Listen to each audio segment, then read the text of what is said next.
Chapter 172 Fox Maids. Sylvie mentioned the two fox spirits again this morning, and I remembered, with some irritation at myself, that Serena had told me about them nearly a week ago. Assets do not manage themselves while I forget they exist.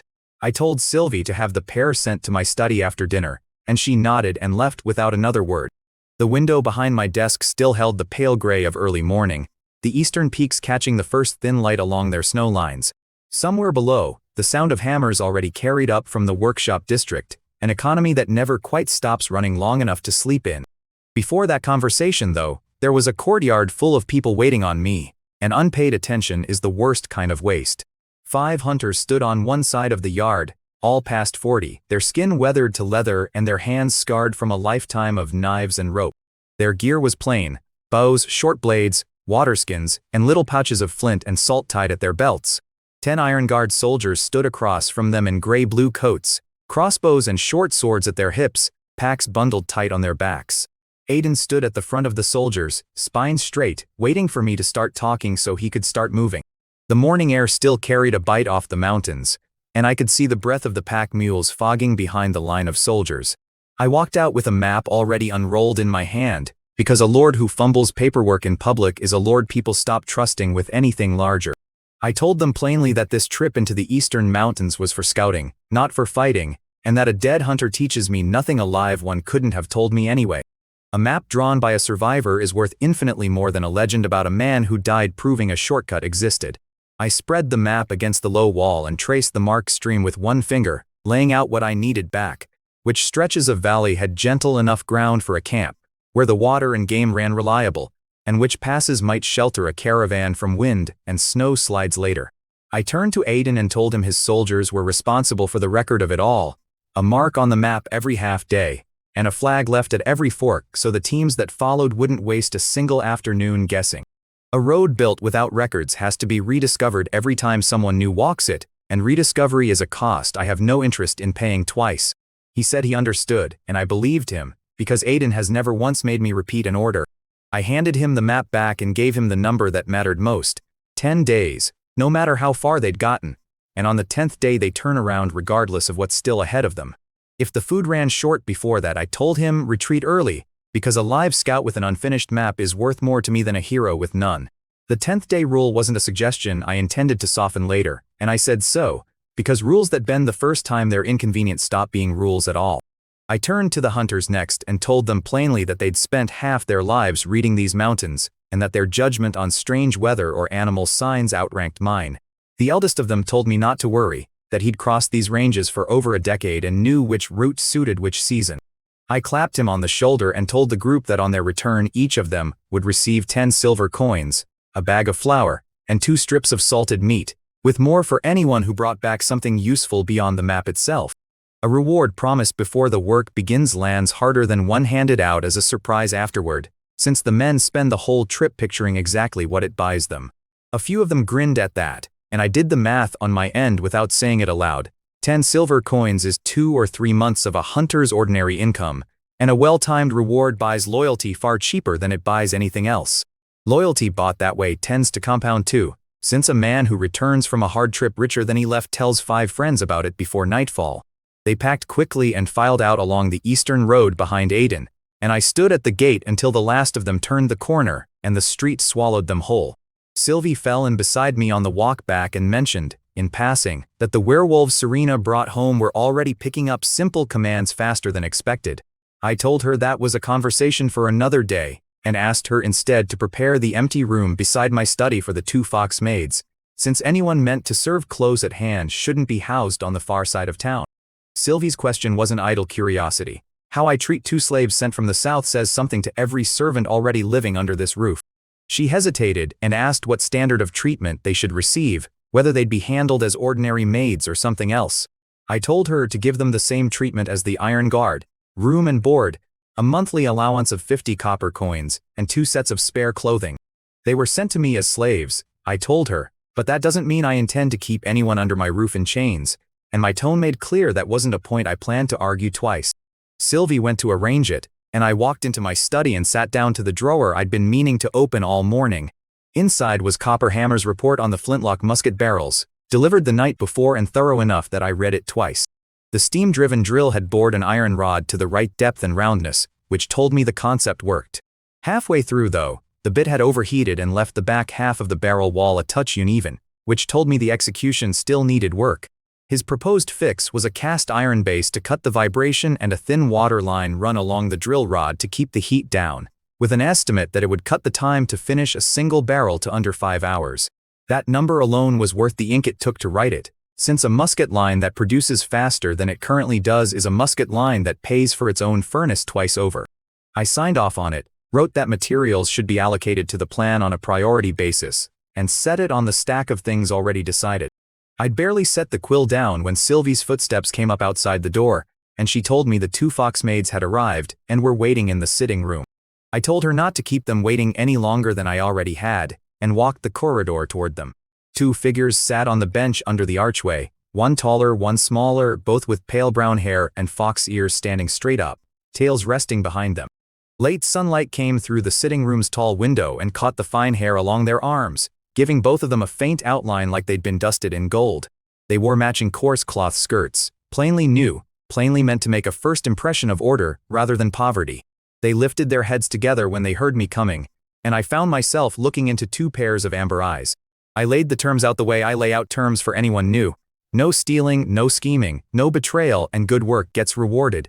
Any problem they couldn't solve on their own, I told them, should come straight to me or to Sylvie rather than fester unspoken. They glanced at each other, lowered their heads in unison, and answered in accented common that they understood, calling me master. I shook my head and corrected them, telling them master wasn't a word I wanted used in this house, and that lord would do. The taller one looked up with a flicker of confusion but adjusted the word anyway, and I decided that was close enough for a first day. I waved Sylvie forward to walk them through the house and the grounds, then turned back toward my study, because sentiment doesn't process itself into productivity. Once the door was shut I sat down, muttered to myself that the smaller one was undeniably pretty, and then shoved the thought under the same mental floorboard where I keep every distraction I can't currently afford. I picked the barrel report back up and read it a third time anyway, mostly to prove to myself that I could.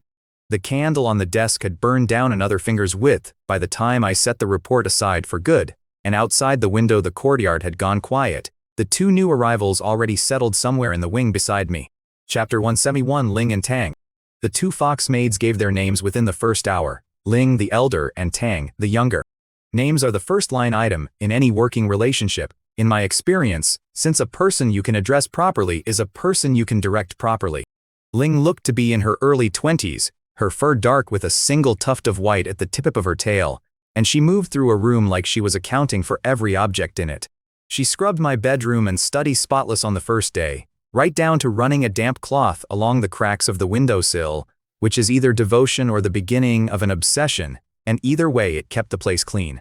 I've hired stewards who called that thoroughness a waste of an afternoon, and I've paid every one of them less than I intended to pay Ling. She picked up the common tongue fast, stiff in her pronunciation but sharp enough to follow most of what got said around her within days.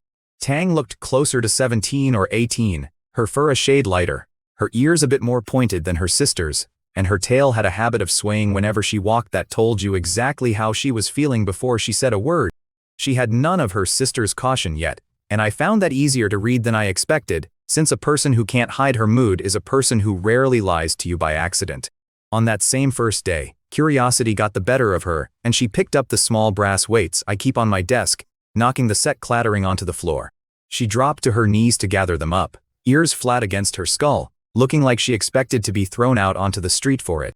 I walked in on that exact scene, and Ling was already bent down helping her sister when she spotted me and straightened fast, apologizing on Tang's behalf and offering to have her stand in the corner and think about what she'd done. I told her not to make a production of it, picked up the last 2 weights myself, and dropped them back in their box.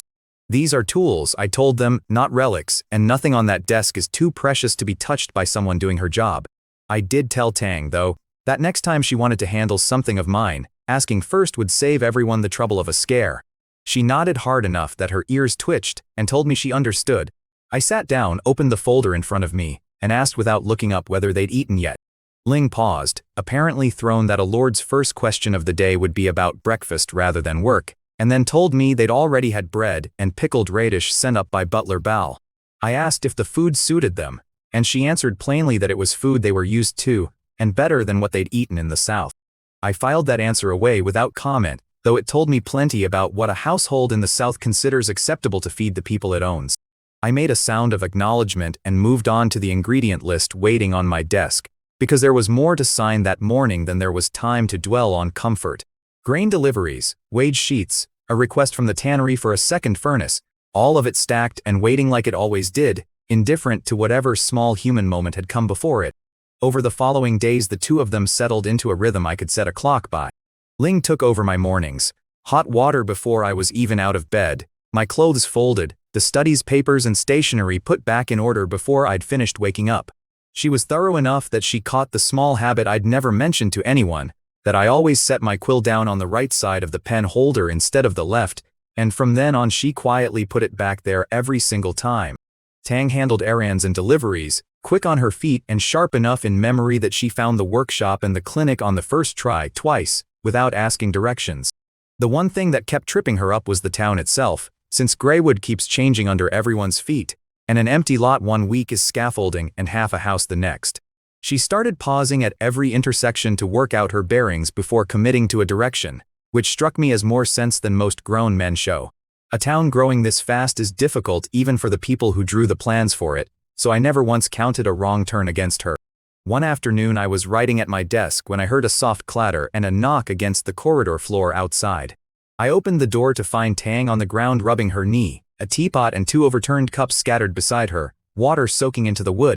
I asked if she'd fallen while running, and she admitted, cheeks coloring, that she'd taken the turn too fast and hadn't been able to stop before hitting the wall.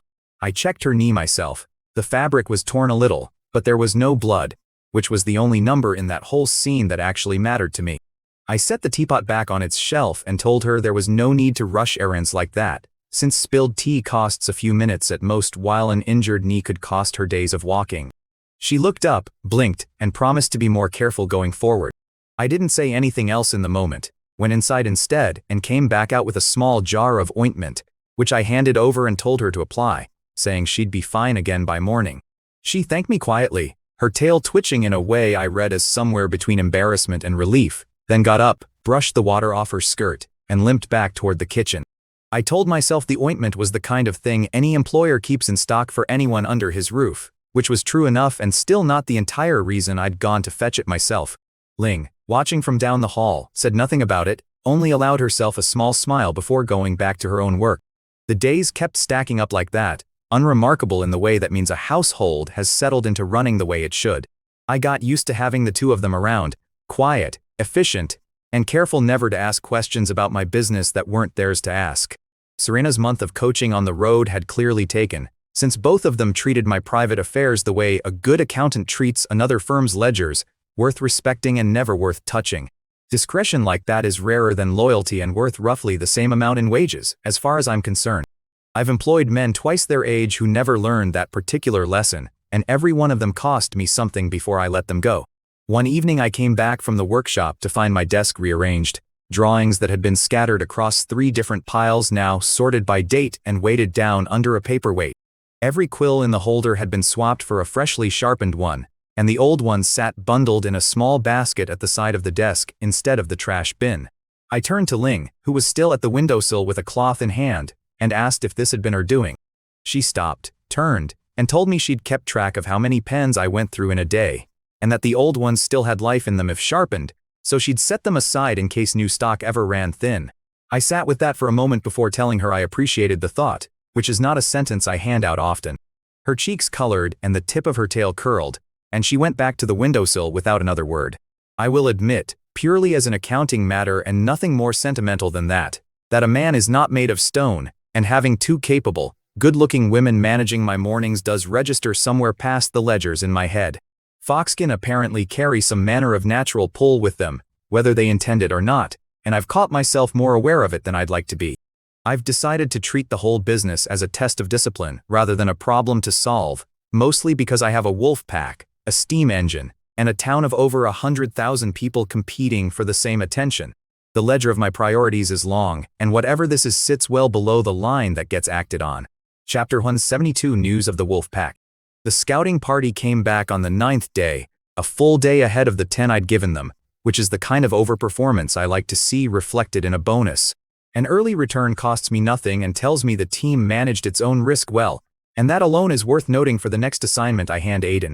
I dropped what I was working on the moment the gate's sentry reported it and went straight down to the reception room. Aiden was already there, dust still caked into his skin, a tear opened up along one sleeve, drinking water like he hadn't stopped for it in days.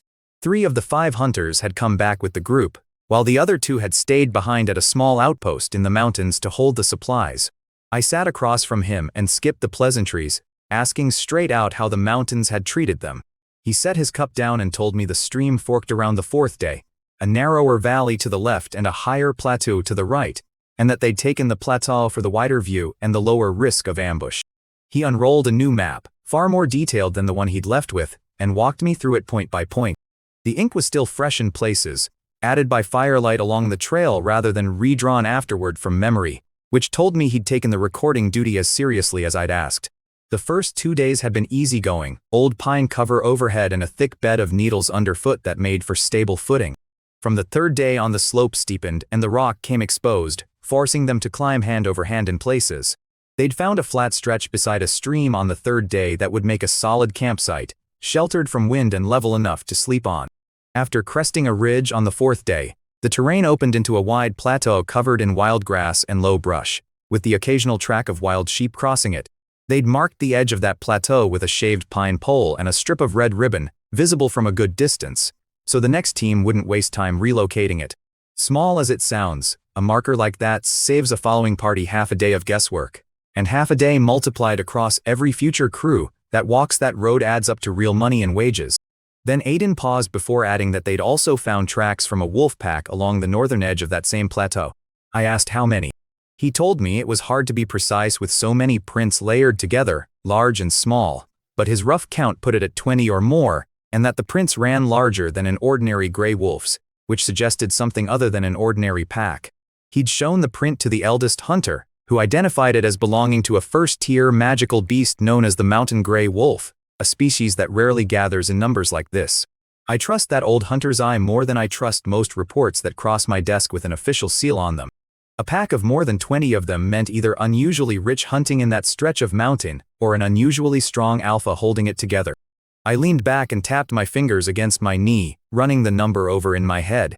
20+ mountain gray wolves sitting astride a route I intended to turn into a trade corridor would, in an earlier season of my life, have registered purely as a threat to be cleared. Left alone, that many predators on a road meant for hunters, merchants, and construction crews would collide with someone sooner or later. But my inventory has changed since the last time I thought about wolves that way, because I now own werewolves capable of speaking to their wild cousins. What used to be a line item under threats has quietly become a line item under acquisitions, and I like that shift far more than I expected to. A pack that size sitting so close to a road I meant to run trade caravans down was either a cost I'd have to price into every future trip or an opportunity worth chasing, and I already knew which one I preferred. I asked Aiden how far that pack's territory sat from the plateau route. About half a day's travel, he told me, and they hadn't approached the camp themselves, likely put off by the size of the group and the fire. Their activity had clustered tightly enough in that one stretch, though, that it read like a hunting ground they considered their own. That kind of consistency told me the pack wasn't roaming opportunistically, which meant it could be found again on purpose, rather than by luck. I told him the mission had been a clean success, and sent him off to rest, promising bounties from logistics the next day plus 3 extra days off for every man in the party. He grinned, bowed, and left, and I went back to my study to think through what came next before I acted on it.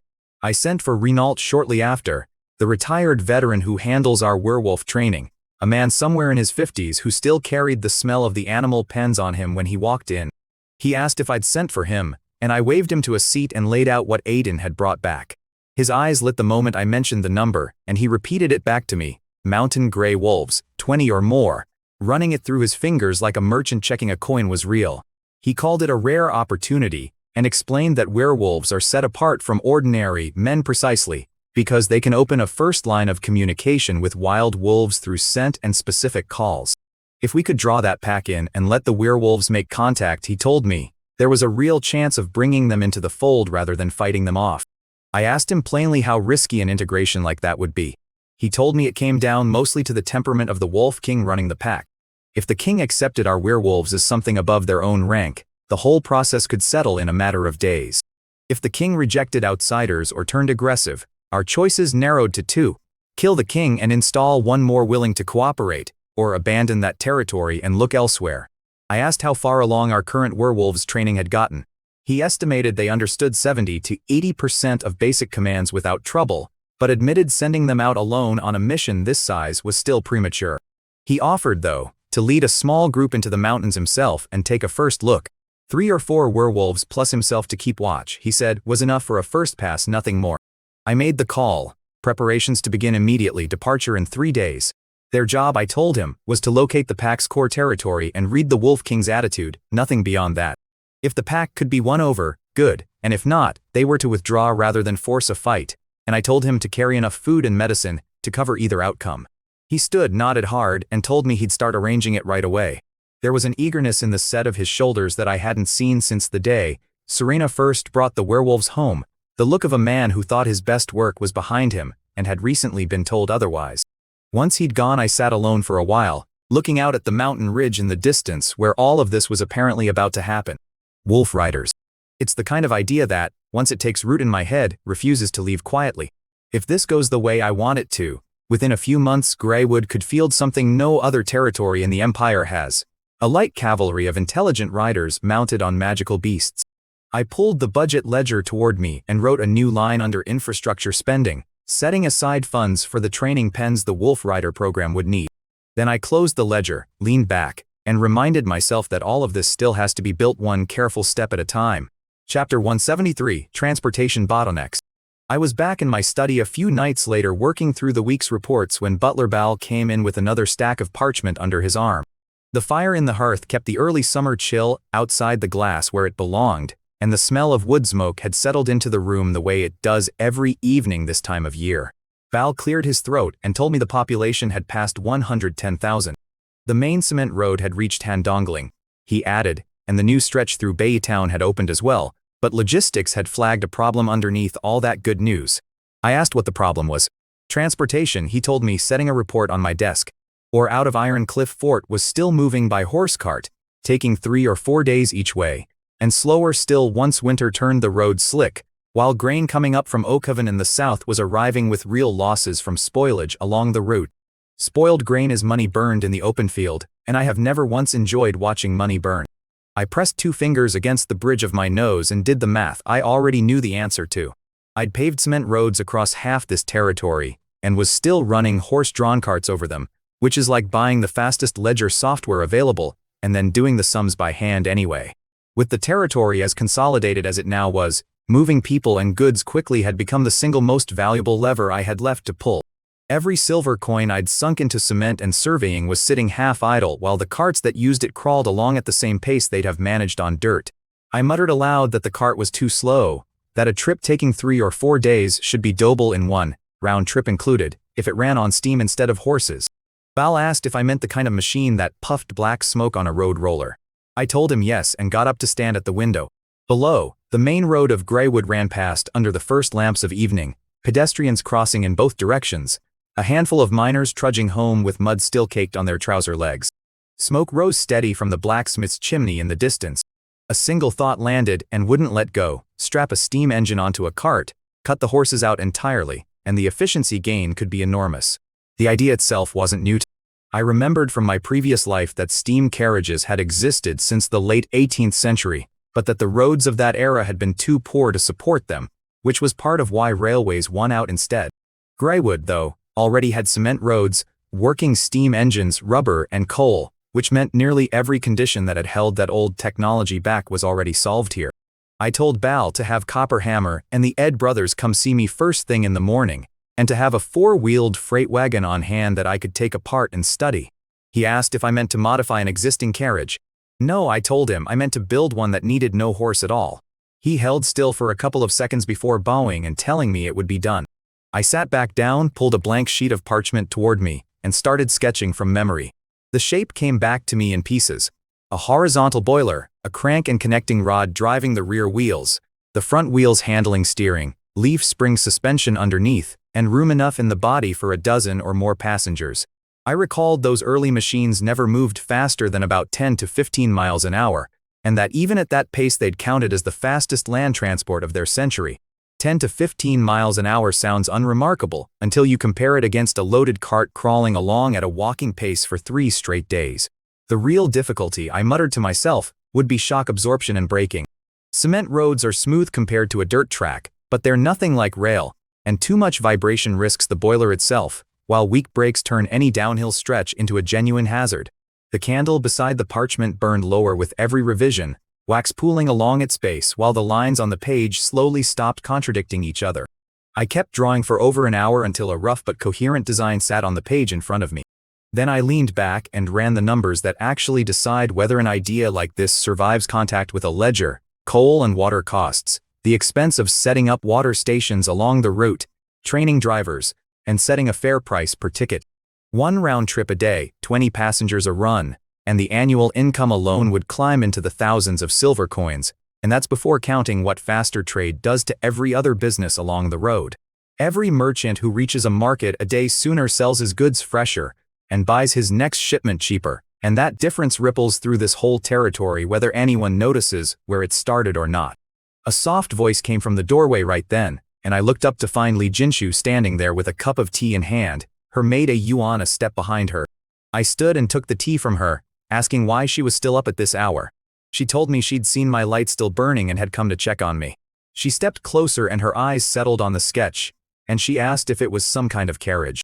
I told her it was meant to be a public transport wagon, one that ran on a steam engine instead of horses, fast enough to make real use of the cement roads. She leaned over the drawing, and though the lines were rough in places, she followed the clearer sections without trouble, since she'd already picked up basic mechanics from the night classes Sylvie runs. She admitted she'd never imagined mounting a steam engine onto a moving cart. She asked how it could possibly move without a horse pulling it. I walked her through it in plain terms. Steam in the boiler drives a piston. The piston turns the crankshaft, and the crankshaft turns the wheel. And as long as coal and water keep coming, it never tires and never needs feeding like an animal would. Something close to wonder crossed her face for a second. She told me, half to herself, that she'd crossed the Misty Mountains on foot and by mule to get here, and that a machine like this would have changed that whole journey if it had existed then. I asked how large a vehicle she pictured, and she asked the same question back before I could answer it. I told her it would run about the length of 2 ordinary carriages, seat around 20 people, move roughly twice as fast as a cart, and carry a lamp on the front so it wouldn't have to stop at nightfall. She asked if something like that would be expensive to run, given the coal and the train driver it would need. I admitted the initial cost wasn't small, but told her that once it was running, the cost per mile would undercut a horse cart by a wide margin. The real value, I told her, was what it would do for the whole region. When people can move freely, goods move with them, and when goods move, incomes rise behind them. She sat with that a moment, and I could see her turning it over against everything she'd learned about how I run this territory in the month she'd spent here. She'd picked up on the pattern, she admitted, that I never take on a venture that doesn't pay for itself. And yet my money-making schemes had a way of leaving the whole territory stronger in their wake. She asked when I planned to start building. I told her Copperhammer and the others were coming in the morning to talk through the technical hurdles, which were real but solvable. She smiled and mentioned she'd keep practicing her accounting that evening, since Sylvie had told her fighting might take 6 months to learn properly, but accounting only 2. I told her she was learning fast, and added that once the steam wagon was running, I'd need someone reliable to manage the ticket accounts. She caught the trust folded into that offer, and something in her expression warmed at it. It occurred to me, watching her, that a princess with a working knowledge of a ledger is worth more to a growing territory than most of the nobility she'd left behind ever was to theirs. She gave a proper bow in the Central Plains style and wished me a good night. I wished her the same and watched her go, then sat back down and kept refining the drawing. Footsteps from the night patrol passed under the window somewhere out in the dark, a reminder of how late it had gotten. I thought back to a museum exhibit from my previous life, iron wheels and a squat boiler and a driver's cab little bigger than a closet, the machine that had once opened up an entire era of land travel for a different world. I intend to open the same door here, on my own schedule, with my own hands behind it. Build one test vehicle first, I decided, and let it prove itself before committing to anything larger. I wrote that instruction in the corner of the sketch: run the test for a month, gather the data, then scale up production. Once the words were down, I set the pen aside and stretched out the stiffness in my back.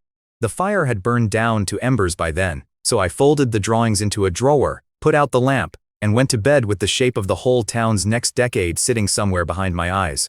Chapter 174, Feasibility Discussion. Morning light came through the workshop shutters and found me already standing over the cast iron boiler model I had dragged in the night before. I built the carriage mock-up myself, wood and sheet metal, because sketches on paper never convince a blacksmith of anything. Copper Hammer crouched beside it and rapped the boiler with his knuckles, listening to the echo like a man pricing livestock. Ed and Al stood off to the side with blueprints in their hands, brows knotted, doing the math I already knew the answer to. Other blacksmiths crowded the table, turning the little iron box over in their hands, looking for the trick in it. Copper Hammer stood and wiped his forehead, and told me the thing was sturdy but heavy, and I let him finish his sentence before I agreed. He put the boiler alone at 200 or 300 pounds, and once I added the water tank, the coal tank, the frame, and 20 riders, we were staring down 3,000 pounds of dead weight on 4 wheels. I asked him whether 4 wheels could carry that, and I already had the answer in my pocket. I pointed to a strip of vulcanized rubber on the table, and told the room the hub would be high-carbon steel sleeved in rubber, not raw material, because raw rubber turns to tar the moment it gets warm. The tires we tested before held 500 pounds apiece on a flat road, and with a little optimization I wanted each wheel rated for 800 pounds, margin included, because margin is the only thing standing between a profit and a funeral. Ed leaned in and asked whether the rubber would soften under heat, and I told him that was exactly why vulcanized rubber and bearings between wheel and axle were not optional line items. I pulled a folded page from my coat and laid out the bearing structure, copper sleeve around a steel ball, and asked whether they could cast it. Ed studied it and called the design clever, but warned that an imperfectly round ball would seize the moment it started spinning. Copper Hammer cut in with a plan to rough it out in cast iron and finish it with sand and gravel polishing, the same method they used on the drilling machines, and I liked that he already had the labor costed in his head before I asked. I let the room argue over tolerances for a while longer, because an argument I do not have to referee is an argument that will hold up once I stop watching. Every objection they raised saved me a repair bill 6 months down the line, so I counted the delay as an investment rather than a cost. We spent the better part of an hour over the blueprints until the shape of a workable machine came into focus. I broke the whole steam bus down from memory, piece by piece, and made every man in the room fill in the gaps I could not close myself, because a lord who pretends to know everything ends up paying for his own ignorance. By noon we had a plan I was willing to put capital behind. We would modify an existing 4-wheeled chassis, mount a small steam engine, drive the rear wheels by chain, and steer the front wheels with a hand-cranked gear. If the first test held together, proper bus body would follow, and not a moment before, because unproven machines do not get decorated. I told the room the first vehicle needed no elegance, only proof, and that 30 miles an hour with a safe stop was the entire bar for success. Copper Hammer asked how we would keep it fed with coal and water without turning the carriage into a coal wagon. I told him a coal-fired tank on the back would carry us 100 miles, and that water stations every 50 miles would close the gap, because I had already worked the arithmetic before I walked in that morning. I picked the route myself, Greywood Town to Red Leaf Ridge, 36 miles of the flattest, straightest cement road we owned, which made it the cheapest possible place to fail. Copper Hammer grinned and rubbed his hands and said he would get it done. Someone in the back muttered that the carriage drivers would be out of work once this thing existed, and I answered without much warmth that horses would keep their trade on short hauls and cargo while the buses took the long routes, and that a growing fleet would need more hands to manage and maintain it than it ever put out of work. I left the workshop with the numbers still turning over in my head and walked past the Iron Guard training ground, where Sylvie was drilling new recruits. Iron swords cracked against wooden shields in a rhythm that had nothing wasteful in it. She saw me, waved her deputy forward to keep the drill running, and crossed over to report. She asked how the workshop was going, and I told her Copper Hammer had already started pulling materials that same afternoon. I asked after Li Jinshu's progress with the sword, because a bodyguard who cannot fight is an expense with no return. Sylvie allowed herself something close to satisfaction and said her foundation was strong, thanks to years of Eastern martial arts, and that she used her wrists and hips well, but still lacked a feel for the rhythm of a real fight. 2 more months of training, Sylvie said, and Li Jinshu would be able to hold her own against an ordinary infantryman. I told her that was acceptable progress and moved to the next item on my list.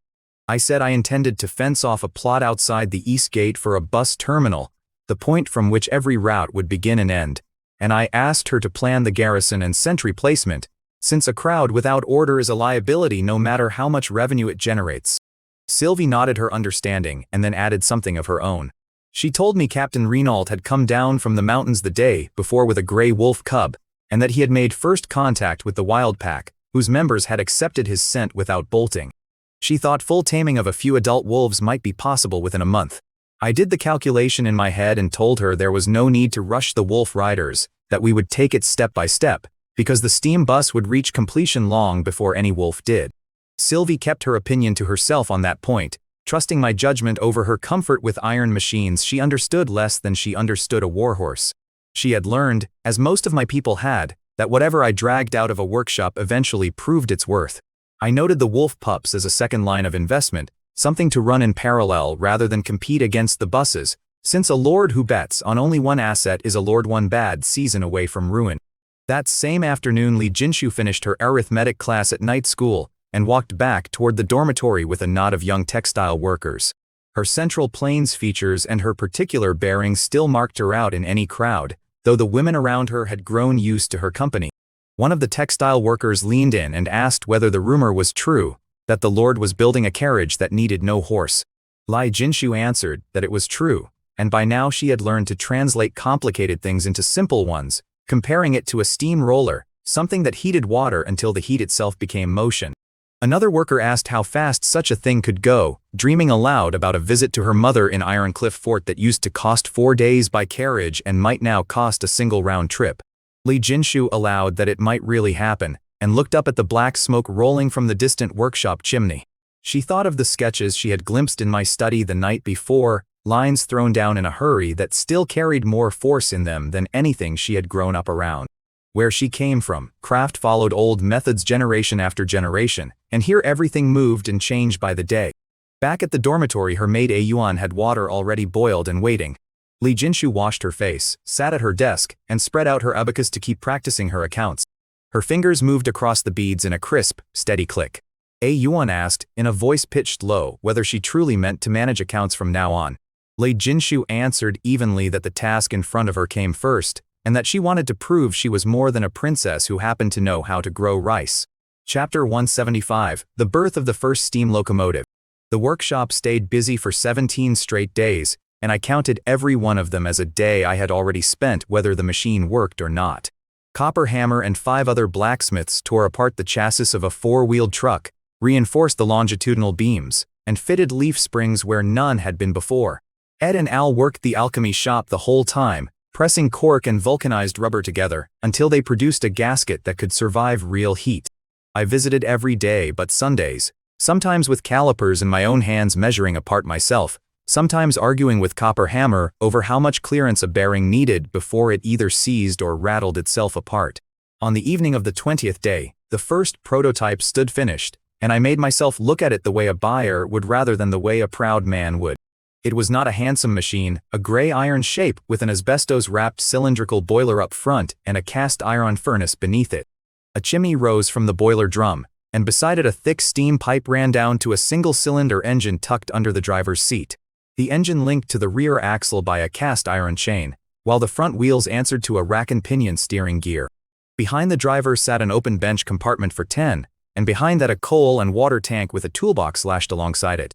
The whole thing wore the raw gray of unfinished iron, file marks still visible where a smith's hand had been. Copper Hammer wiped coal dust from his face and asked, in a voice worn thin with anticipation, whether we should test it. I walked the length of the carriage, checked the key joints with my own hands, and told them to add water and light the furnace. The apprentices moved at once, some filling the tank, others stuffing firewood and coke into the furnace mouth. Al struck a flint against kerosene-soaked tinder, and the flame caught the coke fast. Smoke rolled thick out of the chimney, and the boiler began to hiss like something waking up. Workers, neighbors, and a few merchants who happened to be passing all stopped to crane their necks at it. About 15 minutes later, the pressure needle climbed into the red band. I took the driver's seat myself and closed my hand around the wheel, which was really a crank gear that steered by turning the front wheel's angle. Copper Hammer stood ready at the steam valve, waiting on my word. I had him release the brake, a rubber-faced cast iron block that normally pressed against the chain wheel. Once he pulled the iron rod free, the chain wheel spun half a turn on its own weight before the piston caught and the crankshaft began to move. I told him the gas supply was steady, and he opened the valve by degrees. White steam shot from the exhaust, the engine's rhythm picked up, the chain drew taut, and the rear wheels began, slowly, to turn. The carriage shuddered once and then rolled forward at something close to a walking pace. The crowd made a sound somewhere between a gasp and a laugh. I told him to go faster and kept my face still while he said it. He opened the valve wider, the engine's noise sharpened, the chain wheel spun faster, and the carriage's pace moved from a walk to a jog and then to a run. The trees along the cement road blurred past us. I put our speed at roughly 35 miles an hour, faster than I had allowed myself to expect. I turned the wheel and the carriage answered with a gentle drift right, tracing a slow curve along the straight road. The steering caught quicker than I liked, and the whole body rolled more than it should have, telling me the leaf springs still had too much give in them. I called out for him to slow ahead. He eased the valve and drew the brake lever up by degrees. The rubber pads bit into the chain wheel with a sharp squeal, and the carriage came to a clean stop inside 30 feet. A cheer rose from the workshop crowd behind us. Copper Hammer grinned wide enough to show every tooth and called it done. I climbed down and crouched to check the tires and the bearings with my own hand, because a report from an excited man is worth less than 5 seconds of my own attention. The hubs ran warm, but the rubber had not softened, and the bearings turned without complaint. I circled the boiler and confirmed the water level and pressure sat where they should. One of the merchants passing by asked whether he could book a seat on the very next run, and I told him the vehicle had earned nothing yet, only survived one afternoon. I told Copper Hammer it was not bad, and that this remained a prototype with real work still ahead of it. He asked what the problems were, tensing before I even answered. I told him the brake noise ran too loud, the body rolled too much in a turn, and the bench seats were hard enough to punish anyone who sat on them past 2 hours. My face stayed serious even though the tone underneath it was closer to satisfaction than complaint. I gave him a month to take the machine apart, refine every piece of it, and build a second unit alongside it, one with a roof, windows, and seats worth sitting on. His shoulders dropped, relief plain on him, and he promised it would be handled. Residents crowded closer, touching the frame, asking questions in every direction at once. An old coachman crouched by the wheel, tapped the rubber tire, and said, half to himself, that a thing which needed no horse and ran faster than his own animal would leave nobody wanting his carriage again. A young soldier laughed and told him not to worry, that his horse still had cargo to haul since this machine carried people and not freight. The crowd laughed with him, and I let them have the moment, because goodwill costs nothing and buys patience. The next morning at night school, the teacher Parker raised the steam carriage in front of his students, Lee Jinshu among them. He asked whether they had heard it was already running, less than a month after the idea first surfaced. He pushed his glasses up and told the room what that proved, that arithmetic and mechanics and physics were not idle talk, but the raw material of real machines that could change a life. Several of the students nodded along with him. Lee Jinshu looked down at the abacus in front of her and thought that if I said something would work, it generally did. It was no longer instinct on her part, she told herself, but a conclusion she had tested against 2 straight months of evidence in Greywood. Chapter 176, Road Tests and Reactions. Once the test vehicle proved itself, I refused to rush it to market on the strength of one good run. Over the following 2 weeks I had Copper Hammer and his crew run 3 rounds of improvements. They fitted thicker cork-and rubber brake pads, deepened the curve of the leaf springs, and added a rain-proof canvas roof with simple wooden backrests along the bench. By the 3rd version the ride had gone quieter, the roll in a turn had shrunk to something tolerable, and the jolting over rough ground had eased considerably.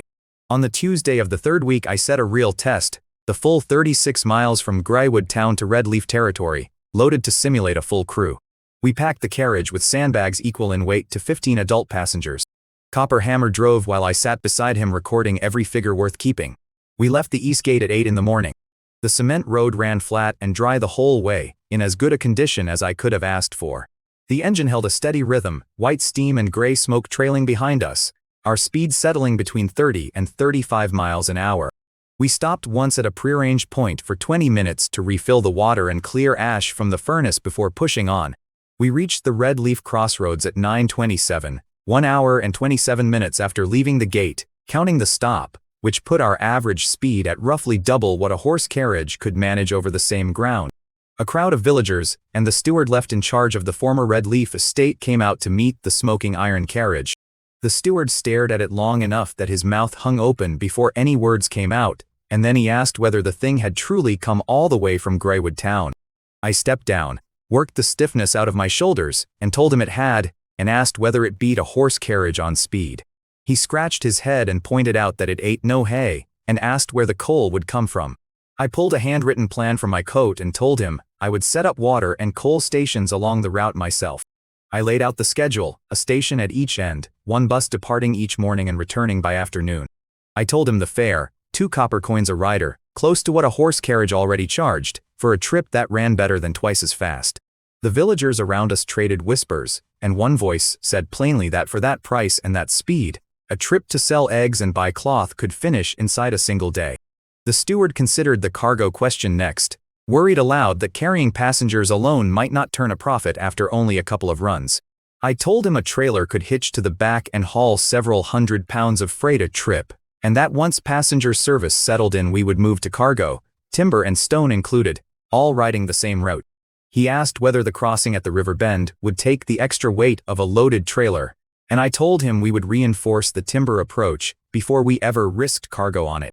Once the crowd thinned, the steward leaned closer and asked, half worried, whether nobles elsewhere would call this outrageous, since a horseless carriage was a thing nobody in this world had ever heard of. I asked him, mild as I could manage, what he thought the greatest power in the world actually was. He shook his head and had no answer. I told him it was not the blade in a man's hand or the coin in his purse, but convenience. I looked out over the fields while I said it, because the point was not for him alone. I told him that once people saw my carriage ran twice as fast and cost less than the alternative, they would choose it on their own, without needing to be told twice, and that whoever refused to change would be left behind. That same afternoon, on her walk home from night school, Li Jinshu found a crowd gathered around a freshly posted notice. She leaned in to read it, a wooden board detailing the new route schedule and fares. It listed departure times, stops along the way, luggage limits, half price for children, and a monthly pass discount for Greywood residents. She stood there a while, feeling something complicated settle in her chest.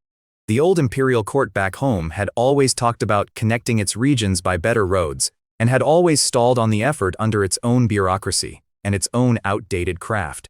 Here in Greywood, the whole thing had gone from idea to working notice board in under 2 months. A Yuan pushed through the crowd behind her, pointed at the fare, and said it was cheap enough that they could ride it out to Red Leaf to see the place. Li Jinshu agreed that it would change a great many lives. She walked on with her head down, doing her own arithmetic on what a working route might mean for trade volume through the territory, and for foot traffic, and guessed that I had likely already priced the land around the station in my head. That evening I sat in my study logging the day's figures. I wrote out the driving numbers and the fuel consumption first, then moved on to what still needed fixing, shock absorption chief among them, a dust cover for the chain, and better visibility from the driver's seat. I added operational notes after that, color-coded tickets to mark different stations and fare sections, monthly revenue settlements, the kind of detail that turns a machine into a business. I set the quill down and looked out at the sky going dark, and let myself think that the steam buses were only the opening move. Once the road network filled in and the freight trailers started running, the whole north would knit itself into a single network with Greywood town sitting at its center. Ling called through the door that dinner was ready.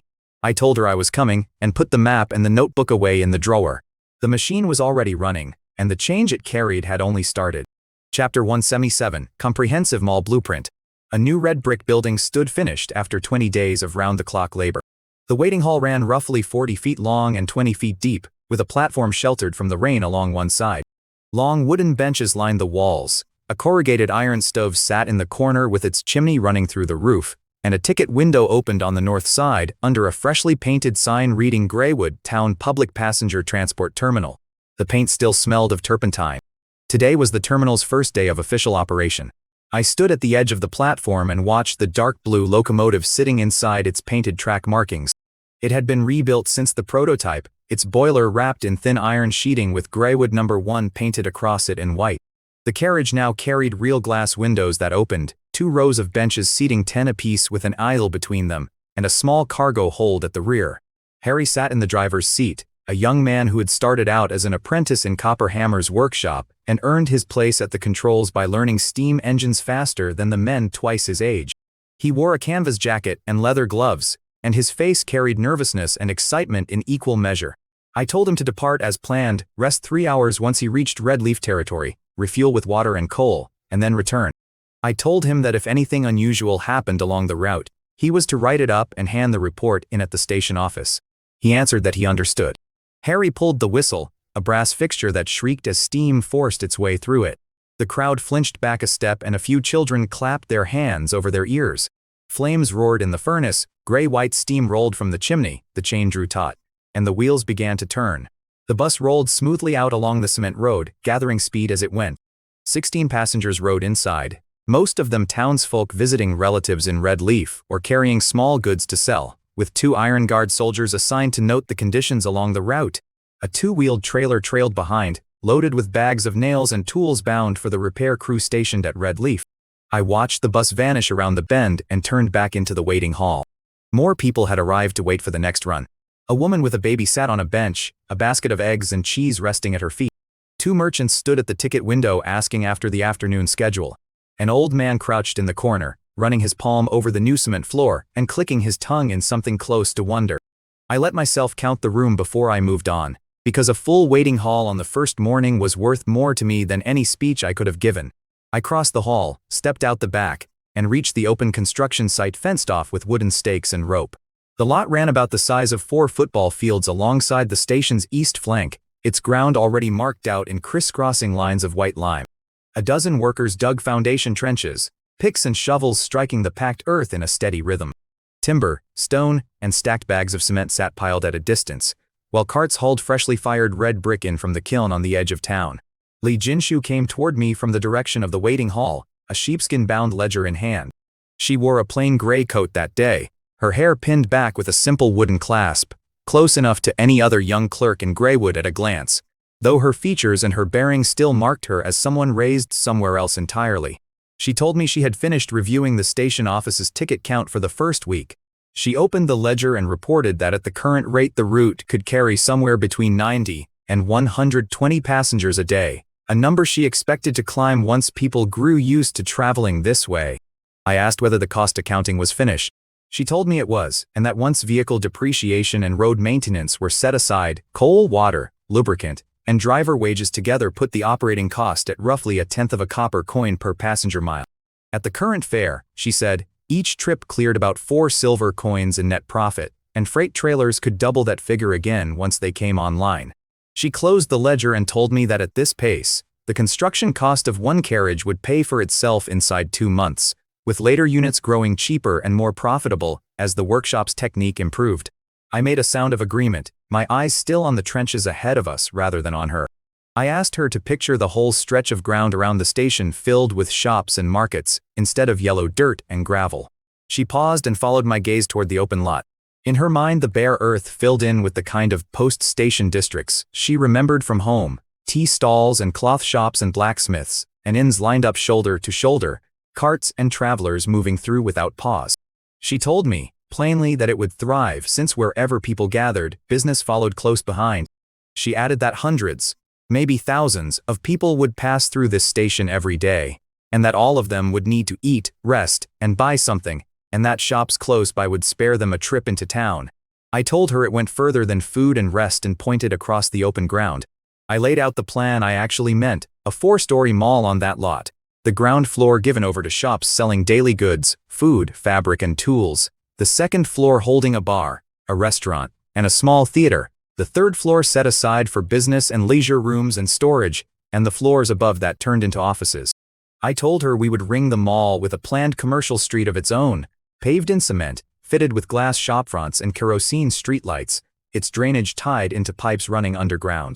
I told her I wanted any merchant who walked into that district for the first time to feel like he had already fallen behind everyone else. She stayed quiet for a few seconds. She had lived in Greywood more than 2 months by then, and had already watched me turn lines on a blueprint into cement roads, steam engines, and running water, so she did not doubt that a building she had never seen the like of would stand there within a few more months. What held her attention was the other half of what I had said, about making every newcomer feel he had come too late. She asked, testing the idea, whether I meant to draw merchants in from outside the north. I glanced at her and let a small smile show. I told her the merchants of the north already belonged to me in practice: Greywood, Red Leaf, White River, Iron Cliff, Winter. Every caravan capable of moving goods either answered to me directly or depended on my orders to keep operating. So there was nothing left in the north worth attracting. What I wanted, I told her, were merchants from the heart of the empire, southern traders who had never so much as heard the name Greywood. Men with their own networks, their own connections, their own supply lines. If they set up shop here, I told her, I could push Greywood's goods out through them to the capital, to the southern provinces, even overseas, while their specialty goods flowed back into Greywood in return, easing the burden currently sitting on my second sister's Nightingale Guild. She understood where I was heading and her brow drew down. She reminded me that the capital had already branded me a traitor for defying its orders, and asked whether the major merchant guilds would dare come near me at all. I told her, in the same flat tone I would use to state a law of physics, that a profit margin above 300% makes people forget their fears fast. I told her that once a caravan had crossed our cement roads, slept in our stations and inns, and paged through our catalogs, its owners would find their own reasons to talk themselves into staying. A merchant's instinct runs toward profit before anything else, I told her, and my whole job was making sure that instinct outran his fear. Fear is cheap to overcome once a man has already seen the ledger of someone who arrived before him and got rich for the trouble. I turned toward the site entrance as a foreman in a gray cloth shirt jogged over with a roll of blueprints tucked under his arm. He called out to me from a distance. He told me the trench along the south side had been dug out, but the soil underneath had turned soft and wet, unstable ground for a wall to sit on directly, and that we would need to dig deeper and pack it with gravel and lime before laying any foundation there. He asked whether we ought to shift the original layout to account for it. I took the blueprints from him, crouched down and spread them across the ground, and Li Jinshu crouched beside us as we worked through the foundation plan together. Wind moved across the site and carried the smell of cement dust with it. Somewhere in the distance, another steam bus sounded its whistle. Chapter 178, New Product Conference.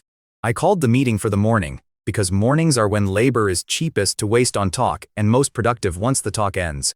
Outside the window, the mall's stakes were already driven into the ground where the foundation trench would run, and I could see two of the surveyor's flags snapping in the wind while I waited for everyone to file in. The manor conference room held exactly the headcount I needed and not one extra mouth to feed on my time. I had learned, the hard way, that a large meeting is a large number of people whose time I am spending badly, so I kept the invitation list narrow on principle. Every person at that table represented a section of the town's actual output, not a title, and I made a habit of never inviting a title without an output attached to it. Butler Bal sat with his ledger open, ready to log every commitment as a debt someone would eventually have to pay back in finished goods. Huffman, the blacksmith who runs my civilian ironware line, sat across from Catherine, the former textile foreman I had reassigned to head the new daily goods group. Ella, my half-elf agricultural official, sat with her hands folded the way she always does before she starts finding holes in a plan. I had come to rely on that habit of hers more than I ever admitted, since a plan that survives Ella's silence is usually a plan worth funding. Li Jinshu took her usual seat off to the side, pen ready, cataloging me the way a merchant catalogs a rival's inventory. I had stopped minding the cataloging months ago, since a woman who tracks every decision I make is, at minimum, a woman who takes my decisions seriously. I spread 6 sketches across the table, each one a claim on future labor hours I had not yet spent. All 6, I told them, were going into simultaneous development, time to land the moment the new mall opened its doors. 6 is an aggressive number for one workshop cluster to carry at once, and I knew it before anyone else in the room had a chance to say so. I decided the risk was worth carrying anyway, because a lord who only ever ships one safe idea at a time is a lord who gets outpaced by whoever ships 6.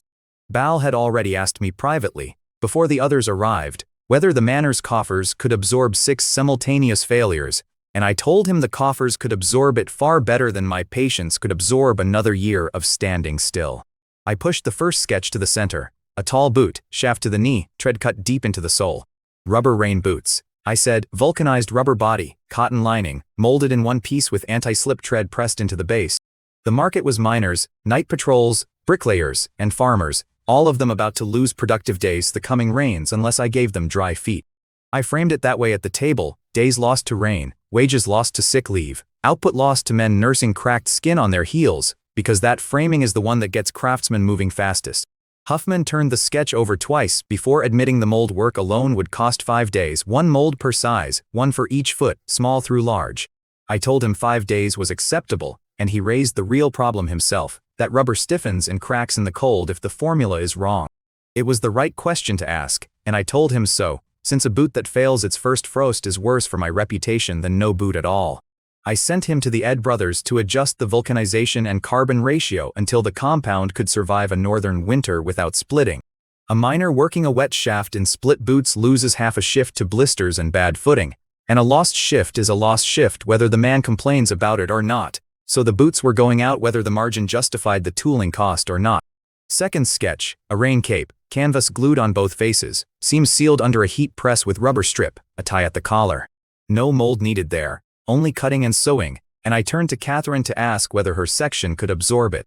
She read the sketch with the flat attention of someone pricing out thread, and told me plain hemp thread cracks once glue soaks into it. Her fix was waxed thread, or stitching the seam first and pressing the glue over it afterward rather than gluing raw fiber. I had drawn the sketch without thinking through the thread at all, and it did not escape me that the person actually catching my mistakes was a woman I had transferred out of textiles on a guess, rather than a proven record. I told her to do it her way and marked the raincoat line approved, with instructions to pull her rubber stock from the alchemy workshop through Huffman. A raincoat costs next to nothing to make and saves a laborer an entire wet workday spent shivering, which by my own ledger counts as one of the cheapest returns I will ever book this quarter.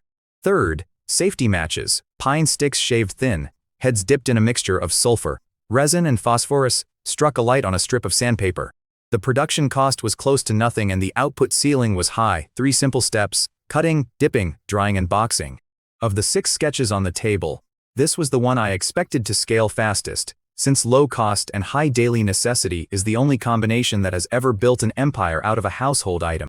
I said none of that reasoning aloud, only the production numbers, since a room full of craftsmen responds better to a target than to a lecture on market strategy. Huffman asked where the phosphorus would come from, and I told him Al's alchemy workshop was already pulling small yields of it from ash and phosphate rock. The volume was thin for now, red phosphorus refined out of yellow, but enough to start, and I told him a dedicated furnace could follow once demand justified it. Catherine did the arithmetic out loud, a stamping die for the wood stems, hand dipping for the heads, a daily output past 1,000 within reach. Bal wrote the figure down without looking up, the way he writes down every number in this town, as if the ledger itself were the only thing here that never lies to me. I set the real target at 2,000 boxes a day, 50 matches to a box, packed in a tin embossed with the Greywood town name, priced at 3 copper coins. Catherine and Huffman traded a look and settled on roughly 1/5 of a copper coin in cost per box once the tin was stamped in batch, wood and chemicals being close to free. A 3 copper sale against a 1/5 copper cost is not a margin, I thought. It is a license to print money out of pine shavings, and I moved the sketch aside satisfied. I did not say out loud that the real reason I wanted matches in every hand in the north had less to do with the coin and more to do with how many house fires start every winter from someone fumbling flint in the dark. Fourth sketch, a cylindrical vessel, sheet metal shell glass liner inside, a cork stopper wrapped in cloth. A thermos flask, double-walled glass under vacuum, silver-plated on both faces, able to hold water at a scald for up to 12 hours. Lai Jinshu straightened when I described it, and I noted the reaction the way I note any customer leaning toward a purchase before they know they want it. The difficulty, I told the table, was fusing the inner and outer glass necks and drawing the air out of the gap before sealing the vent. Silver plating itself was simple, silver nitrate and a reducing solution, a process Al had already proven out on mirror glass. Of everything on the table, this was the one I most wanted to see finished, though I kept my voice as level over it as over the matches, since a lord who lets his own eagerness show tends to get overcharged by his own craftsmen. Huffman scratched at the back of his neck and admitted his forge crew had no one trained in glasswork fine enough for that kind of sealing. I told him I had already arranged it, that Anglu, who owns the glass shop in town and already supplies our windows and lab glass, would lend us 2 of his best blowers, provided Huffman cleared a dedicated room for the sealing and vacuum work. I pictured a night shift sentry with a flask of water still steaming past midnight, and told myself the 12-hour figure was a specification, nothing more, though I noted it twice in my own head anyway. Fifth sketch, a hand-crank device, cast iron gears, a toothed roller riding a crank handle. A simple threshing machine, 1 person cranking, the geared roller knocking grain loose from wheat or rice stalks fed in from the top, straw exiting one side and grain the other. I looked to Ella, since this one would live or die on whether her farmers trusted it. She said nothing for a stretch, running a finger along the gear ratios on the page before she spoke, noting that a strong hand thresher clears at most an acre in a day working alone. Triple that speed, she said, and this year's harvest labor shortage stops being a crisis. It was as close to enthusiasm as I had ever heard from Ella, and I filed the reaction away as more valuable than the machine's projected output figures. I told her the working target was 3 to 4 acres a day under skilled hands, and that the crankwork itself was light enough for shifts to rotate without exhaustion. She pressed harder on reliability, whether the gears or roller would jam or shear under continuous load. High-carbon steel for the moving parts, I told her, and a cast iron and steel ball bearing design lifted straight out of the steam engine project, already proven under worse strain than a thresher would ever see. The first prototype was already assembled, and would reach the agricultural station for field testing within 3 days. I told her to line up a few experienced farmers for the trial, and to log both the actual threshing rate and every failure, however small. Every acre that machine clears in an hour is an hour some farmer's spine does not spend bent double over a threshing floor, though naturally I framed the whole pitch to Ella in terms of yield per labor unit, rather than say that out loud. Sixth and last, several glass shapes on one page, vases, candlesticks, small ornaments, each labeled with an oxide, iron, cobalt, manganese. Our glass so far had only ever come out clear or milk white, I said, but the right metal oxide melted into the batch would give us color on demand. Iron for pale green, cobalt for deep blue, manganese for purple, and from those 3 base colors, patterned and multi-tone glass became possible. A noble who buys 1 vase pays enough to fund a dozen boxes of matches for households that will never afford glass of any color, and I had no objection whatsoever to letting one market subsidize the other. The buyers I had in mind were the nobility and the church, since only the elves currently produce stained glass with any consistency, and human workshops mostly turn out cloudy, unreliable batches. Clean color and few bubbles would be enough to walk straight into that gift market and take a share of it. Stained glass was, of the 6, the one item on the table with the least practical use to anyone who actually works for a living, and I let the room understand that this one existed purely to fund the other 5 through nobility and church coin. Catherine admitted glass was outside her competence and said Anglu's people would have to lead production, and I agreed, telling her to log the category anyway, since packaging would eventually need velvet lining and outer boxes from her section. She wrote the note down without complaint, and I made a mental tally of how many of the 6 products now touched her section in one way or another, more than any other person in the room besides myself. 6 products, 6 owners, 6 ways for any one of them to embarrass me in front of the whole territory if I mismanaged the schedule, and I found the arithmetic strangely comfortable rather than daunting. The meeting ran close to an hour and a half, and by the end every product had an owner, a timeline, and a flagged process risk written against it. I closed my notebook, stood, and gave everyone 1 week to produce at least 1 usable sample per product, results routed straight to my desk before anything moved to small batch production. The room emptied fast, the way rooms do when people are handed real deadlines instead of vague ones. Lai Jinshu stayed to help Bao square the loose pages, and once the door shut behind the last craftsman, she asked whether running 6 products at once meant starving all of them a little in favor of none. She had a way of asking the exact question I had been avoiding asking myself, and I gave her credit for it even while deflecting the worry back at her.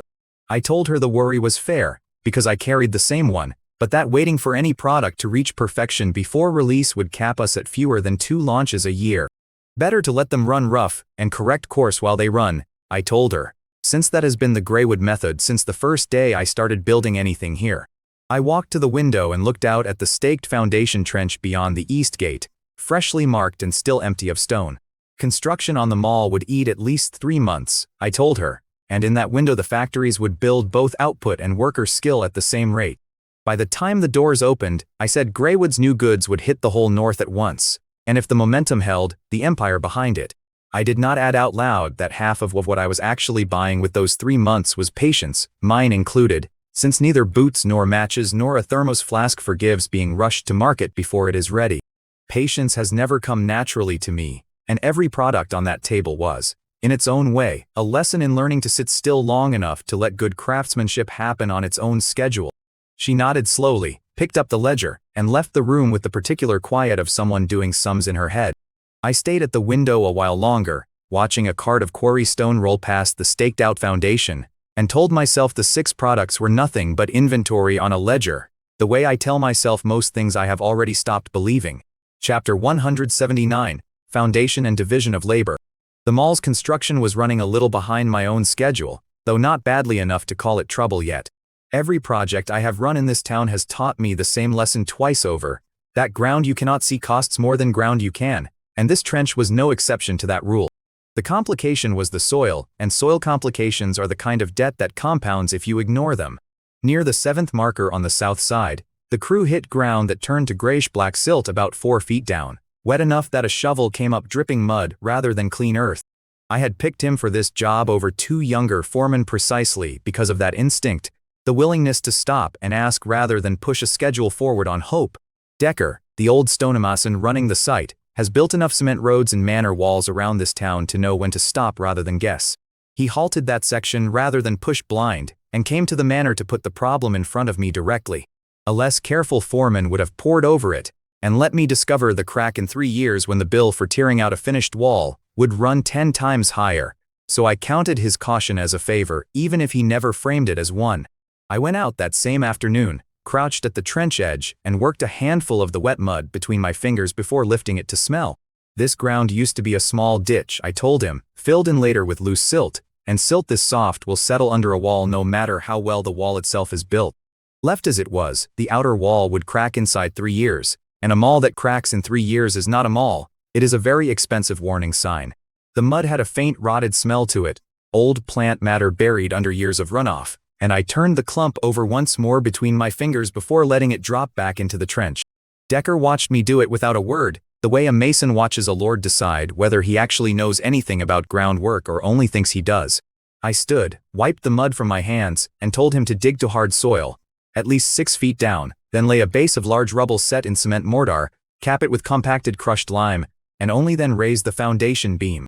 Decker logged the instructions on a scrap of wood with a stub of charcoal and raised the obvious problem, that the town quarry was currently running its stone toward the cement roads and needed 3 days' notice for whole rubble. He said it the way a man says something he expects to be overruled on, bracing for me to tell him the road mattered more, and I watched some of that tension leave his shoulders when I did not.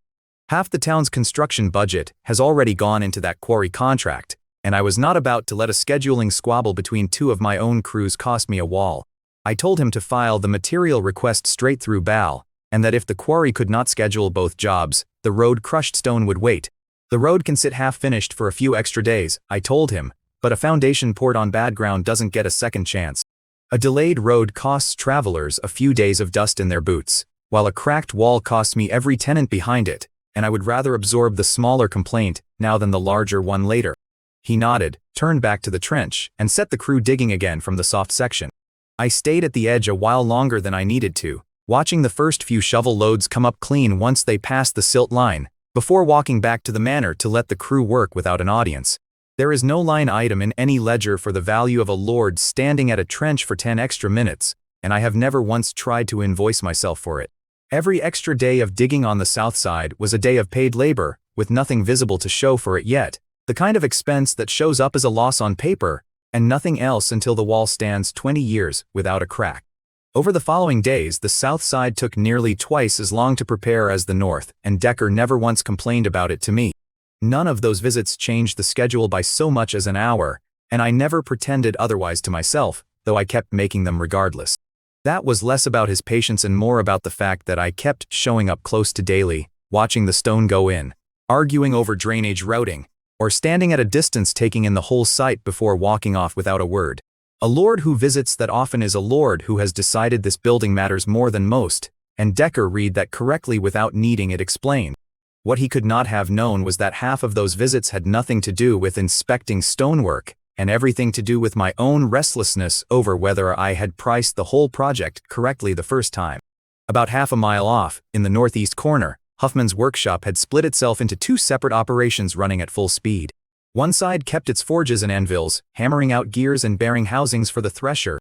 The other side had filled up with raw rubber, rolled cotton, and sheet metal freshly hauled in from the alchemy workshop, the air there thick with sulfur and coke fumes. Splitting the workshop that way had cost Huffman some grumbling from the older smiths, who preferred one furnace and one trade, but the output numbers since the split had already proven the arrangement out. He was young enough that the older smiths still called him boy, without meaning any particular unkindness by it, and eager enough to prove himself that he had volunteered for the boot trial before anyone else in the shop could claim it. A young apprentice named Thomas, whose only prior experience was patching carriage tires, had been handed the rain boot trial and told to make it work. Huffman gave him a wooden shoe last, a bucket of rubber paste, and instructions to oil the last, brush on paste in layers, let each layer set before the next, 7 or 8 coats until the shaft reached proper thickness. 2 days of brushing later, Thomas had produced boots so crooked they could not stand upright on their own. 2 wasted days of an apprentice's labor should have annoyed me on the ledger, and I told myself it did, even as some other part of me was glad Huffman hadn't taken it out of the boy's hide. Huffman looked at the results and, rather than dress the boy down, took the work back himself, reshaping the last and bolting a metal support plate under it. He switched to a thicker rubber stock, molded the sole and the upper as separate pieces, and hot glued them together once each half had cured. He had Thomas stand there and watch every step of the rework, not as punishment, but because the fastest way to teach a trade is to let the apprentice see exactly where his own version went wrong. By the time the second boot came off the last, Thomas was the one holding the hot glue brush, guided rather than replaced, which told me Huffman had judged the boy worth keeping around past this one failed batch. That produced the first pair of rain boots worth the name, rough at the seam but sound, and Huffman confirmed it by soaking one in a bucket of water for a full hour and finding the inside bone dry when he pulled it out.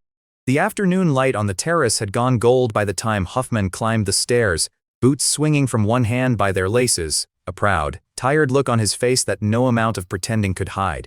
He carried the pair to the manor while I was on the second-floor terrace working through mall business figures with Li Jinshu. I turned the boot over in my hands, pressed a thumb into the tread, and handed it across to her with an instruction to try it on. I could have told her to trust my word on the fit, rather than trouble herself changing shoes on the terrace, but real feedback from an actual foot is worth more than any amount of guessing on my part, and I said so. She hesitated over her own cloth shoes for a couple of seconds before pulling them off and pulling the boot on in their place. She took 2 testing steps across the terrace stone in them, arms out for balance, and her expression shifted from wary to something closer to surprised approval. The fit ran loose at the shaft, a full size too big, though she said standing in it still gave her a stable base underfoot. She noted that thick socks or a felt pad would close the gap, and Huffman explained from the side that this pair was still the men's medium, with a smaller women's last and a shorter shaft still in the works, one version per size once ready. I liked that he had gone further than asked, running the ice cellar test on his own initiative rather than waiting for me to demand it, since that habit is worth more to me than any single test result. I asked him for the waterproofing numbers, and he gave them without hesitation, an hour submerged with no leak, then 2 hours buried in crushed ice at Ed's request, the rubber stiffening a little without cracking. I handed the boot back and told him to move to the next revision, smoothing the seams and adding a fabric collar around the shoe opening to stop chafing. Real-world feedback from men on a cold, wet shift beats anything I could invent sitting on a dry terrace, and I told Huffman as much before sending him off. Once that version was ready, 10 pairs would go to the Iron Guard night patrol for real wear, and their complaints would decide the 3rd revision. Huffman took the instructions and left with the boots under his arm. 10 pairs to the night patrol was, on paper, an inventory write-off, and I logged it that way in my own head, even while picturing which of those patrolmen had been coming home with soaked, blistered feet all spring. Li Jinshu changed back into her own shoes, shaking the crease out of her trouser leg, and said that between the mall plan and now these boots, Southern merchants would have a real reason to stop here rather than pass through. She had a point buried in the compliment, and I let her have the compliment before correcting the strategy underneath it. I told her that was not enough on its own. Since a pair of boots is bought once and worn for years, nothing a merchant builds a road around.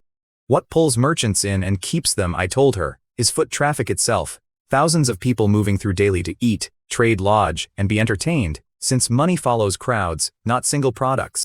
Li Jinshu had a habit, whenever numbers entered a conversation, of going quiet in a way that told me she trusted her own arithmetic more than my summary of it. I opened the notebook of revised mall sketches on the table between us and let her work the numbers herself. 24 shops at 50 silver a month in rent came to something over 1,400 silver a year on rent alone. Add restaurant, bar, and room revenue on top, and the construction cost would come back inside a single year, before even counting bus ticket commissions or freight fees. Numbers like that are the only language most Southern merchants trust, and I intended to hand them exactly that language, laid out clean enough that even a skeptical accountant couldn't pick it apart. I told her the money wasn't really the point of any of it. The real target was getting Southern merchants to walk through and discover rubber goods, glassware, and tools better than what the capital sells, So they set up their own trading posts here and pull their own networks in behind them without me having to chase every one of those networks myself. Greywood Town cannot run forever on one man's ideas. No matter how many product sketches I spread across a table in a morning, and building an economy that runs itself is worth more to me than any single quarter's profit. It was a smarter move than anything I had drafted myself on the subject, routing the pitch through a name Southern merchants already trusted rather than a Northern lord's letterhead they had no reason to trust yet. She offered to draft an investment promotion letter to the Southern Chamber of Commerce, sent under the Nightingale Guild's name rather than Greywood's, since it would land better coming from Serena's guild than from a lord's office. I told her that was fine, and to bring it to me once drafted so I could look it over before it went out. She gave a small bow and went down from the terrace, and behind her the sound of picks striking stone carried up from the site, mixing with the far-off whistle of a steam bus pulling into the station, the ordinary noise of a town that summer had decided to grow. Chapter 180. The first box of matches. 11 days after the product meeting, most of the 6 samples had taken real shape. I had half expected at least 2 of the 6 to stall out entirely, given how tight the timeline had been, and it did something to my mood, watching the reports come in one after another instead. 11 days is not long in the life of a product, but it is long enough to tell whether a workshop can hold to a deadline without me standing over its shoulder the entire time. The rain boots had gone through a 3rd revision after the night patrol logged their complaints, chafing at the shaft, slick soles on wet mud, sweat that never dried inside overnight. He had walked the patrol route himself one night to see the mud they actually worked in, rather than trust the complaint sheet alone, and the deeper tread came directly out of that walk. Huffman answered with a soft leather lining at the boot opening, deeper horizontal tread, and a removable cotton pad inside that could be pulled out and washed. Catherine had 5 raincoat prototypes finished at the same time, coated canvas with waxed thread seams and a thin rubber strip pressed along both sides. Dressed on a mannequin and left in simulated rain for a full day, the coat kept its wearer dry inside, and Catherine added a tie-down hood at the collar without being asked. That last detail was hers alone, not mine, and I made a point of writing her name next to it in the file, rather than folding the credit into the workshop's general output. The thresher got its first field trial at the agricultural station, 3 farmers rotating on the crank, clearing about 1.5 acres of wheat between them. It ran at roughly 4 times hand threshing speed with efficiency past 90%, and Ella's only note on the report was a recommendation to add a baffle at the discharge chute to stop grain from spraying out with the straw. 4 times the output for 1 crank handle's worth of effort meant 4 times fewer bent backs across the whole harvest season, though on the report I only wrote down the efficiency figure, since that was the number the agricultural station actually needed. That left the matches, and I sat with Huffman's finished sample at the center of my desk. The tin caught the afternoon light through the window and threw a small bright square across the desk, and for a moment I turned it in my hand admiring the stamp work before opening the lid. It was a small tin box, embossed Huimu Town safety matches across the lid, coated against rust, holding around 40 evenly cut sticks with heads dyed dark red. I pulled one free and dragged it hard against the sandpaper strip fixed to the side of the box. It caught with a hiss, a steady orange flame rising off the head, carrying the mixed smell of sulfur and pine resin. I let it burn a second longer than necessary, watching the small light hold steady against the afternoon glow through the window, before setting it down in the dish. Li Jinshu had already watched me run steam engines, cement roads, and piped water past her without much reaction beyond polite interest. This small flame did something else to her, and she asked, watching it burn, whether it truly lit from nothing more than a scratch against the box. I told her there was no flint left to carry, no dry tinder to hunt for, only a strike against the sandy strip and a flame ready in under a second. Somewhere behind that flat description sat the actual reason I had pushed this product ahead of 6 others, a memory of how many farmhouses in the north lose someone every winter to fires started chasing a spark in the dark, though I kept that reasoning to myself. I handed the box across and told her to try it herself. Her first strike came too light, throwing off a scatter of sparks with no flame to follow. She frowned at the failed strike the way she frowns at a column of figures that refuses to balance, unwilling to let a small failure sit uncorrected. I said nothing, curious whether she would ask me to demonstrate again or work it out herself, and she chose, without hesitation, to work it out herself.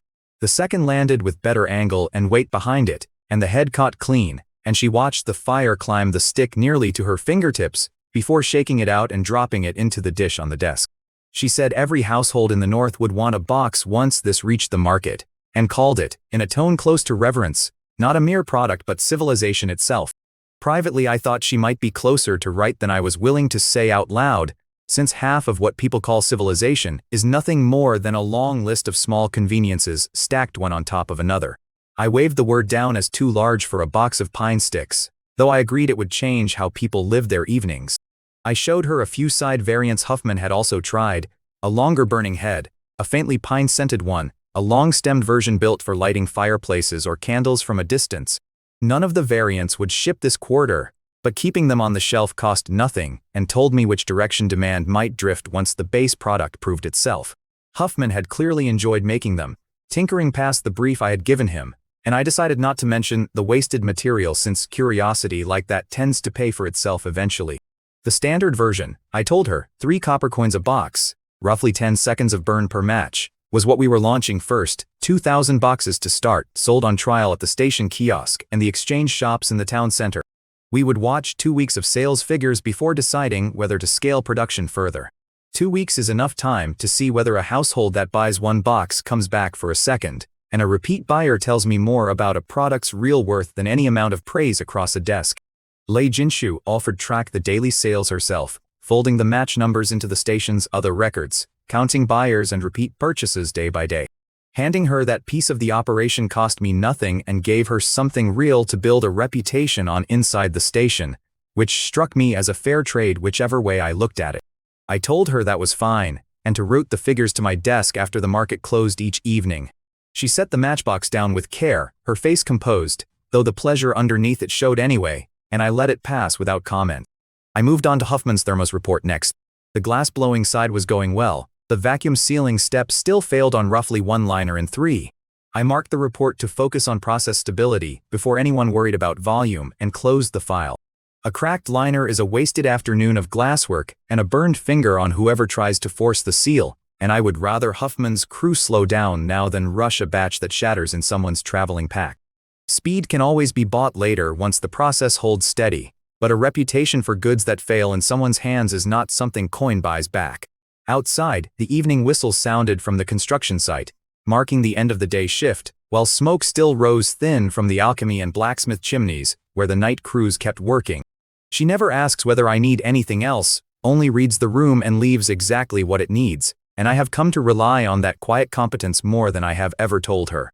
A household runs on 100 small decisions nobody ever thanks anyone for making correctly, and Ling makes more of them correctly in a week than most stewards manage in a season.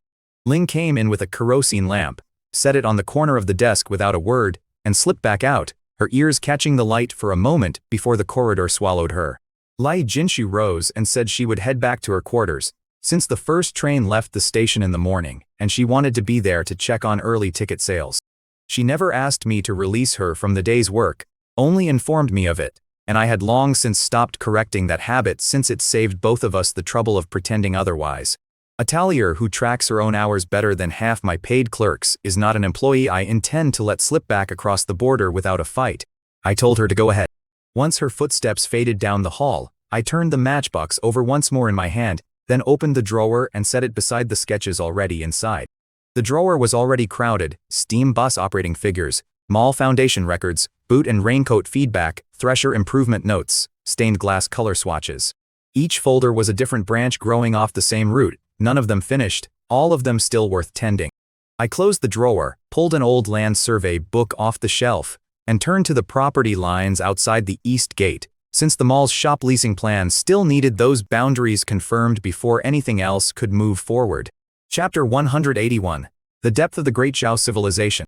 On a summer afternoon, sunlight came down through the oak leaves in the manor's back courtyard, scattering shadow across the bluestone in loose patches. I had a cup of black tea going cold at my elbow and a stack of mall paperwork I had told myself I would read before dinner, and neither had made much progress since I sat down to watch the two of them work. Sylvie was sparring with Lei Jinshu, wooden practice swords wrapped in heavy leather, the pace deliberately slow enough to be a lesson rather than a fight.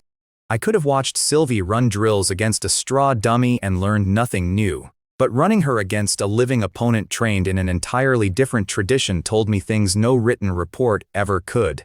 Lei Jinshu had sweat through the linen hunting outfit our tailor had cut down for her, gripping her sword with both hands as she tried to meet Sylvie's downward strike. The blades met with a dull crack, and the impact staggered Lei Jinshu back 2 full steps.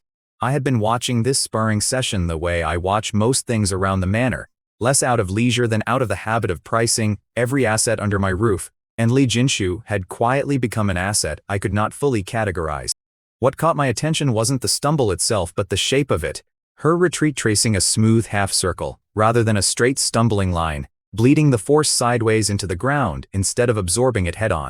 A footwork pattern nobody in this empire recognizes is, to me, less a curiosity than an unlogged asset, and I have never been able to leave an unlogged asset alone for long. I set my teacup down and called a pause on the lesson. Lei Jinshu looked between the two of us, breathing hard, one hand braced against her own knee, plainly unsure whether the pause meant she had done something wrong or something worth noticing. Sylvie sheathed her practiced sword at once and stepped back, with the straight posture drilled into every imperial knight. I asked Sylvie whether she had caught it too, that half-circle retreat, and she agreed it wasn't the planted pillar stability the empire trains into its knights, more some rhythm she couldn't place a name to. Weeks of ledgers and crop yields had taught me a great deal about how she thought, but nothing at all about what her own body was capable of doing when the numbers ran out, and that gap had been sitting unaddressed for too long. I turned to Li Jinshu and told her directly that we had spent our conversations so far on agriculture and account books, never once on the thing that actually mattered most between our two nations, how her homeland channels extraordinary power. The pause stretched a second longer than plain courtesy required, and I watched her weigh how much of her homeland's true strength she was willing to hand over to a foreign lord across a wooden practice sword. Her eyes went to Han Yong first, the bodyguard standing motionless at the courtyard's edge, before she answered me. She said my having saved her life once already was reason enough to speak plainly, and that back home the word was not extraordinary but cultivation. It branches, she said, into 7 broad paths. Martial artists temper muscle, bone, and internal energy through the body itself, closest of the 7 to what Sylvie and her order already understand. Taoists commune with heaven and draw on talismans to work their will, a path Li Jinshu described as closer to a priest reading omens than any imperial mage bending raw force. Buddhist monks cultivate an indestructible body alongside a discipline of karmic law, patient enough, she said, to spend decades on a single technique most warriors would call finished in a season. Confucian scholars cultivate a righteous will strong enough that words alone can suppress evil.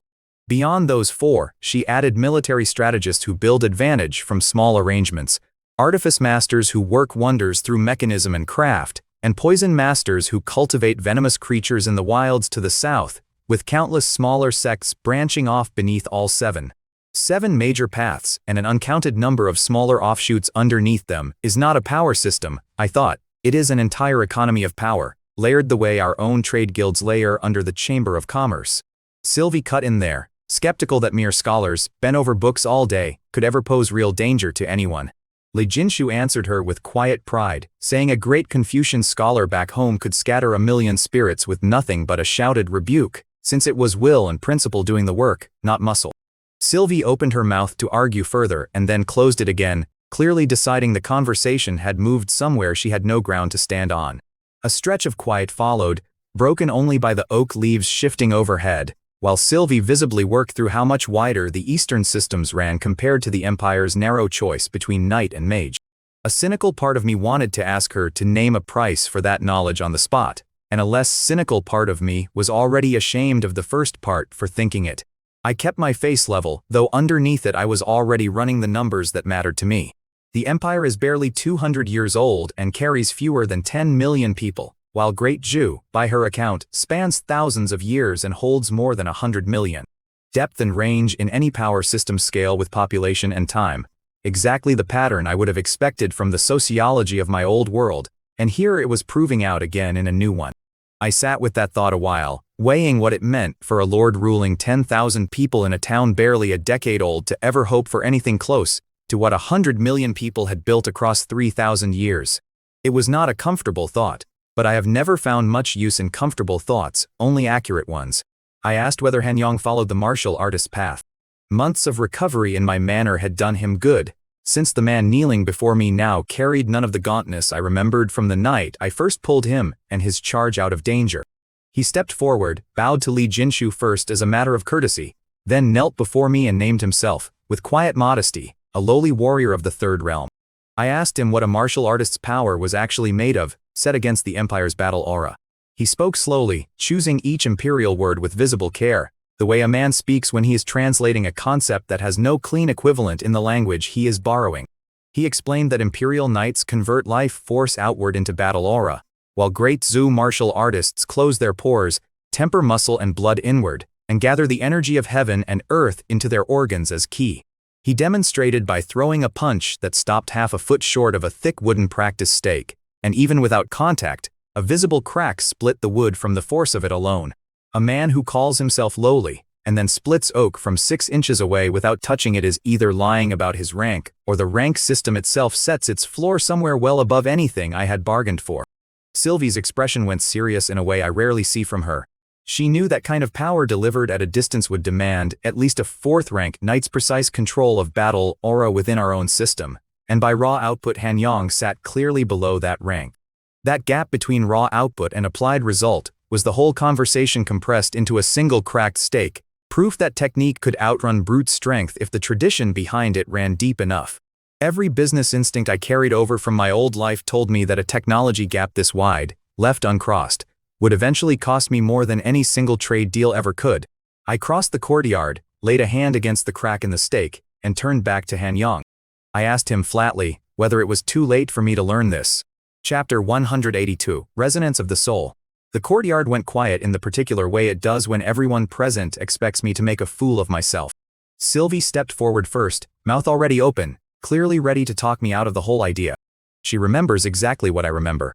She remembers the day Greywood's first laboratory opened, and the resident mage ran every diagnostic he owned over me and came back with nothing, a lord with no more magical sense than a fence post. He tried 3 separate detection rituals that afternoon, each more embarrassing than the last, and each returned the same flat silence where a spark of aptitude should have registered. She also remembers, though she never raised it in front of others, that I tried the Lionheart breathing method afterward on my own. That method is the most common battle aura foundation in the whole empire, taught to every second son with a sword and an ambition. I got exactly the same result from it that I got from the magic. Stagnant water, no current, no spark. From where she stood, a man rejected twice by every Western system this continent has to offer, now trying some Eastern discipline nobody around here had ever heard of, looked less like ambition and more like a man wasting an afternoon. I could see the argument forming behind her eyes before she spoke a word of it. The careful diplomatic version of "You are embarrassing yourself, my lord." Sylvie has never once told me outright that I am wrong. She circles the point instead, the way any competent advisor learns to circle a ruler's ego. I let her see that I had already weighed that risk and priced it as acceptable.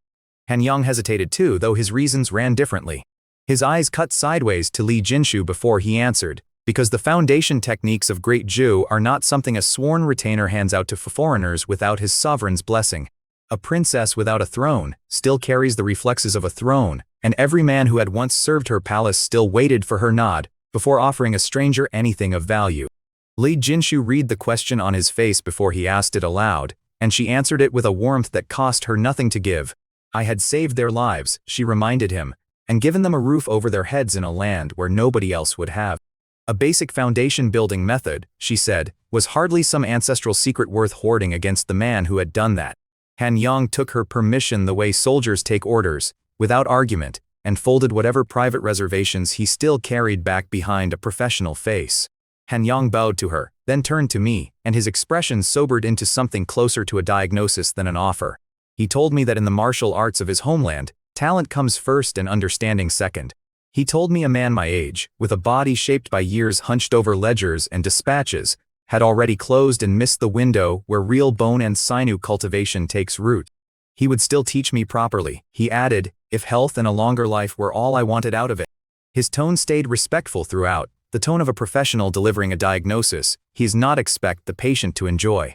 Translated out of his tact and into plain terms, what he meant was that I was too old, too soft, and unlikely to amount to anything worth writing down. I had no objection to being underestimated. Underestimation is a resource, in my experience, and I have never once turned down a free resource. Let every man who watches me struggle through a horse stance today assume I am wasting my time. The assumption costs him nothing and buys me quiet years to work in. A rival who never sees a threat coming rarely bothers preparing a defense against it. I intend to keep collecting quiet advantages like this one for as long as the world keeps handing them to me. I stripped off my vest and hung it over the back of the wicker chair. I walked into the middle of the courtyard in my shirt sleeves and asked him where we started. He told me to take a horse stance, and his hands were on me without ceremony a heartbeat later, correcting feet, knees, spine.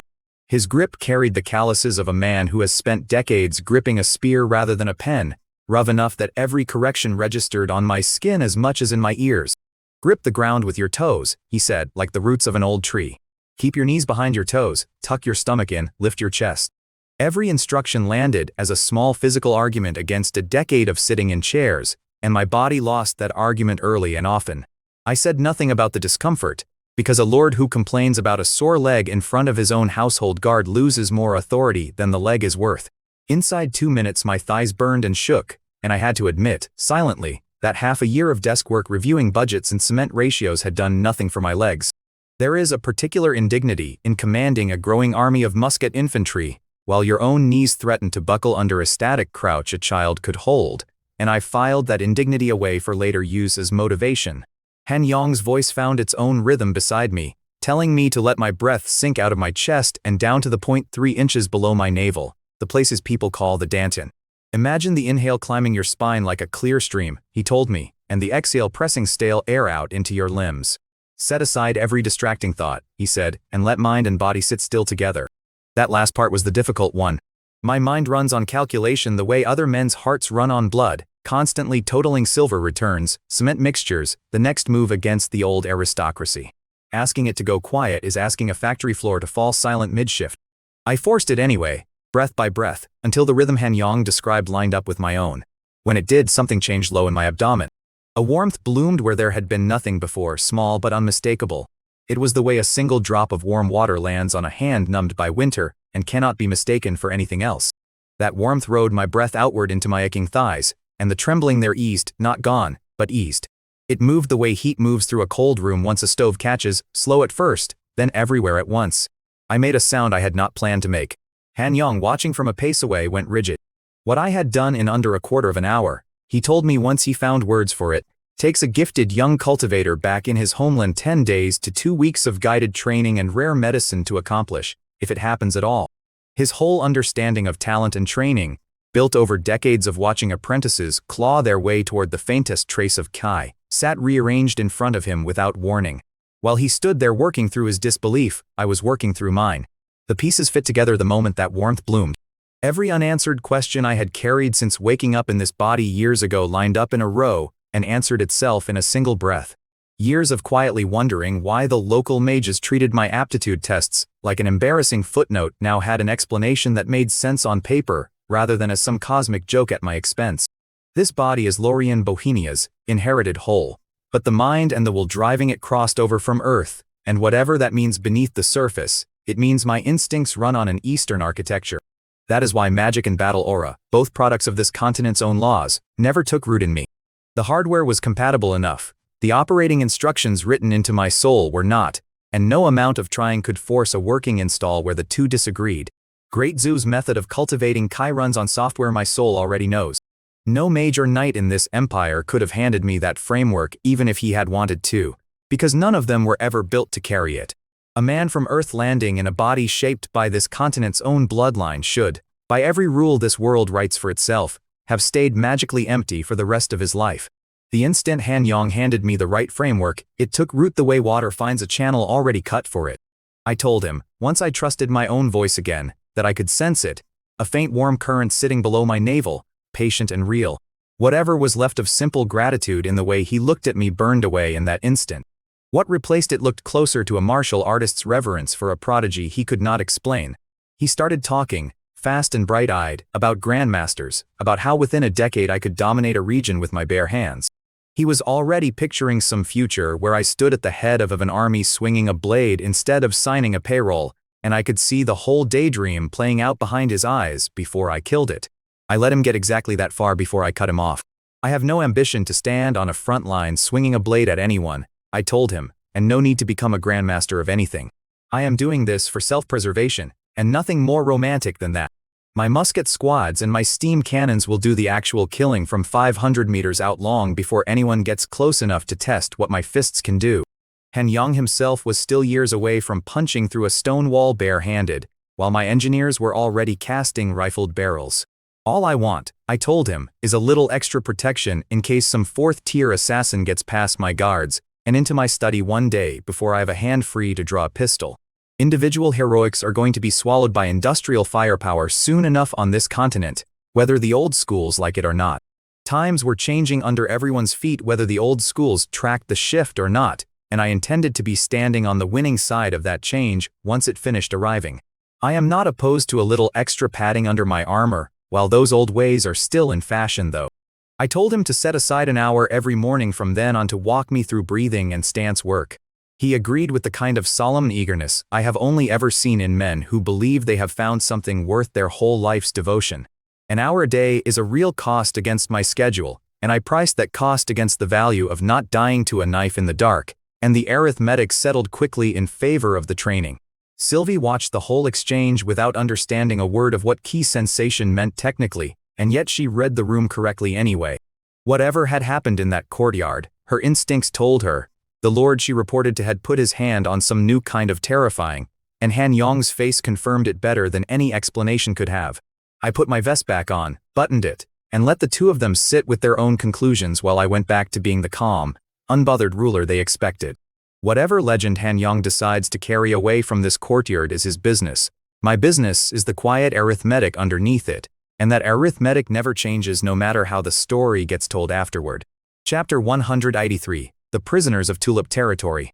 I was not in the south for any of what follows, and I want that said plainly before I lay it out. Everything here reached me afterward, in pieces, from the werewolf scouts who report to Serena's guild, and from Serena's own account once she stood in front of me with the whole ugly shape of it assembled. What I pieced together started with 3 days of rain over Tulip Territory, rain that did not let up. It turned the towers of Count Valerius's castle into something oppressive even secondhand, in the retelling alone. Valerius went down to his own dungeon himself rather than send an underling, the reports said, and that detail told me something about how personally he had taken what happened. A count with 1,000 soldiers under his command does not usually walk down damp stone steps in person unless his pride, not his authority, is what got wounded. The corridor smelled of rust and standing water, or so the account described it, the kind of smell that clings to a man's clothes long after he has climbed back into daylight. Balin's steel anvil was already chained to the dungeon wall by then, his beard matted with blood and mud. 2 guards trailed behind Valerius carrying torches, the story went, throwing shadows up the moss-streaked walls tall enough to swallow the count whole. In the corner of that cell his 2 sons and his daughter sat with the hollow, waiting look of people who have already run out of hope for the night. None of them spoke, according to the account. None of them moved beyond the small motions cold and hunger force on a body left too long in one position. A decade of hospitality had bought Balin's family nothing sturdier than that corner floor once their patriarch's temper crossed a count who never learned how to lose gracefully. Valerius raged at him, according to what reached me, over a full decade of hospitality thrown back in his face. Fine ale, rare minerals shipped in from across the continent, a standing in that castle most barons never reach. All of it, Valerius said, repaid by a man trying to slip away in the dark with his whole family like a common thief. Balin's answer, as it was relayed to me, did not sound like a man asking for mercy. He called what Valerius had given him a tomb lined in silk. Singing mechanical birds, ornamental clasps for a mistress's jewelry box, toys that insulted every year he had spent mastering real forging and real engineering. A master smith reduced to a jeweler's assistant, he said, is a master smith buried alive and made to keep smiling about it. What Serena had given him instead, he said, was a half-finished steam cylinder blueprint and the design for a flintlock pistol. That work let him watch steam drive a piston with a pure, stable power, he said, and feel, for the first time in his life, that he had touched something close to a miracle mortals could hold and control rather than beg from a god. No priest, no enchanter, no bloodline requirement stood between a dwarf with the right blueprint, and that kind of power, and that alone by his own account, was worth more to him than every rare mineral Valerius had ever shipped in for him. He was, by every description that survived the retelling, a traditional southern nobleman down to the marrow, a man who measured the world in bloodlines and titles rather than piston strokes. Valerius, by every account that reached me, cared nothing for steam or pistols and everything for order and obedience. A dwarf lecturing him about miracles in his own dungeon only hardened him further. By the time Balin finished speaking, whatever restraint had kept Valerius civil through a decade of hosting him had worn through completely. He stripped the family of guest status on the spot and branded them slaves. He ordered them kept alive on bread and water alone, under guard, unreachable by anyone without his personal warrant. Anyone caught approaching the cell without that warrant, he told his guards on his way back up the stairs, was to be killed on sight, no questions asked and no exceptions made for rank. Back in Greywood, the news reached Serena through one of our werewolf scouts, the trained ones we use for eyes and ears across the southern border. He reported that Balin had been intercepted at a checkpoint riding in a disguised carriage, and that Valerius had clearly had spies planted inside the workshop for some time already. Nothing else explained how border guards had known exactly which carriage to search on a rain-soaked night, out of dozens passing through that same crossing.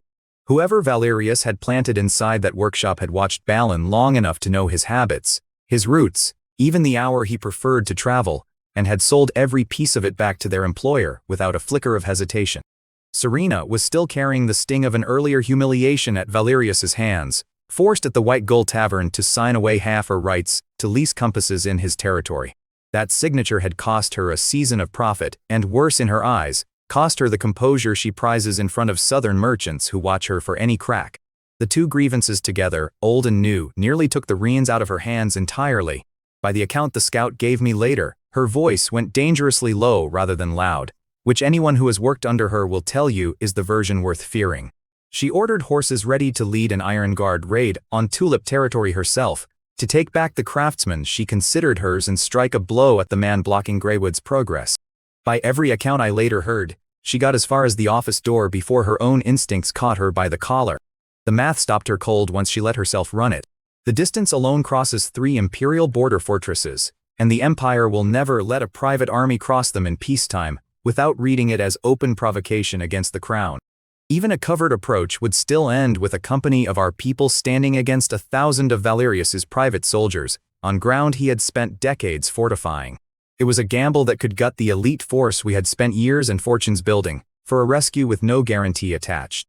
In her business dealings across the South, she can move markets and command whole shipping lanes with a signature, and none of that leverage translates into a single soldier surviving a 1,000-strong garrison on its home ground. A merchant's authority ends precisely where a count's private army begins, and no amount of will on her part changes where that line sits. She has built an empire out of routes and rates and quiet leverage, and every one of those tools turns to nothing the instant soldiers start counting bodies instead of coin. She canceled the horses, according to what I heard, and took a long breath at that doorway. The smarter move, she decided, was to bring the whole mess to me. If there was one person in her life who could solve a problem like this elegantly and lethally without lighting a war, it was her unreadable younger brother. That is, more or less, how the story reached my desk. Not as something I lived through, but as something handed to me secondhand, already burning, by the one person angry enough to have nearly thrown away an army over it. Whatever details the retelling smoothed over or sharpened in the process, the shape of the problem she carried into my study that evening was real enough on its own. Chapter 184. The Art of Using a Tiger to Drive Away a Snake. I was in my study when Serena reached me, cleaning 6 brand new flintlock muskets laid out across the long table. I was wiping down walnut stalks and checking the fit of each barrel joint by hand. Good work by Nolan standards, better than anything else on this continent, though nowhere near the tolerances I remember an assembly line back on Earth turning out without a second thought. I ran a thumbnail along a barrel seam checking for the faintest ridge and found none, which on this world counts as a kind of small daily miracle I try not to take for granted. Outside the window, the evening light caught on the drying courtyard below, where 2 guards traded a joke I could not hear and did not need to. 6 pistols sat in a neat row waiting for their turn under the cloth, each one a small piece of the future I intend to build whether the old aristocracy approves of it or not. She waited for me to finish the sentence about knocking before she pushed forward, which told me she still had enough composure left to play the game, even while it clearly cost her something to do it. The door came open without a knock, hard enough to bang against the frame, and Serena walked in with her cloak still dark from the rain. Water dripped off the hem onto the floorboards, a small dark ring spreading before she stopped to care about it. Her face was set in a way I had not seen on her in a while. "You only forget to knock," I told her without looking up from the flint clip in my hands, "when something has slipped out of your control." She reached the table and looked at the 6 pistols lined up on it, her eyes catching there for a second. She took a breath and got straight to it. Balin's steel anvil had been taken, his workshop seized, his family enslaved in the dungeons of Tulip Territory. I set the cloth down and put the musket back on its rack before I answered her. "So that, I said was the real purpose behind the half-finished steam cylinder drawing and the early pistol design she had walked off with months earlier, under the excuse of expanding our high-end craft market in the South. She did not fight me on it. Her cloak dripped a slow rhythm onto the floorboards while she spoke, and she did not once look down to check the damage it was doing to the wood. She had had her eye on him for a while, she admitted, a dwarven grandmaster with the kind of precision work our whole industrial system needs. He had even tried optimizing our pistol's firing mechanism on his own initiative, she said, a rare genius by any standard. She had chased that kind of talent the way I chase silver, single-mindedly, and I could not fault the instinct even while I understood exactly where it had led. We are, in that particular respect, more alike than either of us tends to admit out loud. Her ambition had gotten him captured, and now she leaned over my desk, asking me not to let him die for it. She laid out a plan for a direct raid, 30 elite iron guards armed with muskets, alchemy workshop grenades, a night infiltration of the castle. She had clearly worked the route out already, timing the patrol changes, the weakest stretch of wall, the drainage tunnel that fed into the lower dungeon, the kind of preparation that told me she had spent the whole ride back sketching it in her head rather than sleeping. I respected the work even as I prepared to tear the plan apart, because good instincts wasted on the wrong target are still good instincts, and hers are rarely wrong about anything except timing. Tearing it apart in front of her was never going to be pleasant, but a comfortable lie costs more lives in the long run than an uncomfortable truth delivered early. I ran the numbers as coldly as I run any numbers. 30 muskets with grenades and smoke could plausibly punch through a defensive line inside the narrow corridors of a castle, like that in under half an hour, tactically speaking. Rescuing captives, though, is not the same operation as an assassination raid, and I told her so. Did she expect us, I asked her, to march 4 unarmed, likely shackled dwarves through 1,000 hostile soldiers, in territory none of us knew? And to do it, I added, while also facing imperial checkpoints on the way home afterward, checkpoints that would have every reason to search a northern lord's carriage carrying passengers who match a fugitive slave's description. I am a lord, I reminded her, not a mercenary captain out of some adventure story. I was not going to gamble iron guards I had spent years and fortunes training on a rescue with a failure rate above 70% for a craftsman who had not sworn us a single oath of loyalty. Even a flawless raid, executed to the letter, would still leave a trail pointing straight back to Greywood's crest. An open-armed strike on Tulip Territory, win or lose, would detonate across the southern aristocracy. It could freeze her entire trade network overnight, and trading an entire region's business for one talented captive is not a fair exchange, no matter how skilled the captive. Every merchant she had spent years cultivating in the South would read an armed raid as proof that Greywood cannot be trusted with a quiet trade route, and trust, once burned, does not grow back on any schedule I control. Deflated but unable to argue the military logic, she asked whether that meant we were meant to watch him die in that dungeon. I told her we do not need a blade to kill a man. The sharpest weapon in this world, I said, is not usually a sword or a musket, it is self-interest. Every man who has ever ruined himself for greed did it without a single soldier pointing a weapon at him, and Valerius struck me as exactly that kind of man waiting for the right pressure to find him. I walked her over to the map on my wall and traced a circle around the southern kingdom with one finger. Valerius is arrogant and possessive of everything he claims as his, I told her, and a man like that always collects enemies among the merchants and nobles around him. Given how long she had run the Nightingale Guild down there, I asked her who hated Valerius most of anyone in the South. She named the Kevins family without hesitation. They were a rising power controlling the southern fish and fishing gear trade, repeatedly blocked from expanding into Tulip Territory by Valerius, with a real history of bloody friction along their shared border. More than one Kevin's patrol boat had gone missing in disputed waters over the years, she reminded me, and Valerius had never once apologized or paid a coin of compensation for any of them. I laid the rest of the plan out for her from there. Starting the next day, the Nightingale Guild would quietly cut off all supply, compasses included, to every merchant inside Valerius's territory. Any excuse would do, I told her, so long as it engineered a real shortage inside of 2 weeks. At the same time, Serena would meet the Kevins family patriarch in secret and offer him an interest-free loan, large enough to hire every mercenary band along the southern border. On top of that, a steep discount on our surplus steel armor and crossbows, enough to tip the scales past any doubt. None of that hardware represents anything cutting-edge to us anymore. Not with muskets already coming off our own lines, and obsolete inventory sold at a discount to a grateful ally is a better use of it than letting it rust in a Greywood warehouse. Following the shape of it now, she called it what it was, manufacturing a localized proxy war, using a tiger to chase off a snake, as I had put it to her. Once Kevin's held an overwhelming advantage in both money and soldiers, the grudge simmering between the two houses for years would boil over on its own. Grudges like that do not need a spark from us. They only need the confidence that they can win outright, and confidence is the one thing money buys reliably in this world. Valerius's private army would be pulled to the front lines, leaving his home territory exposed and unsteady. A castle full of soldiers pointed outward at an advancing enemy is a castle, with a very thin guard left watching its own dungeon. Money, I reminded her, is the one resource I have no shortage of, thanks to the silver the system hands me every morning. Funding somebody else's war costs me nothing that matters to me. The old aristocracy still measures wealth in land and bloodlines, unaware that the system deposits enough silver into my accounts each morning to make land itself something of an afterthought.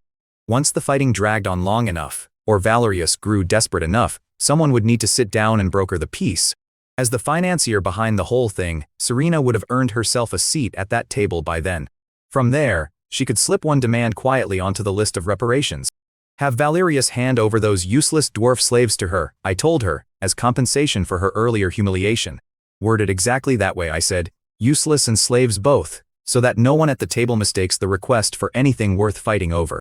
A man like Valerius, I reasoned, would part with a few blacksmiths who had already angered him far more readily than he would cede a single city or port. Pride does strange arithmetic in a cornered man's head, and Valerius would sooner lose 4 dwarves who had already betrayed him than admit in front of his peers that he had lost a single stone of his territory. That is the whole trick of it, in the end. Give a proud man a way to lose small so he never has to admit he lost it all.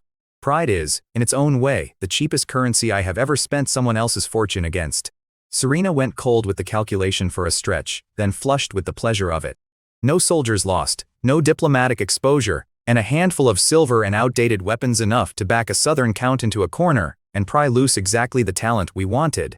For a woman who spends her days pricing risk against reward across an entire coastline, watching a plan this clean assemble itself in front of her carried its own particular satisfaction. She straightened and told me she would leave for the south the next morning. The gloom that had walked in with her was gone by the time she reached the door, replaced by something closer to the composure I associate with her running a room full of merchants twice her age. I sent her off with one last instruction. Tell the Kevins family our only real demand is a healthier trade order in the south. Everything else, I told her, she was free to negotiate however she liked, so long as Balin and his family came home to us breathing. Chapter 185 Lorian's Day. Morning mist sat low over Greywood when I woke, the kind that softens the chimney smoke rising off the machine shops into something quietly gentler than it has any right to be. Tang lifted the bedroom curtain with the careful, nervous precision she always uses, as though the fabric might complain if she rushed it.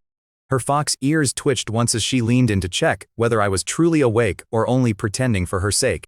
Ling waited beside the bed with a basin of warm water already prepared, calm in the way she always is, unhurried even at that early hour. Between the two of them I was dressed inside a few minutes. Tang told me she had added a touch of mint to my washing water that morning, to help me wake before breakfast. I thanked her for it plainly, because it is the kind of small attention that deserves acknowledgement rather than silence. Breakfast was simple and well provisioned: bacon, oat bread, a bowl of rice grown in our greenhouse trials.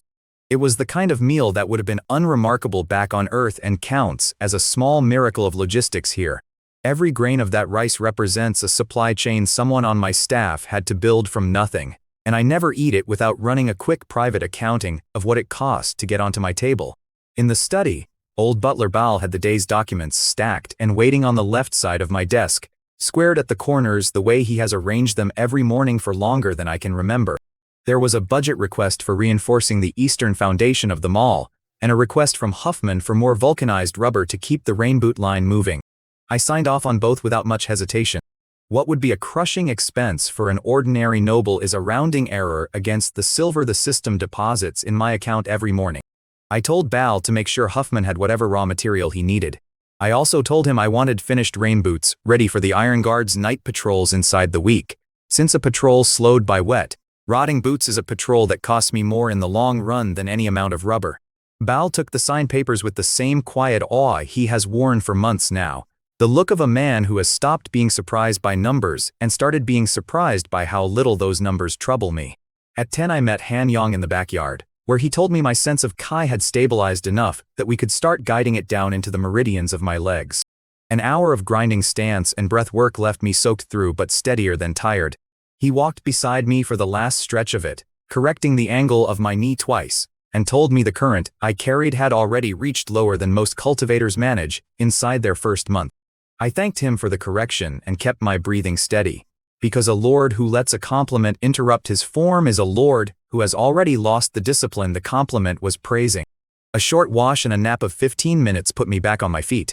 I went out by carriage, fitted now with rubber shock absorbers that make the newly cemented roads pleasant to travel, for an afternoon of inspections. At the mall site, the supervisor jogged over still wearing his safety helmet, pointing across the half-risen frame of the building with real pride in his voice. He reported the excavation and soft soil compaction finished, with ground floor shops possibly ready by autumn. Scaffolding climbed 4 stories against the gray sky behind him, workers moving across it with the kind of practiced ease that comes only after months on the same site. I told him lighting and drainage were not to be shortcut for anything. This mall is meant to be the flagship the whole north, I said, and it will be built like one. A leaking roof or a flooded stairwell in the first winter would undo 2 years of careful reputation building faster than any rival could manage on his own, and I said as much before I moved on. From there the carriage carried me past the new product research workshop, the water pipe laying site, and the hospital's isolation ward. Each stop was shorter than the last, but none of them went skipped. The research workshop showed me a new casting mold that could shave a full day off cannon barrel production, and I told the lead engineer to double the order for raw iron before I left. The water pipe crew had reached the 3rd residential block ahead of schedule, and the foreman there asked, half joking, whether I planned to run pipe all the way out to the wolf pens next. At the edge of the northern district I found Sylvie waiting with news from the Eastern Border Patrol.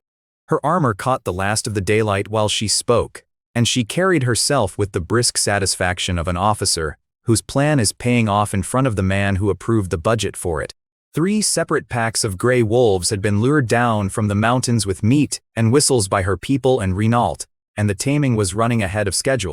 The first Wolf Rider scout squad, she said, would likely stand up inside a month.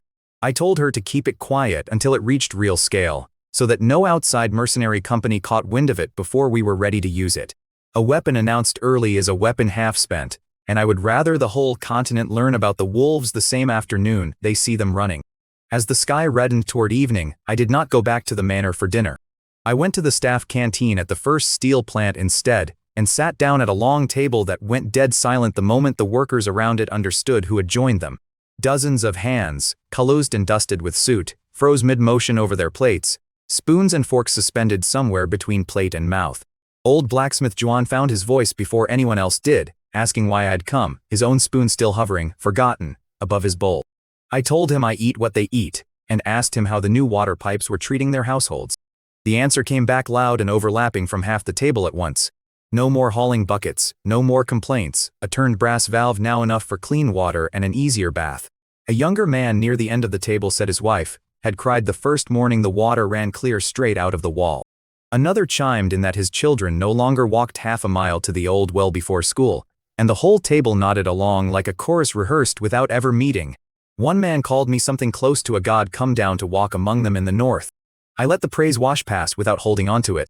What I was actually tracking sat underneath the noise. Whether the working hours were reasonable, whether the mall vouchers were easy enough to redeem, whether the cafeteria food kept a man's strength up through a full shift. Flattery costs nothing and tells me nothing. What I care about is how long this workforce can keep handing me stable output, and that was the only ledger I was reading at that table.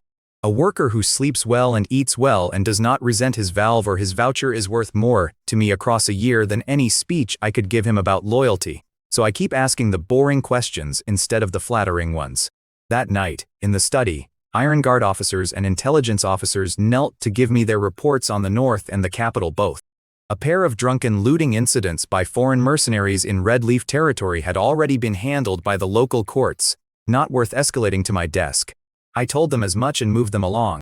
The intelligence officer hesitated before the next line, watching my face for a reaction he did not find. He had clearly rehearsed some careful phrasing for it on the walk over, and I let him deliver it anyway, out of courtesy for the effort. Word had also come that the old Bohemia family residence in the capital was being carved up among the capital's nobility. I told them to let the vultures divide it however they liked, because it means nothing to me anymore. A house in the capital cannot forge a musket or lay a water pipe And everything I have built here in Greywood is worth more to me than every stone that family once owned back there. Let the capital's nobility squabble over marble floors and empty titles. I would rather own the pipes running under a working town than the crest hanging above a dead one. Once the last of the day's personnel orders were signed, I sank into a hot marble bath scented faintly with oil. Muscles that had been tight since sunrise unwound for the first time all day. The oil scent rising off the water carried a faint trace of lavender, one of Ling's small additions that I have never once asked her to stop making. Ling knelt at the edge of the tub, working the tension out of my temples with careful hands. Tang worked the soreness out of my legs on the other side, still aching from the horse stance. Steam curled around both of them, blurring the edges of the room into something soft and unhurried, a rare kind of quiet in a house that runs on schedules. Their cheeks carried the faint flush of the heat and a shyness that had nothing to do with anything beyond two people looking after someone who works himself half to death every day of the year. Neither of them said much, and neither of them needed to. The care in their hands spoke plainly enough on its own. Days like this one rarely end quietly in Greywood, and I have learned to treat the ones that do as a kind of quiet payment owed to me by a life that otherwise runs entirely on ledgers. Tomorrow the ledgers would start again regardless, but for one more hour I let them wait. Whatever the South sends back to us in the weeks ahead, that quiet hour would still have been worth the keeping. I closed my eyes and let that one still hour of the day belong to nobody's ledger but my own. Chapter 186, The Situation in the North. The water had gone from hot to warm at the edges, and Tang wanted to know if that was still acceptable. I told her it was fine, and that she should keep working the muscle at the back of my calf. She had good hands, the kind of pressure that came from real training rather than palace etiquette. I let my eyes close and let her work while the steam rose off the stone tub in slow curls. Ling stood by with the towels folded over one arm, patient in the way both of them had learned to be around me, and neither said a word while I thought. My mind, as usual, had already left the bathroom and gone wandering toward the capital. It is a bad habit, letting business follow me into a bath, but it is one I have never managed to break. Word had reached me, through 3 separate channels that all agreed with each other, that Duke Golden Lion had gone quiet. 3 independent sources telling the same story is worth more to me than any single spy sworn to secrecy, since agreement across unrelated liars is the closest thing to proof a man in my position ever gets. He was the one who had once paid good coin for a 4th-tier assassin to end my career early, back when he still thought Greywood was some frontier joke worth the investment. I still think about that contract sometimes, mostly as a reminder of what happens to men who underestimate a balance sheet they never bothered to read. The failure of that investment appeared to have taught him something, because he had not so much as sent a rude letter since. Once you have watched your hired blade fail against real defenses, you start to understand the difference between a target on paper and a target in practice. I have never lost a night's sleep over that particular assassin, and I doubt Duke Golden Lion has slept especially well since. What interested me more than his silence was the reason behind it. Emperor Reynolds, rather than letting a humiliated duke keep scheming in the shadows of the capital where scheming is cheap, had leaned on him until he agreed to lead his family's private army south to the Orc front in person. The official language called it an act of loyalty. I read it the way I read most official language, which is to say I read straight through it. 2 men were using each other as cover, the emperor clearing a threat off his own doorstep, and the duke buying himself time by performing obedience where everyone could see it. It is a very old trade, and it never goes out of fashion, whether the currency is silver or armies or, in my own case, a title nobody in the capital thought worth the paper it was written on. The Southern War itself had ground on for 2 or 3 years now, bleeding the Orc Empire dry against imperial fortifications and battle magic that no amount of raw strength could outmuscle forever. Brute force is a fine currency in the first year of any war and a wasting asset in every year after that, a lesson the Orc commanders were apparently learning the expensive way. My sources said the Orcs wanted out, which meant Reynolds was about to have both hands free for the first time in a long while. He had already started using them. New decrees kept rolling out of the capital dressed up as routine housekeeping, tax adjustments, redistribution of noble territories, tighter inspection of new industrial goods from private producers, a fresh census to re-register the population, and centralized control over military supply. Any one of those decrees, read alone, could pass for the dull business of governing a large country. To a lord who only understood taxes as taxes, it would look like paperwork. To someone who had run an actual government in another life, it read as a slow, deliberate campaign to strip local nobles of their independence and drag every thread of power back toward the throne. I have seen this playbook before, in a country he has never heard of, run by men who never heard of him either. It always works the same way. And it always ends the same way for the people who do not see it coming in time. Centralize the census first, so you know exactly what you are collecting from and who owes you. Centralize the supply lines second, so no local lord can raise an army you did not first agree to feed. Centralize the courts third quietly, so that any dispute worth deciding eventually funnels back to a judge who answers to the throne rather than to the province. Then dress the whole thing in the language of fairness and order, and wait for the provinces to applaud their own leash. Reynolds is not a genius, but he does not need to be one, because the machinery he inherited has run this exact circuit for centuries before he was born. I do not resent him for using it well, since I am, after all, running my own version of the same machine, only pointed in the opposite direction. His version pulls power inward toward one throne, and mine pulls people outward into one quiet northern fog, and the two machines happen, for now, to run on parallel tracks without colliding. Every empire I have ever studied, in either of the lives I have now lived, reaches for the same set of tools once the external threat dies down, and Reynolds was reaching for exactly the tools I would have predicted. There is something oddly comforting, in a distant sort of way, in watching a stranger a continent, and a lifetime removed from anything I once knew make the same calculated moves I would have made in his chair. I measured my own position against that map in my head, the way I always did before sleep found me.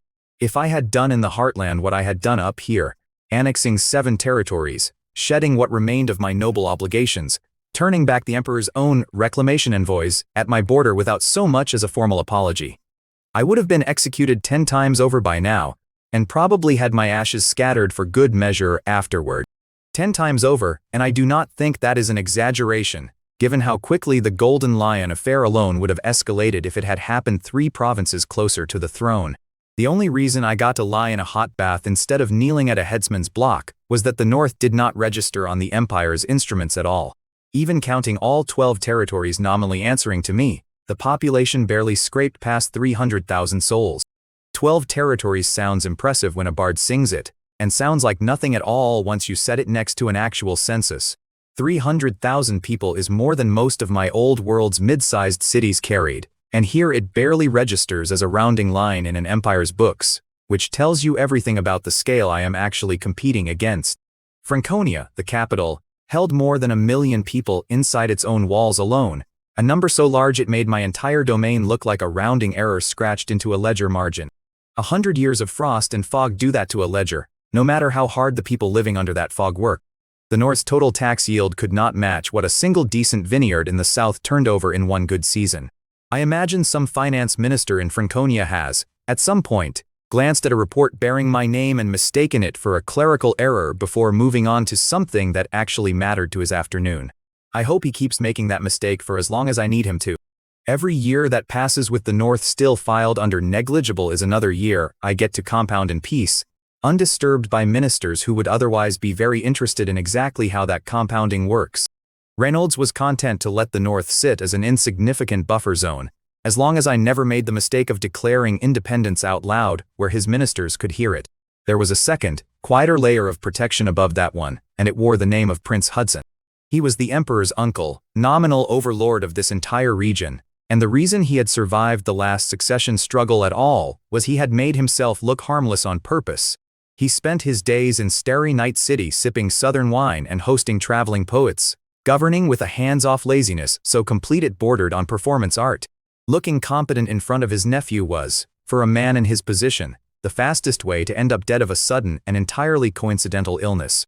I respect that kind of restraint more than most nobles will ever know, since it takes real discipline to spend decades pretending to be useless.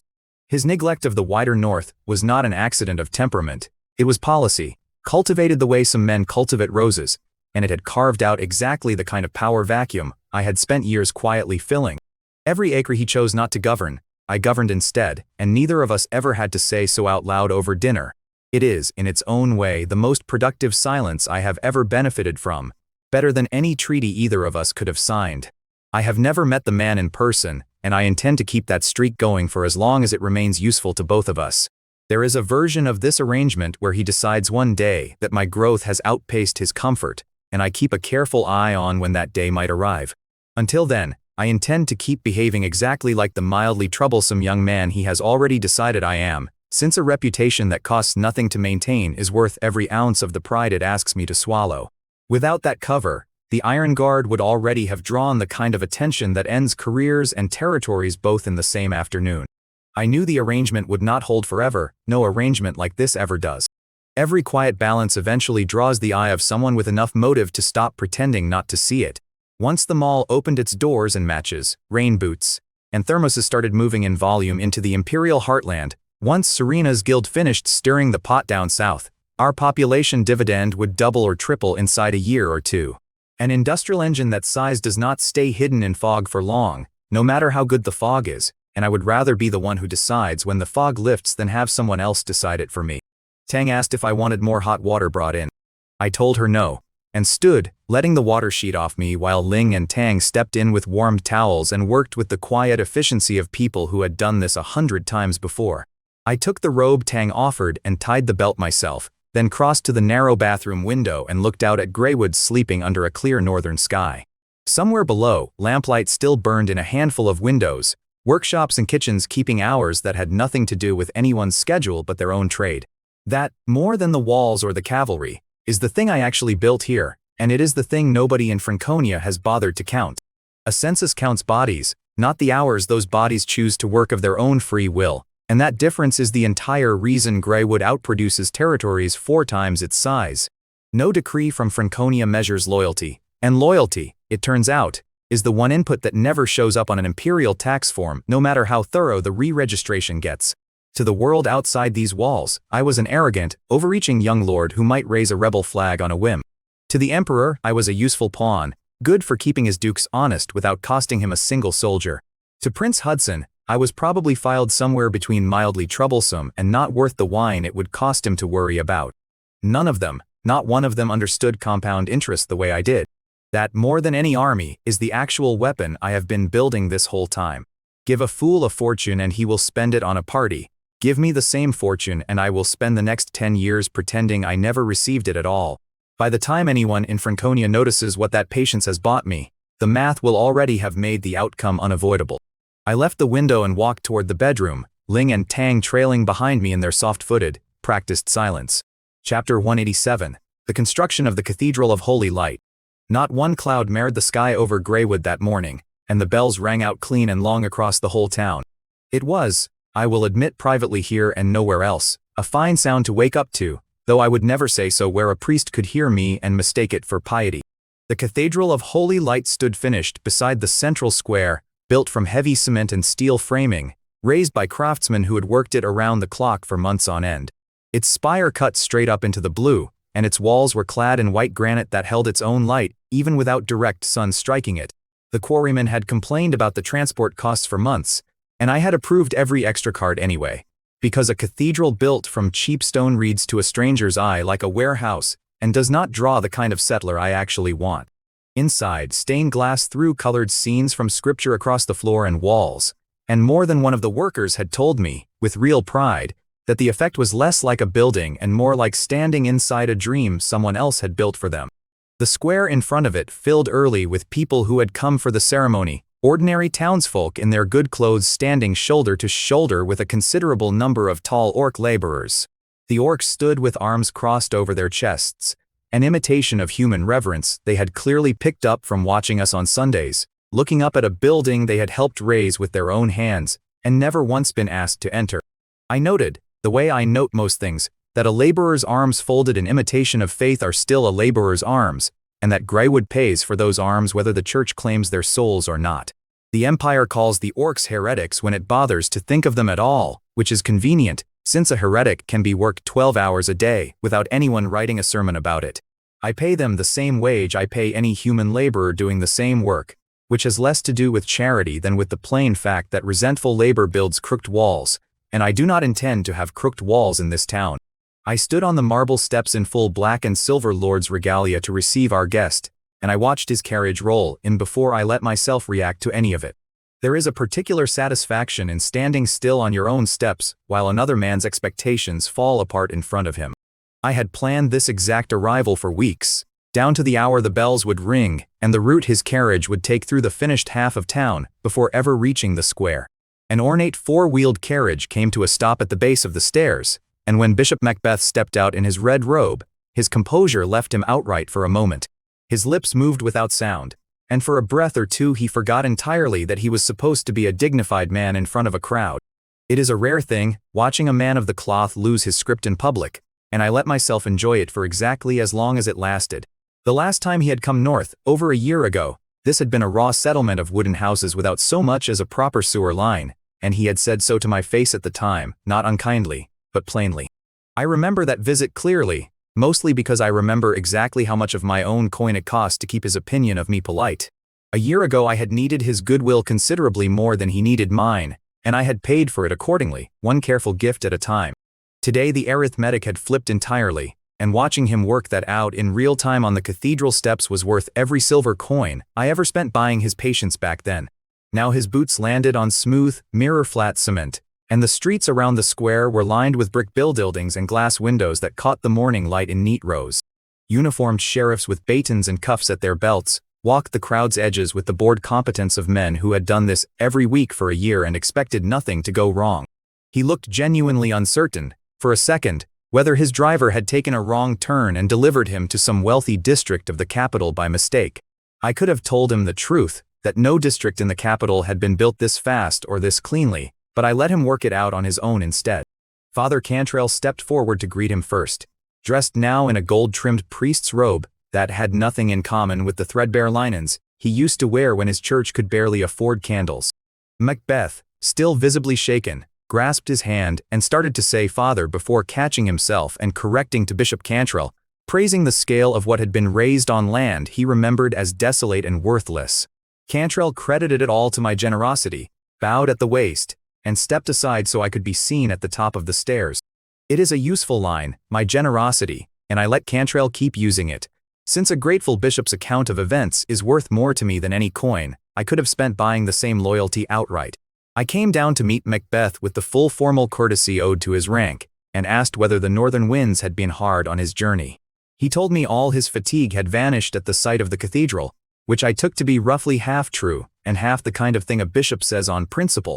Men who have spent 30 years in the church learn to speak in blessings the way soldiers learn to speak in orders, automatically and without much thought behind the words. While an attendant offered him a towel soaked in holy water, his eyes swept the square in a way he clearly meant to look casual and did not. Iron Guard cavalry sat their tall horses at the square's edges, armored and sharp-eyed and disciplined in a way that unsettled him more than he wanted to show on his face. This was not the kind of standing force a wild northern backwater was supposed to field, and I could see him cataloging it piece by piece as he stood there. The quality of the steel, the discipline of the sheriffs, even the healthy, well-fed faces of the ordinary laborers, none of it matched whatever report had been handed to him before he left the capital. I let him keep counting, because a man who is busy counting is a man who has stopped negotiating in his head.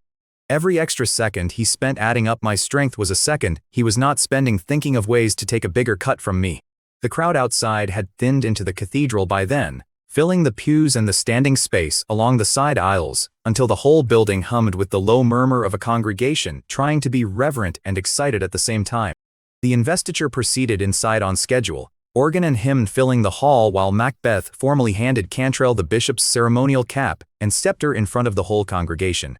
I sat in the Lord's seat through the entire thing running numbers rather than absorbing any of the sanctity on display around me. Hymns are lovely, and I mean that, but they have never once told me what a thing costs or what it earns. With the cathedral now consecrated, Greywood's religious legitimacy had effectively hit its ceiling, which mattered to me not for prayer, but for the devout settlers it would let me pull in from other provinces. Population is the one resource no amount of clever policy can manufacture out of nothing, and here was the church, quite literally, delivering it to my door with a bow on top. Every altar I fund is, at bottom, a recruitment office wearing a much better robe than the ones I use for that purpose in Greywood proper. The system credits me for population regardless of how a new arrival came to stand on my land, and I have never once cared whether the road that brought them here was paved with faith or with desperation.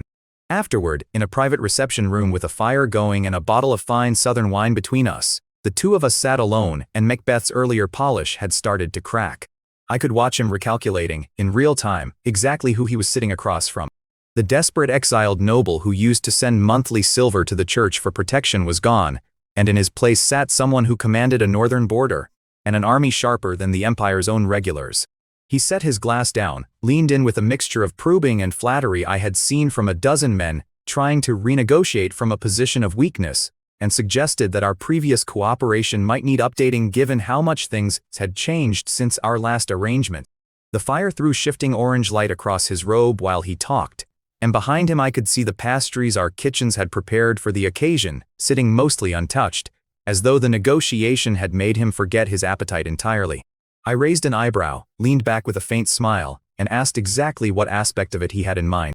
Chapter 188. Further cooperation between the two sides. Macbeth wiped sweat from his forehead with a handkerchief, and I could see the calculation running behind his eyes even before he opened his mouth again. He had come north planning to lean on his religious authority and squeeze more out of me, the way he had done in leaner years when I actually needed him more than he needed me. Having now seen the steel fortress reality of Greywood and its cold-eyed cavalry with his own two eyes, he had pivoted his entire strategy somewhere on the walk from the cathedral to this room. Pushing hard against real force, in his line of work, is close enough to suicide that only a fool tries it twice, and Macbeth had not survived this long by being a fool. He had, I suspect, spent the entire investiture ceremony rewriting his plans in his head, while pretending to listen to hymns he had heard 1,000 times before. It speaks well of his professionalism, in its own crooked way, that none of that recalculation showed on his face until we were alone with the wine. He proposed, carefully, that our monthly holy light offering come down from 50,000 silver coins to 30,000. He cited our heavy spending on infrastructure and the costs of expanding our territory, and framed the reduction as an act of the church's own compassion toward a struggling frontier lord. In exchange, he offered his personal help with anything I might need arranged in the capital, delivered with the warm generosity of a man handing back a coin he never expected to keep. It was, as opening offers go, a fairly elegant piece of theater, and I could tell he had rehearsed the wording on the ride north. I understood exactly what game he was playing before he finished the sentence, because it is not a complicated game and I have played it from both sides. He was trying to convert what had always functioned like a protection payment into something closer to an alliance between equals, using weakness and apparent generosity as the opening move. Men who once held the leash rarely enjoy discovering they now need permission, and Macbeth had clearly spent the carriage ride, finding a graceful way to ask for it anyway. 50,000 silver coins meant nothing to me next to what the system handed me every single day without my lifting a finger, 6 figures guaranteed before I even climbed out of bed most mornings. Macbeth had no way of knowing that, of course, and I intended to keep it that way, since a man who knew the true size of my treasury would ask for considerably more than a discount. I have never made a deal in my life to save money or to make money for its own sake. Money exists, as far as I am concerned, to be converted into territory, into people, into leverage that actually compounds over time. I stood, picked up the bottle myself, and poured his wine before his own attendant could reach for it. The gesture cost me nothing and bought me the appearance of humility, which is usually the best exchange rate available to a man in my position. A man who serves his own guest wine is remembered as gracious, and a man remembered as gracious can name a far larger figure than expected without seeming greedy for it. I have used that particular trick on merchants, on nobles, and now on a bishop, and it has never once failed to soften the room before the real number is spoken aloud. I told him, with a humility I did not feel in the least, that our devotion to the church could not be measured in coin. Then I told him flatly that starting next month the offering would not shrink at all, it would rise to 100,000 silver coins. His composure came apart completely at the number, and for a moment he stared at me the way a man stares at a wall he has walked straight into. I watched the arithmetic land on his face in stages, the way it does on anyone doing sums they never expected to need. 100,000 a month worked out to well over $1 million a year, enough to buy an extravagant estate in the capital outright, or to buy the loyalty of most of the College of Cardinals with room to spare afterward. I had done that math myself weeks earlier, sitting alone with the treasury reports, long before Macbeth's carriage had even left his own parish gates. The whole conversation, from the offer of a discount to the counteroffer that doubled it, had already been decided by me before he ever sat down across from that fire. Negotiation, when done properly, is mostly theater performed for the benefit of the other party, who needs to believe he arrived somewhere through his own persuasion. He had prepared himself for a refusal, and he had prepared himself for me accepting the cut he offered. He had clearly not prepared himself for me doubling the figure and handing it back across the table like a gift. A man can plan for a fight or plan for a surrender, but very few men plan for the person across the table rewriting the entire game while smiling at them. It took him a moment to find his voice again, and when he did it came out uneven. I told him not to be shocked yet, because the money was not a gift at all. It came with a return attached, and the return was the actual point of this conversation. I laid it out for him plainly, the way I would lay out terms to anyone whose ambition I intended to use. The political landscape in the capital was shifting under everyone's feet, with Duke Golden Lion shipped off to the southern front and unable to interfere in capital politics for the foreseeable future. The aging archbishop of the capital, meanwhile, was in visibly failing health, a fact every serious cleric in the empire already knew and pretended not to discuss over dinner.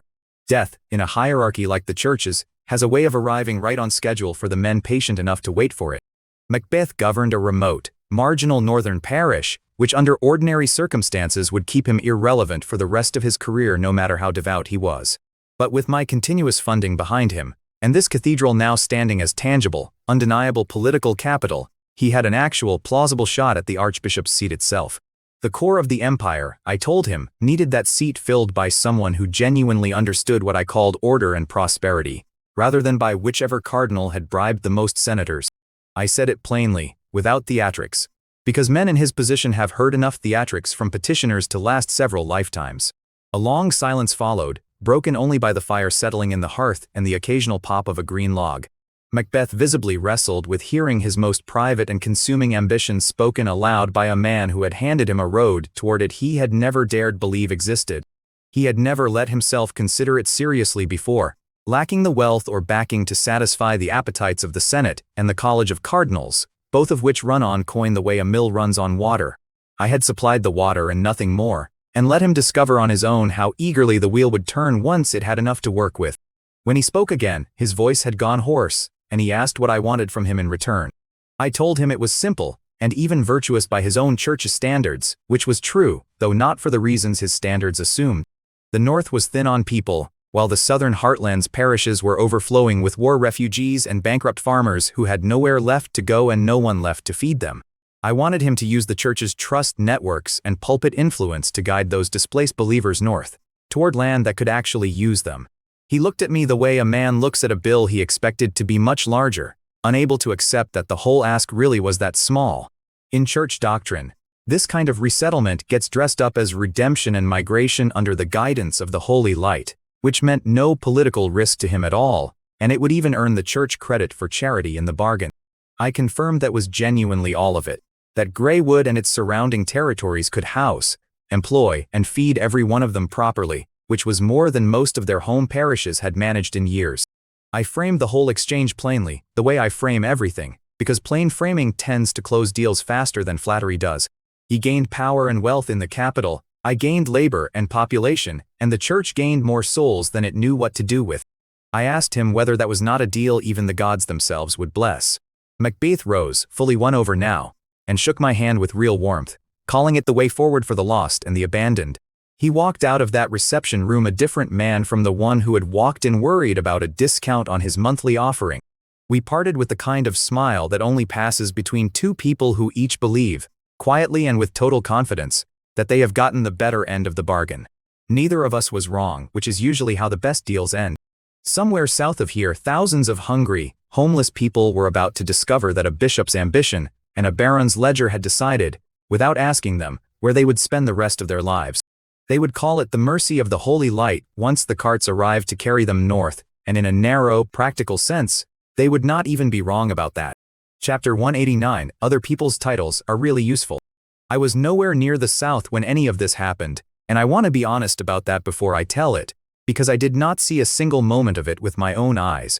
What follows I only have because Marcus wrote it up himself afterward in a report dense, with the kind of self-congratulation only a merchant can produce, and because Serena's own dispatches filled in the gaps, once she was safely clear of the whole business. I have learned to trust Marcus's account of his own cleverness roughly as far as I can throw him, but the broad shape of it lines up with what Serena confirmed independently, and that is usually enough for me to treat it as fact. Every merchant embellishes his own part in a scheme, and I have long since stopped correcting them for it, since a man who believes himself brilliant works harder than one who knows he is only following orders. Piecing the two accounts together, this is roughly how it went. The rainy season in the south runs long and gray, and it had wrapped the city of raging waves in a low mist that rarely lifted for more than an hour at a stretch. Hundreds of miles inland, in Tulip Territory, the mood inside the Earl's castle study was worse than the weather outside its windows. Serena's people had timed the disruption to land during the rainy season on purpose, on the theory that tempers run shorter when the sky refuses to clear for more than an hour at a stretch, and by every account it worked exactly as intended. I did not order that timing myself, and I want to be clear about that, since I would like to take credit for it and cannot honestly do so. It is the kind of detail that tells me my people down south have learned to think several moves ahead without waiting for instructions from Greywood first. Count Valerius sat in a large leather chair with a glass of amber wine from the Sunshine Coast in his hand, though by every account he was not enjoying it. His brows stayed tight through the whole report, and his eyes stayed fixed on the tax official standing in front of his desk, with the particular stillness of a man who knows he is about to be shouted at. The official reported, in a low and careful voice, that the Nightingale Merchant Guild had cut off supply to all 37 merchant guilds under Valerius's territory, without warning and without explanation. The cut included maintenance on the navigation compasses the guild had been servicing for months, the one product line that actually mattered to a coastal territory like his.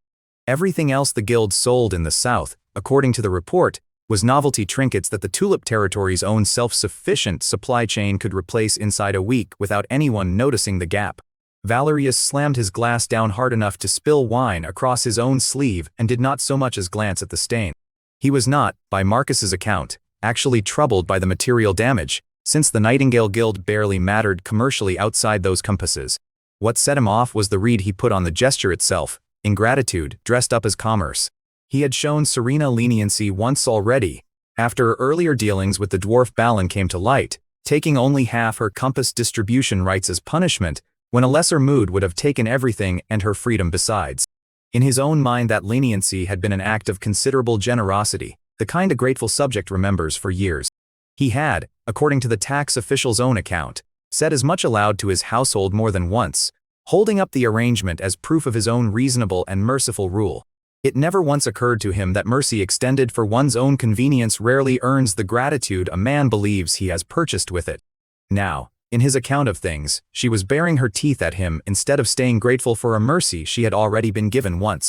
Valerius paced the length of his study while he said it, boots thudding on the thick wool carpet, the wine stain still drying on his sleeve without his sparing it a glance. His voice, according to the servants who were still in the room and later repeated the story, anyone who would listen, dropped into the particular cold register, men reserved for orders they intend to be obeyed without question. He ordered his knight, Sir Lancelot, to take soldiers down to the Nightingale Guild's branch in Raging Wave City, drag the branch manager Marcus out from behind his desk, and find out exactly who had given the guild the nerve to provoke Tulip Territory. Marcus had reportedly been sitting behind his desk enjoying a cup of black tea imported from the southern islands when Lancelot's boot found the front door. When Lancelot arrived at the branch and grabbed Marcus by the collar, hauling him half off his feet, Marcus did not panic. By every account that survives of it, he was fully in on what was about to happen, and had likely rehearsed the whole performance the night before. He played wounded and aggrieved instead of afraid, insisting the guild had been forced into cutting supply, never once claiming they had chosen it freely. He is, by every report I have ever received of him, a genuinely gifted liar, and I mean that as the highest compliment a merchant can be paid. Serena chose him for that branch for exactly this reason, long before any of us knew we would need him to hold a stranger's collar without flinching. A guild manager who panics under pressure is a liability, and one who improvises a plausible lie on the spot, while being physically threatened is worth more to me than most of my sworn officers. I intend to promote him the moment this business with the Kevins family settles itself, whichever way it ends up settling.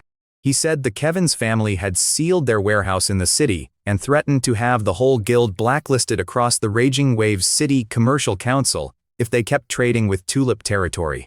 He painted himself, in the telling, as a small merchant crushed between two much larger stones, a fledgling guild with no real choice but to bend to whichever giant stood closest.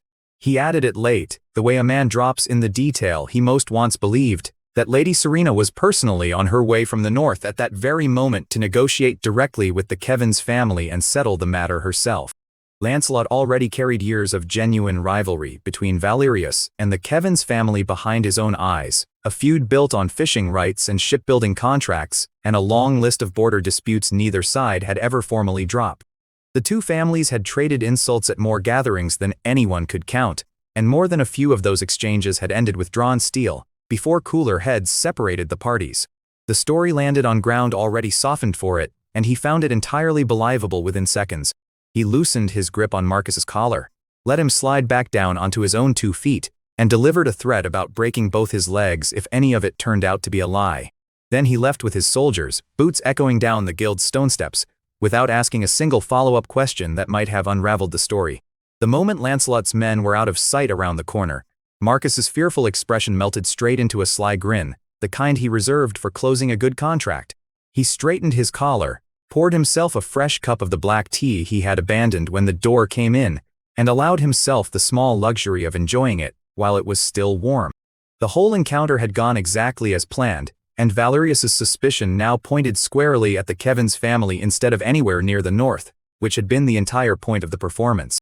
Reading the report afterward, I found myself admiring the mechanics of it in spite of myself, the way a man appreciates a well-built lock, even when someone else designed it. He checked his pocket watch, noted the hour, and allowed himself a quiet satisfaction that Serena's carriage should already be arriving at Kevin's territory right about then, right on schedule, exactly where the real conversation was waiting to happen. Whatever came of that conversation, it would arrive on my desk eventually, wrapped in whichever version of the truth Serena decided was most useful to tell me. I have long since stopped minding that habit of hers, since the results she delivers have always been worth the parts of the story she leaves out. A guild that can bait a count into aiming his soldiers at the wrong enemy has more strategic value to me than a dozen fortified warehouses ever could. Chapter 190. What qualifications do you have? Word of what happened at Marcus's outpost travels south faster than any courier I employ, and Serena's report on what came after reached my desk in Greywood days later, stitched together from her own letters and from what her people down there managed to piece together. By her account, the moment Count Valerius heard the name Kevin spoken in connection with the Nightingale Guild's trouble, whatever doubt he still carried curdled into something uglier. I can picture the scene well enough from her description of it, because I know men like Valerius, and I have watched versions of this exact tantrum play out on a smaller scale in Greywood's own council chamber before I trained that particular habit out of the people who work for me. He was a hereditary count with old blood and older grudges, and the Kevin's family was new money that had clawed its way into southern trade over a few decades. The two houses had been grinding against each other for years over border land, port fees, and a vote or two in the southern parliament. Every negotiation between them, going back further than either family cared to admit in public, had ended with one side feeling cheated and the other side calling it fair business, which is its own kind of stability in an ugly way. It was, by every description I later collected, a fundamental conflict of interest that neither side had ever bothered pretending it wanted to resolve. Valerius came from a line of hereditary counts who valued pedigree and old manners above nearly everything else, and he had never hidden his contempt for a family that had bought its way into southern trade with fish money and grain contracts rather than a title.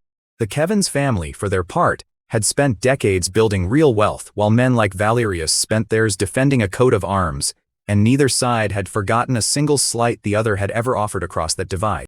So when the timing lined up the way it did, Valerius did not see coincidence, he saw confirmation. The report that reached me described a broken quill and ink smeared across his fingers, offered as proof of exactly how calmly he received the news. The ink had gotten onto the parchment he was practicing his signature on, apparently, a small ruined detail that stuck with whoever wrote up the account for Serena, and it stuck with me too once I read it. He was, by every description of him that has ever reached me, a man who practiced his own signature more than he practiced restraint, and the study he was sitting in when the news arrived apparently bore the marks of both habits, in equal measure. He is supposed to have said, in front of the servant who brought him the news, that he had known those nouveau riche merchants would never settle down quietly on their side of the border. That line reached me secondhand through two more hands before it landed on my desk, and I still cannot decide whether it sounds more like fury or relief, a man given permission at last to be as vicious as he had wanted to be for years. Within the hour, by what Serena later learned from her contacts inside the territory, he had triple tolls slapped on any caravan flying the Kevin's crest at his border crossings. He sent his private soldiers out on what he called routine patrols through a string of disputed villages, with standing orders to chase off any Kevin's grain collector working those fields. A patrol like that rarely stays polite once it reaches a field full of unarmed collectors, and the men Valerius sent were under no illusion about what result their lord actually wanted from a routine tour. and he ordered every Nightingale Guild shop still operating inside his territory seized outright, assets confiscated, on the reasoning that a guild siding with his enemies deserved to be treated as one. Since they had chosen to side with the Kevins family, he is reported to have told his officers they would bear the full weight of his displeasure alongside them. I read all of this later as a single tidy paragraph in Serena's report, though I imagine it took her considerably longer to gather than it took me to read. A border does not erupt in patrols and confiscations without a dozen people running messages back and forth first, quartermasters, spies, minor officials trying to guess which way their lord's temper is about to turn, and none of that machinery shows up in the finished summary that eventually crosses my desk. I have learned to read past the tidiness of these reports for exactly that reason, since the version that reaches me is always the settled version, stripped of the panic that produced it.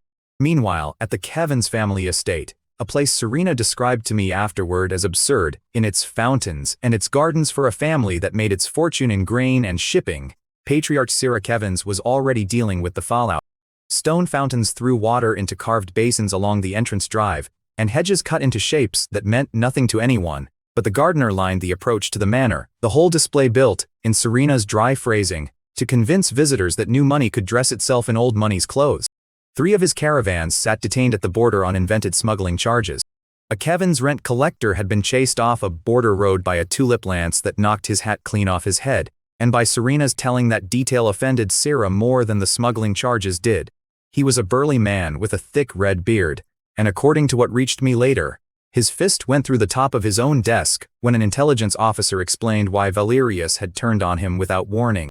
The officer delivered his theory with visible frustration, by the account that eventually reached me, since explaining a rival lord's paranoia to an already furious patriarch is not a task any sensible man volunteers for twice.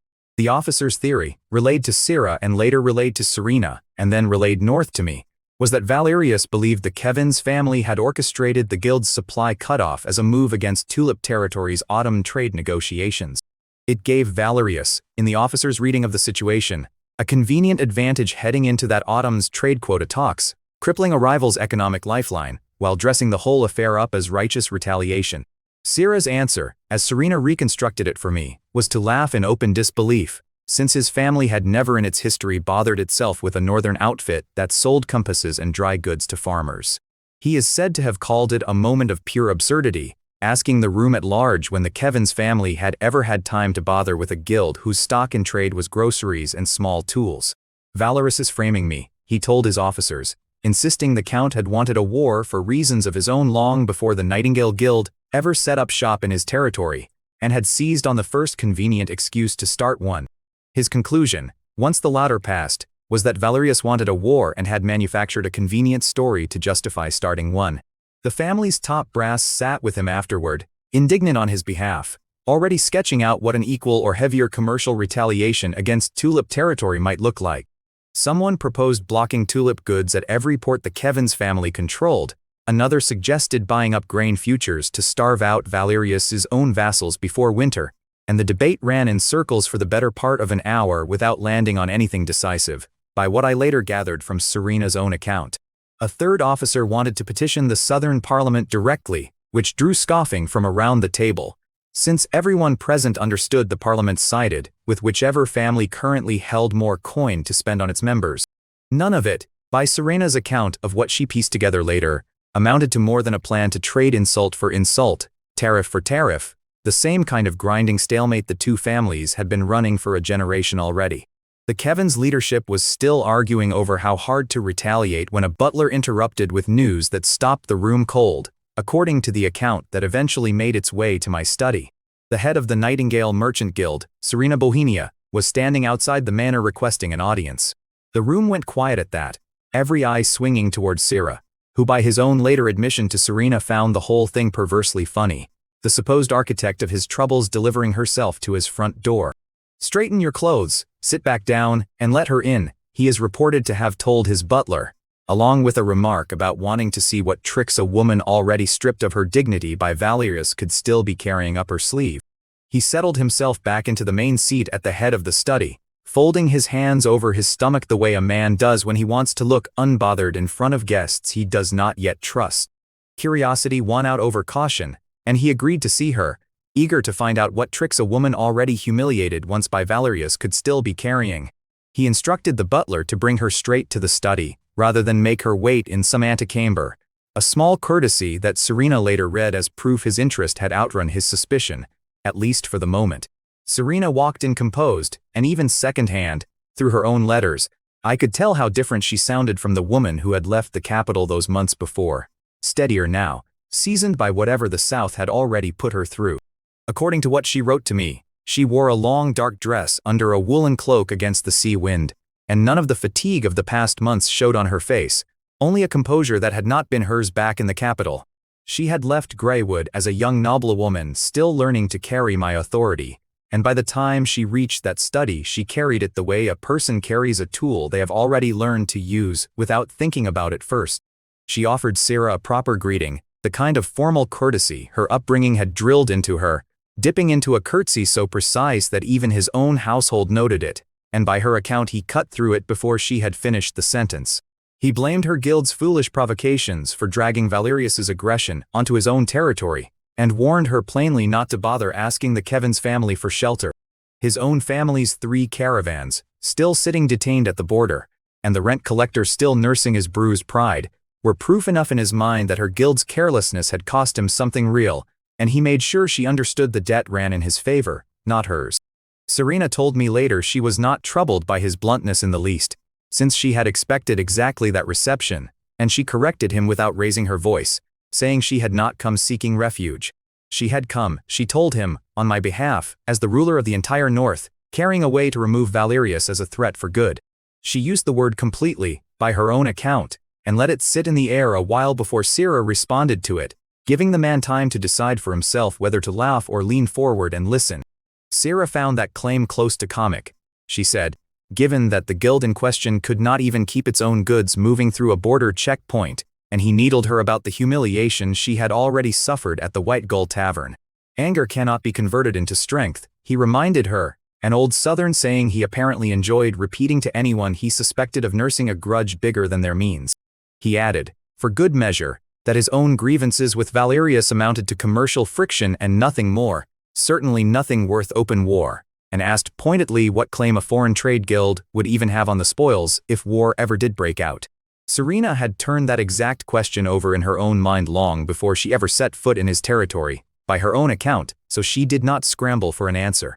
She removed her cloak instead, handed it off without hurry, and told him that the Nightingale Guild alone was indeed not qualified to promise him anything of consequence. She let that admission sit in the room a moment before she went on, and by her account the pause did more work than any argument could have, since it told Sarah she was not there to bluster. But what stood behind the guild, she said, was a place that manufactured wealth out of nothing every day, where laths ran without stopping through the night, and that place was more than qualified. Her voice did not rise when she said it, according to the letter, but something in it carried across the room regardless, the kind of certainty that comes from a person who has already seen the proof and is only waiting for everyone else to catch up. She had not come today with empty promises, she told him, and then she turned toward the study door and clapped her hands once to summon whatever was waiting outside. Chapter 191, The Capital of War. What I know of the next scene, I know because Serena described it to me in enough detail that I could sketch it from memory myself, though I was hundreds of leagues north when it happened. 4 of my iron guards, cloaked in gray, carried in 2 heavy wooden crates trimmed in black iron, and the crates struck the wool carpet with a thud heavy enough to pull every eye in the room toward them. Sarah and the ranking members of his family fixed on those 2 crates immediately, worriness and curiosity mixed on every face, according to the account that came back to me.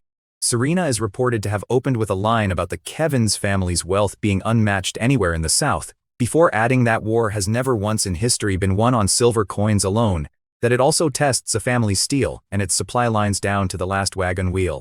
Serena pried the steel lock on the first crate open with her own hands, and the lid came free with a sound of metal parting under pressure that the letter recorded as loud enough to carry across the whole study. A smell of rust-proofing oil rolled out ahead of the sight of anything inside, sharp enough that Sarah is said to have leaned forward and squinted before he understood what he was looking at. Inside lay a neat stack of steel half-body armor beside hundreds of armor-piercing crossbow bolts polished to a deep blue shine. In an age where cold steel and leather still won most southern wars, A common lord's private guard counted itself fortunate to own iron weapons at all, so a crate like this one landed the way a small fortune would. The forging was clean enough, by the account that reached me, that Sierra's own military officer admitted the curvature and the joins reveled the best blacksmiths the South could produce. Someone in the room is supposed to have said aloud that if this steel armed the family's heavy infantry, a Tulip Knight's charge would stop being anything to fear at all.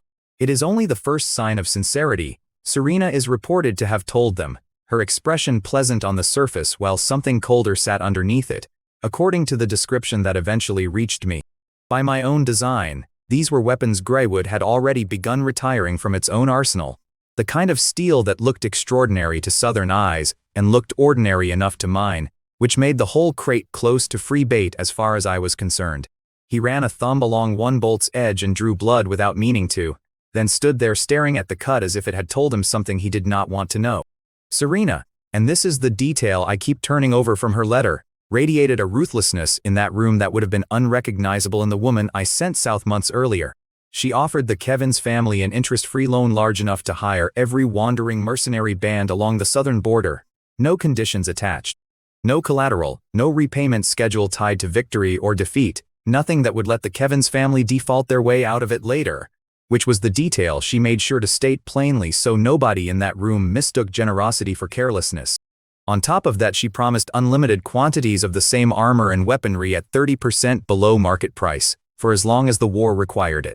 A discount of that size, on goods of that quality, amounts in practice to a standing subsidy for the entire war effort, and I designed it that way on purpose, since a war fought on my terms is cheaper for me than a peace negotiated on someone else's.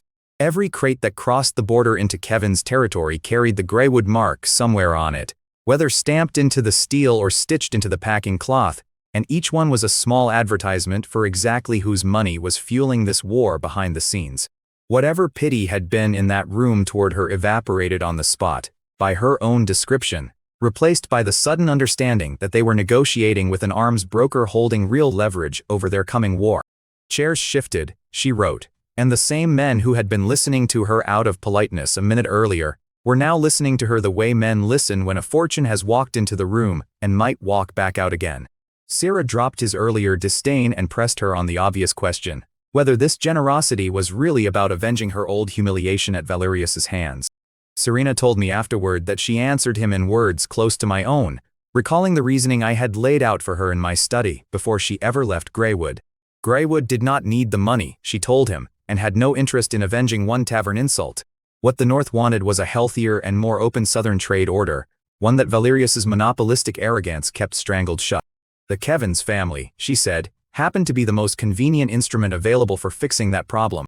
She did not soften that word for him, and by her own account she watched him hear it as exactly what it was, a statement that his family's usefulness to the North began and ended with what it could accomplish on our behalf.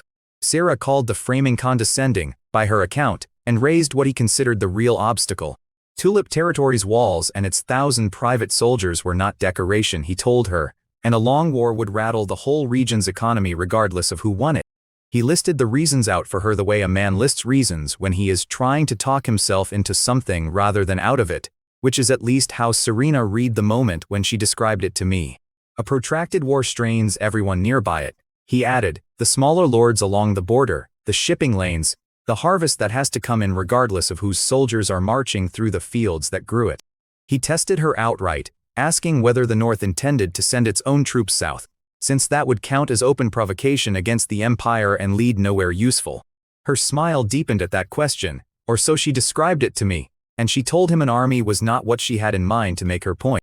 Sierra is reported to have frowned at the strange mechanical shapes, since nothing in his experience of warfare had ever looked this before. She opened the second crate herself, revealing a row of long metal tube devices resting in padding, brass fittings catching the light of the study lamps. The walnut stocks were polished bright, and the openings of the barrels held a cold gleam that Sarah's own letter described as colder, in its way, than the crossbow steel had been. She introduced them as what we call the wheel of time back home, or on a battlefield, the musket. She picked one up and walked him through loading the flint mechanism, then proposed they move the demonstration out to the estate's training ground so he could see with his own eyes what these devices did to the old rules of war.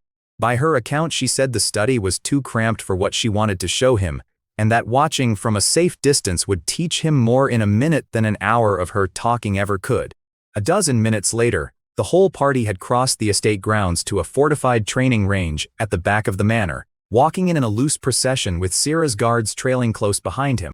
The account of what followed came to me vividly enough that I could sketch it from memory, since Serena wrote it out at length, and I have gone over it enough times in my head that it might as well be my own recollection. 3 scarecrows stood dressed in standard southern knight plate at the far end of the training ground, the kind of armor that could shrug off a crossbow bolt from 50 paces without much trouble.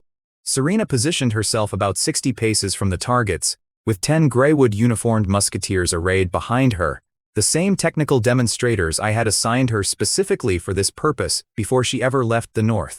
Sera and his senior men stood well back in what they must have assumed was a safe distance, watching with the wary curiosity of people who cannot yet name the thing they are afraid of. They could not make sense of what threat a row of metal pipes with no bowstring and no blade could possibly pose to armor that had stopped crossbow bolts for 2 generations, and their letters back to Serena admit as much. On her first command, the musketeers loaded in smooth, practiced unison, powder poured, ball rammed home, everything tamped down with the same cold efficiency I had drilled into them on our own training grounds. Each man tore open a pre-measured powder charge with his teeth, poured it down the barrel, dropped the lead ball in after it, and pressed the whole load down with a ramrod, the 10 of them moving through the sequence at the same pace as though a single hand controlled them all. There was nothing in that motion that resembled the effort Southern archers put into drawing a longbow.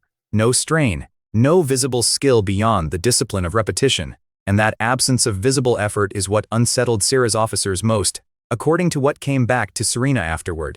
On her second command, they raised their weapons together, 10 dark barrels leveling at the plate armor down the range.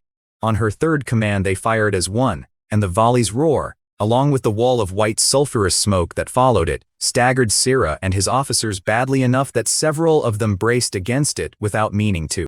Sera's own ears were ringing after it, by his account to Serena, and he took a step back before he caught himself and forced his feet still. His officers around him showed less restraint, several of them dropping a hand to a sword hilt out of pure instinct, an old reflex against a threat that no blade in that yard could actually answer. When the smoke cleared, the 3 suits of plate stood riddled with ragged, fist-sized holes. Straw stuffing lay scattered across the ground, mixed in with torn fragments of metal that no crossbow at that range could ever have produced. One of the scarecrows had lost an arm entirely to the impact, the whole limb hanging by a strip of leather strapping, and the plate covering it lay dented inward in a way that no blacksmith's hammer could reproduce without weeks of deliberate work. One of Sera's senior men, according to what reached me, muttered something about what a shot like that would do to a body still living inside that armor, his voice unsteady and his legs refusing to hold still while he said it. Chapter 92: The Rewritten Rules. The training ground held quiet for a long stretch after that, or so the account puts it, Sera and his officers watching an entire lifetime of Southern military doctrine come apart in front of them. It had taken years, historically, to train a longbowman or a crossbowman to any real proficiency on that continent. Here stood 10 men, none of them knights, none of them nobles, who could turn a farmer with a week of instruction into a killer of veteran knights, with one pull of a small mechanical trigger. What terrified Sera's officers most, according to what filtered back to me, was not the destruction itself but the arithmetic behind it, the fact that this weapon erased every advantage that birth, training, or years under arms had ever bought a man on a southern battlefield. The most terrifying part, one of them is reported to have said, is that the gap between a farmer and a knight had closed to the width of a single trigger pull, and no southern lord alive had built his authority to survive that particular truth. Sera, stripped of whatever contempt he had walked in with, asked whether this was what Serena meant by truth, and she told him there was more where that came from. She described a heavier siege weapon she called a cannon, capable of throwing solid iron shot hundreds of paces, able to knock down even a reinforced castle gate. Even a mage's shield, she told him, would not hold against it for long. By Serena's own account, that particular detail landed on Sera harder than anything else she had shown him, since a mage's shield was the one thing every southern lord had always assumed would hold against anything. She walked up to him as she said it, close enough that her voice dropped to something more private than a declaration meant for the whole room, and by her account that shift in tone did more to hold his attention than the cannon itself had. Then she laid out the terms exactly as I had designed them before she ever boarded a ship south. The North would supply funding, discounted armor, and the specialized musket squad. The Kevin's family, in turn, would supply its regular soldiers and its hired mercenaries to absorb the actual frontline fighting. They would grind Valerius's forces down outside his own walls until his territory's economy buckled under the weight of a war it could not sustain. Once that happened, he would be forced to the negotiating table, and Serena's position as financier would guarantee her a seat at it. It is a strategy I have leaned on before within Greywood's own borders, letting two rivals exhaust one another while I stand behind the one I have already chosen, and Serena executed it in the south with much the same rhythm I would have used myself. Sarah weighed it all rapidly, by her account, turning over years of his family's subordination between two larger southern powers against the chance to annex Tulip Territory's ports at last and dominate the Southern Trade Council outright. He pointed at the musketeers standing at ease nearby while he asked it, his eyes flicking between Serena and the weapons behind her, and the account describes real fear behind the question rather than idle negotiating posture. He voiced one real fear before committing to anything, asking what would stop the North from eventually turning weapons this powerful on the Kevin's family itself, once they had served their purpose. Serena answered him with 2 points, and I recognize both of them as my own reasoning relayed back to me secondhand through her letter. "You are overthinking this," she is reported to have told him, her tone closer to amusement than reassurance, before she laid the 2 points out for him one at a time. The workshops that produced these weapons sat far to the north, effectively unreplicable in the south, guarded by men and processes no southern spy had ever come close to understanding, let alone copying. Greywood, she told him, had no interest in southern land to begin with, only in a compliant market to sell into, since our harsh climate could never grow the South's delicate crops regardless of who held the fields. "What we need," she told him, "is a market that buys from us reliably and a partner who does not ask too many questions about where the goods came from." She leaned toward him as she said it, her voice carrying the kind of seduction that comes from someone offering exactly what a listener has already wanted for years without ever saying it aloud. She pressed the real hook after that, asking whether Sarah was willing to let his family stay squeezed between Raging Waves City and Tulip Territory for another generation, or take the opening standing in front of him. Ambition is the most reliable catalyst there is in my experience, and I recognized the shape of what happened next in Sarah the moment I read Serena's account of it, because I have watched that same hunger cross other men's faces in my own study. Ambition won out over caution, by her description, and Sarah closed his eyes, drew one long breath, and opened them again with the fight already lit behind his stare. He extended his hand and accepted the alliance outright, his grip firm enough by her description that she said it left a mark for the rest of the afternoon. Serena gripped it and called it a wise choice, telling him to muster his forces immediately. Within half a month, she told him she wanted war blazing along Valerius's border. That is the last exchange from the Kevin's estate that made it into her letter in any detail, and everything after it comes to me only as summary, dates and troop counts, rather than scenes. Whatever conversation followed between Serena and Sarah's remaining officers, over maps and supply routes and mustering schedules, she chose not to write out for me, and I did not ask her to, since the shape of the outcome mattered more to me than the texture of the paperwork that produced it. Here the account stops being reconstruction, because this part I lived through myself, in my own study, on the same evening her letter would eventually leave the South. I was reviewing the Iron Guard's daily intelligence digest at my desk in Greywood, working through it the way I work through everything, one line at a time. The Eastern Patrol had folded 6 werewolf scouts into the reserve force, and they were already training in scent tracking and rough terrain work. None of that required my direct attention, only my signature, so I moved past it the way I move past most things that are already running correctly. A note beneath it flagged a minor dispute between 2 foremen at the tannery over shift scheduling, resolved before it reached me, which is exactly how I prefer these things to arrive on my desk, already closed rather than open. The third blast furnace at the steel plant had fired successfully, with refined output projected to climb 15% inside the week. The first experimental rice crop under Lee Jinshu's guidance had entered its heading stage, and an irrigation budget request sat waiting for my signature beneath it. I approved it without much thought, since water for a rice paddy is not a decision that benefits from my personal opinion on the matter. The system's daily silver deposit registered at the edge of my awareness the way it always does, quiet and total, the closest thing I have to proof that the machine I built keeps running whether I watch it or not. To me the whole continent of Nolan reads like a sand table laid out across a long war room, and my move in the South was never about winning one battle on it. It was about cracking open a corrupt old aristocratic order and extracting the one piece of technical talent I actually need out of the wreckage, The dwarven Balin family, and whatever knowledge they hold that my own forges do not. Whatever happens to the Kevin's family, whatever happens to Tulip Territory itself, is lubricant for a larger machine, nothing more. The Balin dwarves hold forging knowledge that predates most of the human kingdom squabbling over southern ports, and a family like that does not relocate itself for coin alone. It relocates when the world around it becomes unlivable enough that even stubborn pride gives way. Cracking the southern aristocracy's grip on its own territory is, in that sense, the cheapest possible way to make the Balin family's current situation unlivable enough to notice an offer from the north. Butler Bal came to the door with a wax-sealed letter carried north by pigeon. He held it the way he holds anything important, with both hands, as though the wax seal itself deserved a degree of respect. Lady Serena had secured her agreement with the Kevin's family, he told me, and war in the south could break out any day now. I set the letter down without opening it right away and told him this was good. Bal lingered by the door, as if expecting more of a reaction, then bowed and left me to the rest of the evening's reports. Lanterns lit the rows of workshops below my window in uneven lines, smoke rising steady from the forges that never fully cooled even at that hour, and somewhere among them a night shift was likely wrestling with whatever problem the third furnace had thrown up before its successful ignition.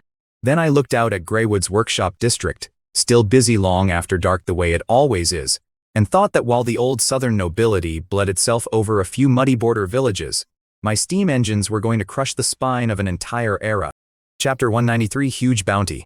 From there the story goes back to Reconstruction, because I was not present for what came next, and everything I know of it I gathered later from Serena's dispatches, and from the reports her people sent north once the recruitment began in earnest. The rainy season in the south had broken by the time the notices went up, and the streets still carried the smell of wet earth under everything else. Roads that had been mud for weeks were only beginning to firm up again, and the caravans stalled through the worst of the storms were free to move once more, which meant Raging Waves City was busier than usual with travelers passing through on their way to somewhere else. A Kevin's family butler, flanked by 2 armed private soldiers, walked into the Mercenary Guild Hall in Raging Waves City. It is a place thick with the smell of ale and unwashed leather where the South's violent underclass gathers, looking for someone willing to pay them to risk their lives.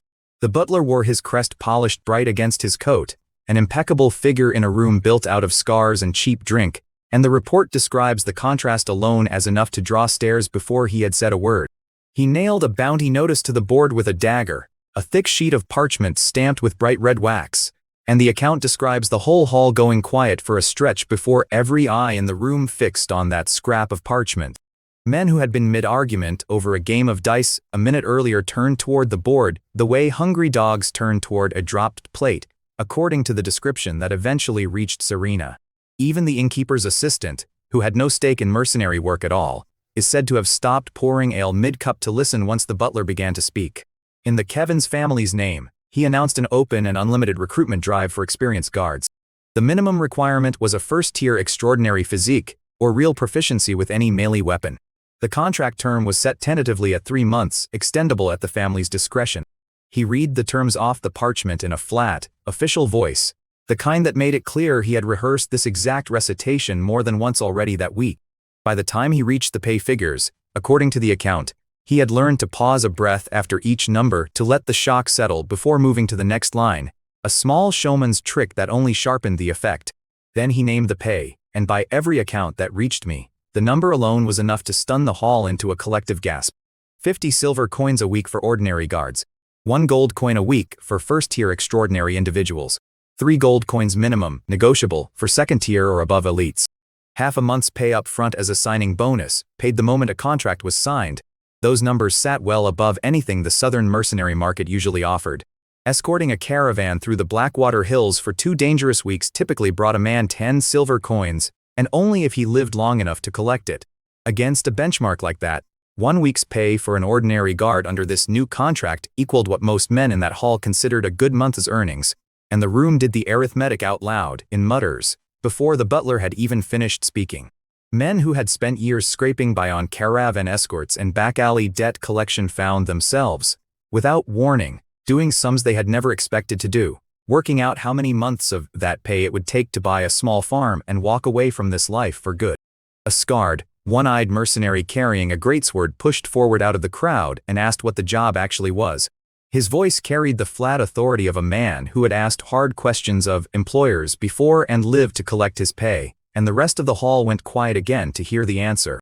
He wanted to know whether it meant some expedition out to the Abyssal Islands, or a long voyage on open water where a man could vanish and no one would ever hear of it again. Only missions of that scale, in the ordinary logic of that trade, had ever justified pay like this before. Long voyages with a real chance of death, or hunts against magical beasts in country too cold and too remote for ordinary soldiers to survive in. Nothing about a routine guard contract, in that logic, should have paid anywhere near what the parchment on the board promised, and every mercenary in that hall understood the arithmetic, even before the one-eyed swordsman said it aloud. The butler shut him down without warmth, telling him that was not his business to ask. The Kevins family's wealth, he told the swordsman coldly, was enough to buy every life in that hall twice over, and that alone should answer any question worth asking. Anyone willing to sign, he said, should report to the assembly camp behind the manor immediately. Once inside the camp, he added, no one could leave before the mission started, not for any reason, on pain of a desertion charge. He said the word desertion the way a man says a word he expects to use again soon, without any particular heat behind it, which by Serena's account made the threat land harder than shouting would have. The secrecy, rather than scaring the hall off, only sharpened the greed already sitting in the room, according to what Serena's people described to her afterward. A crowd like that reads a locked door as a locked vault, not a warning, and the line to sign contracts formed before the butler had finished folding the notice back onto the board. Men who might have hesitated over a clearer job description signed without asking a second question, reasoning, by Serena's telling of it, that a mystery this well-paid could not possibly be worse than the deaths they had already survived to get here.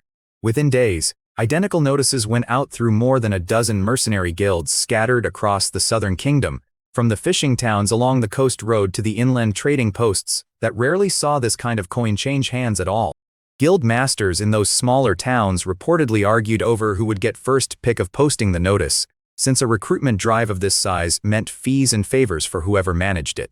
And Serena's own agents made sure every guild she visited understood exactly how large this opportunity was.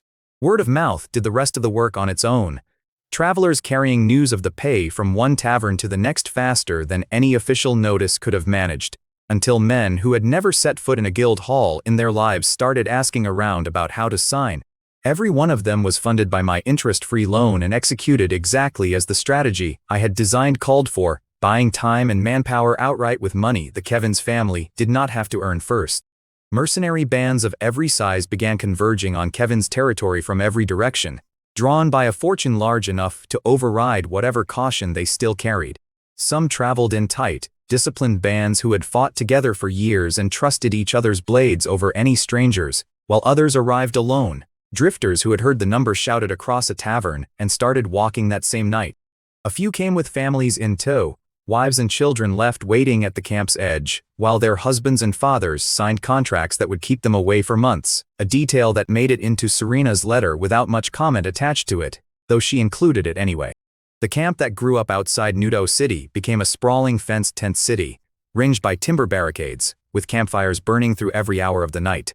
Wagons kept arriving from every road that led into Kevin's territory, each one loaded with men who had heard about the money before they had heard about anything else, and the camp's fences pushed outward day by day to hold them all. Kevin's quartermasters, by every account of the effort, struggled to keep pace with the arrivals, throwing up new rows of tents each morning to match whatever had rolled in overnight. Cooks worked in shifts around the clock to feed a population that had no fixed size, and the smell of stew and roasting meat drifted over the whole camp alongside the wood smoke, according to the letter Serena eventually sent north. By the reports that reached me, well over 1,000 fighters had gathered there inside the first stretch of days, and more kept arriving on the roads behind them. Serena's own count, passed along to me secondhand, put the daily arrivals at somewhere between 2 and 3 dozen new faces, a pace that showed no sign of slowing even a week into the recruitment.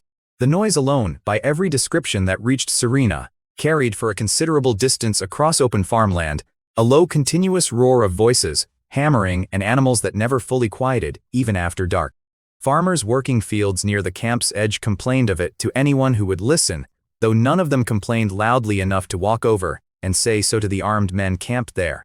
A camp of that size changes the character of a whole district while it stands, and the villages nearest to it had already begun adjusting their own trade to sell food, drink, and repaired boots to whoever in that crowd still had coin left to spend. Most of them were hardened first-tier survivors, scarred from years spent living on the edge of death for other men's causes. Their muscles carried the particular density that only comes from years of forced survival, and their skin bore the marks of claws, teeth, and blades from a dozen different fights they had each managed to walk away from. These were not soldiers raised in barracks under a single banner. They were survivors first and fighters second, men whose skill had been beaten into them one near death at a time, rather than drilled in through years of formation practice. Scattered among them stood a rarer cluster of second-tier fighters, and a handful of third-tier veterans who drew a wide, respectful distance from everyone else in camp. Fighters of that caliber are rare enough on the southern circuit that most of the camp had only ever heard stories about what a third-tier body could do, and by Serena's account nobody in that camp wanted to be the one who tested it by picking a fight. Even the loudest brawlers in that camp went quiet whenever one of those veterans walked past their fire, and the wide berth they gave those few men told its own story about where real power sat inside that crowd. It is a hierarchy that forms on its own wherever enough dangerous men gather in one place, no decree required, and Sierra's officers apparently left it alone rather than try to impose order on something that already policed itself well enough. 4 robed mages sat apart in a section marked off with arcane wardings, refusing to mingle with what they apparently called the rude warriors, a detail Serena included in her letter, with what I can only assume was some private amusement of her own. They kept their own fire, their own supply of food, and a visible distance from the nearest tent of ordinary mercenaries, and none of the fighters in that camp showed any inclination to test whether the wardings around their section were decorative or functional. Mages of any real strength are scarce on that continent, and even a first or second tier spellcaster can level the kind of destruction that would otherwise take a whole squad of ordinary soldiers to match. 4 of them, gathered in one camp under one banner, represented a piece of the coming war that no amount of steel armor could match on its own, and Sierra apparently understood that value well enough to pay whatever premium those 4 demanded to show up at all. The same one-eyed swordsman from the guild hall sat by a campfire in that camp, sharpening his blade, uneasy at the sheer scale of what had been assembled around him.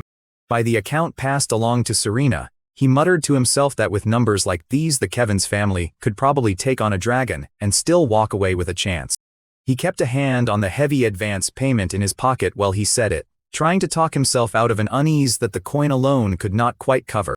He had lost an eye somewhere on the road years before this camp ever existed, and by the account passed to Serena he had a habit, when nervous, of running a thumb along that old scar as though checking it was still there. Whatever had taken that eye had not taken his instinct for danger, and it was that same instinct now telling him something about this camp did not sit right, even as the coin in his pocket kept telling him the opposite. It is easy money that buys this kind of gathering, and easy money is exactly what Greywood had to spend. What it cannot buy on short notice is discipline, the kind that holds a line together when a knight's charge comes at it in a single wave, and every report I received about that camp said as much between the lines. Discipline is not a thing coin purchases. It is a thing drilled into a body over months until obedience becomes reflex, and no amount of gold shortens that timeline no matter how badly a patriarch wants it shortened. These were men who could gut a monster to protect a caravan, or cut down a rival mercenary in a tavern brawl without blinking. But they were not soldiers in any sense an old campaign general would recognize. They fought for themselves, for the coin already in their pocket and the coin still owed to them, and a force built on that kind of loyalty tends to hold together only exactly as long as winning looks likely.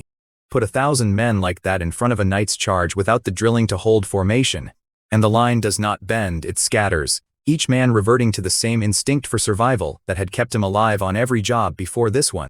None of that would matter for the opening stretch of the war Serena had freshly financed, since the plan never called on these mercenaries to win outright, only to bleed Valerius's forces slowly enough that his own economy collapsed before the discipline gap became decisive. A crowd like that, thrown against a disciplined regular army without preparation, tends to come apart the way snow comes apart under a sudden thaw. Whatever fragile confidence that fortune had bought them was about to be tested against the one thing money cannot manufacture in a week or 2 of recruiting. That much I understood before Serena's letter ever reached me, because it is the same lesson I built the entire Iron Guard around, that gold buys bodies, but only training and command turn bodies into an army. It is the reason I never once considered sending this mercenary camp against Valerius's walls directly, only against the space around them, letting numbers and steel do the slow work that discipline was never going to manage on its own. As the reports from that camp trail off into whatever happened next, the last image Serena gave me was this. The massive central command tent at the center of the camp, sealed tight since the day the camp was founded, had sat untouched long enough that some of the newer arrivals had started to invent stories about what was waiting inside it.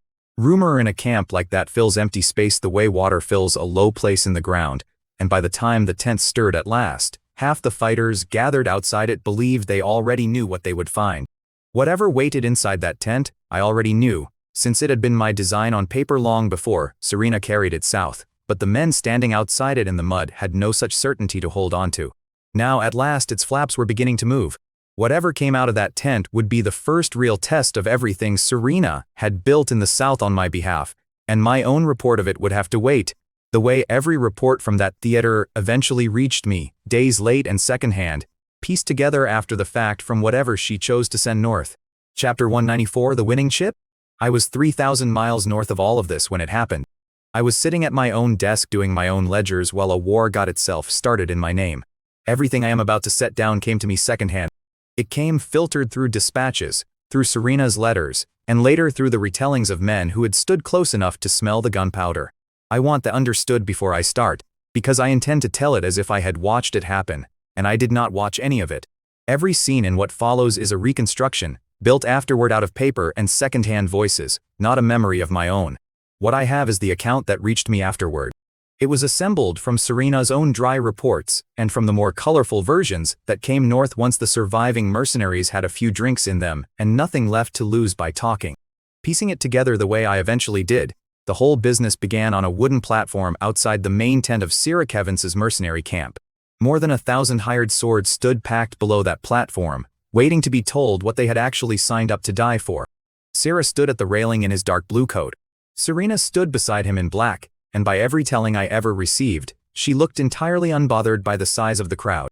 1,000 armed strangers standing shoulder to shoulder is enough to unsettle most people, and by every account she did not count herself among them. According to what came north in her letters, a third-tier guard commander had to detonate his own battle aura into the sky to buy enough quiet to be heard at all. Then Sarah told them the truth he had been sitting on for weeks. Not the sea, he said, and not the abyss, the two rumors that had kept the camp docile until then. In 3 days the whole army would break camp and march southwest. Its target was Tulip Territory itself, Count Valerius's own holdings, to be torn open and crushed. A hostile earldom is a difficult thing to sell to men who were paid to hunt sea monsters and clear abyssal vermin, and I understand now why Sarah had kept the true target locked away, until the contracts were already signed and the gold already spent. Serena's report described the silence that followed as the kind that comes right before a wall gives way. It was a held stillness, pressure already building behind it before anyone spoke. Then the wall gave way. By her account the curses came first. Weapons cleared their shits next. A one-eyed swordsman stood bolt upright somewhere near the front and slammed his whetstone into the dirt hard enough that men 3 ranks back heard it crack.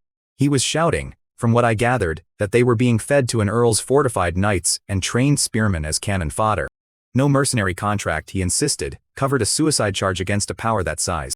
The sentiment spread through the crowd the way fire finds dry grass in high wind. Weapons that had been resting against shoulders came up into hands, and the front ranks pressed forward toward the platform in a way that had nothing friendly in it. I can picture it clearly enough even without having stood there, because I know exactly what 1,000 men look like when they discover the wage they were promised does not cover the death now being handed to them. Sarah, by every telling that reached me, went pale. He turned to Serena with the look of a man who has discovered, in that instant, that his own plan does not survive contact with the people meant to carry it out. She took the floor from him without any visible urgency, which unsettled him, I am told, nearly as much as the riot itself did. She walked forward and laid her hand on the railing. She snapped her fingers once in the open air. The curtains on both sides of the platform were pulled back at that signal. 10 musketeers in Iron Guard uniforms stood there, holding their weapons with the particular stillness that only real discipline produces. At their center sat a bronze muzzle-loading cannon, smuggled south from the north under enough secrecy that even I only learned of the shipment after it already landed. Its bore, by the description that reached me, was wide enough to make a grown soldier's stomach turn at the sight of it alone. The mercenaries shouting fell away into a wary, muttering quiet as they took in the weapons without any bowstrings. The arrogant mages among them frowned openly, unable to read anything of the craft they knew in those black metal shapes. Serena told the crowd to hold their anger. She told them, through some manner of amplification I still do not fully understand, that they had mistaken the coming campaign for a meat grinder. It was, she said, going to be a one-sided political demonstration and nothing more. She had a musketeer fire a single shot into open air before anyone could answer her. The crack of it, by her own dry account, made the front rows flinch as one body. It was a small thing compared to what came next, but it bought her another minute of silence, and she used it. She acknowledged their fear directly rather than pretending it did not exist. She told them she knew exactly what frightened them, Valerius's heavy cavalry sheathed in thick iron. Against the truth the North carried with it, she told them, that iron would prove no better than paper. She had the gun crew load and aim at an abandoned watchtower 500 paces out. When the cannon fired, the account that reached me described a thunder that rolled across the whole camp before anyone had time to brace for it. It described granite and dust erupting where a solid stone building had stood a heartbeat before. The watchtower folded inward, from what I was told, and came apart in a single collapse of stone and rubble and rising smoke. Even the camp's own mages rose from where they sat in open shock. By every version I have heard, they could sense nothing of magical elements coming off that black tube at all. Raw physical destruction on that scale would have cost a peak third-tier fire mage a long, taxing chant to match, and they all knew it. A weapon that could flatten a stone tower with a single breath and no incantation at all was, to men who had spent their careers pricing violence by the difficulty of casting it, a number too large to fit their existing arithmetic. I understand that feeling better than most, having spent enough of my own life pricing things other people assumed were priceless. Serena did not let the silence settle before she reframed the whole campaign for them. She told the mercenaries plainly that their job was never to trade blows with knights. Their job, she said, was only to walk behind the cannon and the muskets and collect whatever was left standing. Go home rich, she told them, rich enough to sit in any tavern in the south and brag about having personally helped beat an earl. Whatever fear had been curdling into riot a few minutes earlier curdled instead into something greedier and louder. By the reports that reached me, the whole camp went up in cheering. One voice declared itself willing to serve the Kevin's family, and the rest of the camp took up the shout behind him. I have read enough of Serena's dispatches by now to recognize her hand in a crowd's mood the way I recognize my own signature. This was very much her hand. I have watched her turn a room of frightened investors into eager ones with the same instrument, price and greed working together where fear alone would only stall. Afterward, in the privacy of the command tent, Sira apparently voiced the worry he had been sitting on under his composure the whole time. These mercenaries carried no real loyalty to anyone, he told her, and money alone would not hold them if the field turned. If Valerius's cavalry found a way to outflank the line, he said, a crowd famous across the south for switching sides at the first bad sign could break and run. Worse, they could defect outright, and take the whole flank open with them. Serena's answer, as it reached me, was delivered while she wiped gunpowder residue from her fingers with a handkerchief. The detail made the coldness of what she said worse rather than better, at least in my reading of it. She told him he was forgetting that a weapon points in two directions. A musket aimed at the enemy, she said, can be turned around with equal ease. She proposed placing Kevin's own most loyal private soldiers at the rear of the mercenary formation. They would carry the muskets Greywood had supplied. They would serve as a line of support if the mercenaries pushed forward. They would serve as a line of execution if anyone tried to run. By what I was told, Sira sat with that suggestion for a long stretch, visibly unsettled by the ruthlessness of it even while he recognized the tactical sense underneath. A shrewd and calculating man does not stay shrewd by letting his own discomfort override a sound plan, and Sira had not risen to lead his family by flinching from arithmetic. He weighed the certainty that word of treating hired men as disposable shields would wreck the Kevin's name in every mercenary guild in the south. He weighed that against the prize of total victory and Tulip Territory's ports. He weighed it, too, against the seat at the Southern Council that came with controlling the trade routes running through it. He chose the prize. He gave the order himself, or so the account has it, selecting 300 of his most loyal soldiers for the rear line. Their instructions were simple, to kill anyone who broke formation and ran. I keep coming back to how quietly that decision got made, 3 sentences over a cup of black tea deciding who among their own hired men would live if the field went badly. I did not know any of this was happening while it happened, which is a strange thing to sit with now. A small war was being assembled in my name while I signed off on grain shipments up north. Reading the report months later, I found myself doing the arithmetic anyway. Out of habit the way I do arithmetic on everything. 300 loyal rifles at the rear of more than 1,000 strangers is not a comfortable ratio, and I understand why Serena hesitated over it even after he agreed to it. Chapter 195 The Blind Spot of Arrogance. What followed, according to everything that reached me later, was not a swift march but a long and grinding month. Serena apparently understood something Serena did not, that war is never won on passion or a few good battle cries alone. With the mercenaries' fear converted into greed by the cannon demonstration, Serena wanted to march the very next day. Serena talked him down from it, laying out for him in the war room exactly why patience mattered more than momentum here, a silver coin turning idly between her fingers the whole time she spoke, according to the report that reached me. Only 30 muskets had come south with her. Sustaining real firepower in the field would need at least 60 trained soldiers rotating through 2 loading groups. A fired musket demands a slow, careful sequence of cleaning, loading, and compacting that no green hand manages quickly. The cannons were worse in that regard. They needed gunners who actually understood distance and charge calculations. A single mistake in either one could split a barrel and kill the crew standing around it rather than the enemy standing in front of it. None of that, she reminded him, could be taught to men who could not even write their own names overnight. She flicked the coin she had been turning into a gold cup on the table as she said it, letting the sound of it land where the point of her argument already had. Serena fretted, as he apparently always did, about the daily cost of feeding and housing more than 1,000 idle mercenaries. He worried too about the discipline risk of penning restless men inside a camp for too long. Serena held her ground. She reminded him that the 3-month contract term had never been arbitrary. It existed, she said, precisely because they would need real time to drill a mob into something that could hold a line. By every account that reached me, the month that followed was brutal in a way none of the earlier fighting had been. It was brutal on the mercenaries' own pride above anything else. Iron Guard instructors went through the camp with rattan canes. They took men who had spent their whole working lives fighting alone and on instinct. They forced those men into formations sorted by height and weapon class. They taught them to advance, retreat, raise shields, and thrust on nothing but a drumbeat and a horn cue.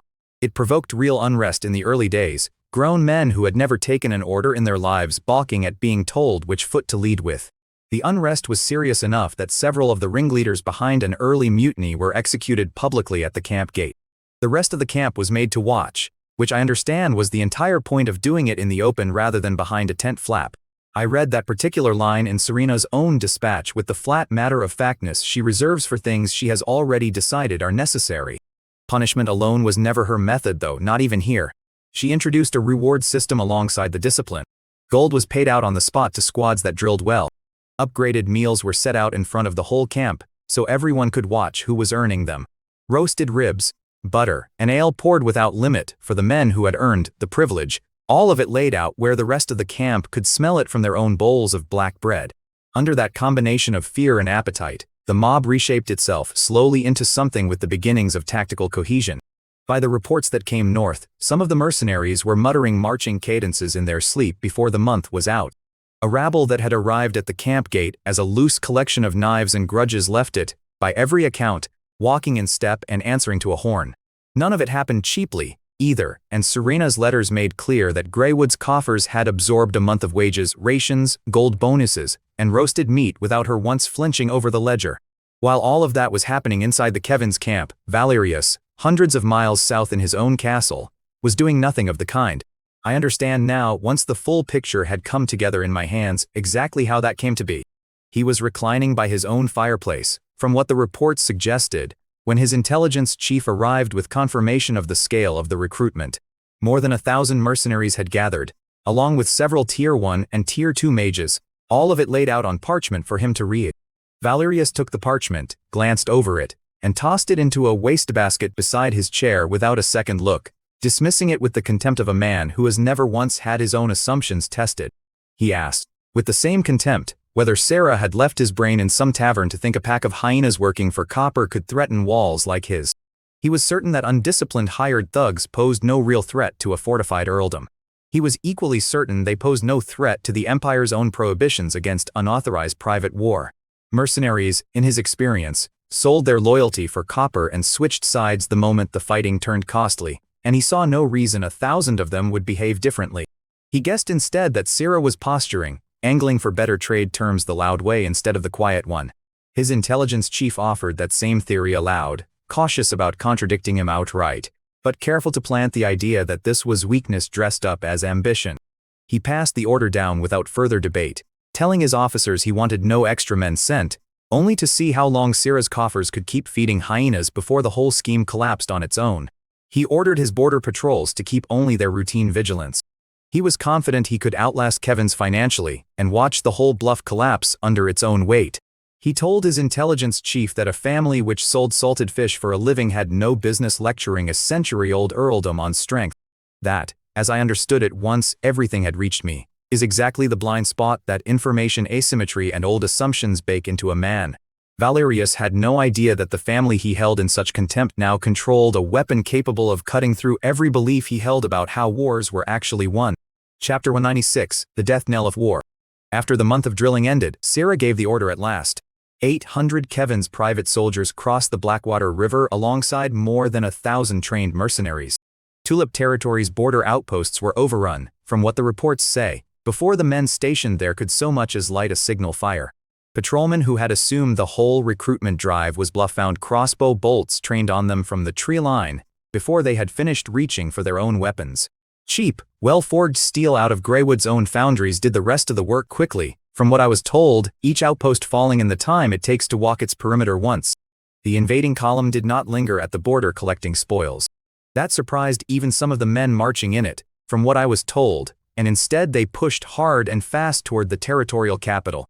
A bloodied messenger reached Valerius's castle with the news, having ridden hard enough to arrive still shaking. Kevin's forces had crossed the border, wiped out 3 outposts, and now sat within 50 miles of the capital. Valerius, by the account that reached me, threw his silver goblet to the floor and let the wine soak into an expensive carpet without sparing it a glance. By the account that came to me, Valerius's first reaction was disbelief. That disbelief curdled within seconds into rage that a man he considered beneath him would dare declare open war on an imperial earl. His years of aristocratic upbringing carried him past the initial embarrassment quickly enough, from what I gathered, the way training tends to override a first jolt of feeling. He channeled the shock into something colder within the hour. War bells rang out across the territorial capital in a dull, urgent toll that the reports described as loud enough to reach the outer farms. The main gate slammed shut and the drawbridge rose behind it, and within half a day the whole Tulip Legion had assembled in the square behind the wall. He mobilized the full weight of his territorial defense. 200 armored heavy knights answered the call. 300 elite spearmen fell in alongside them. 100 heavy shield infantry took their positions. 100 longbowmen climbed the wall.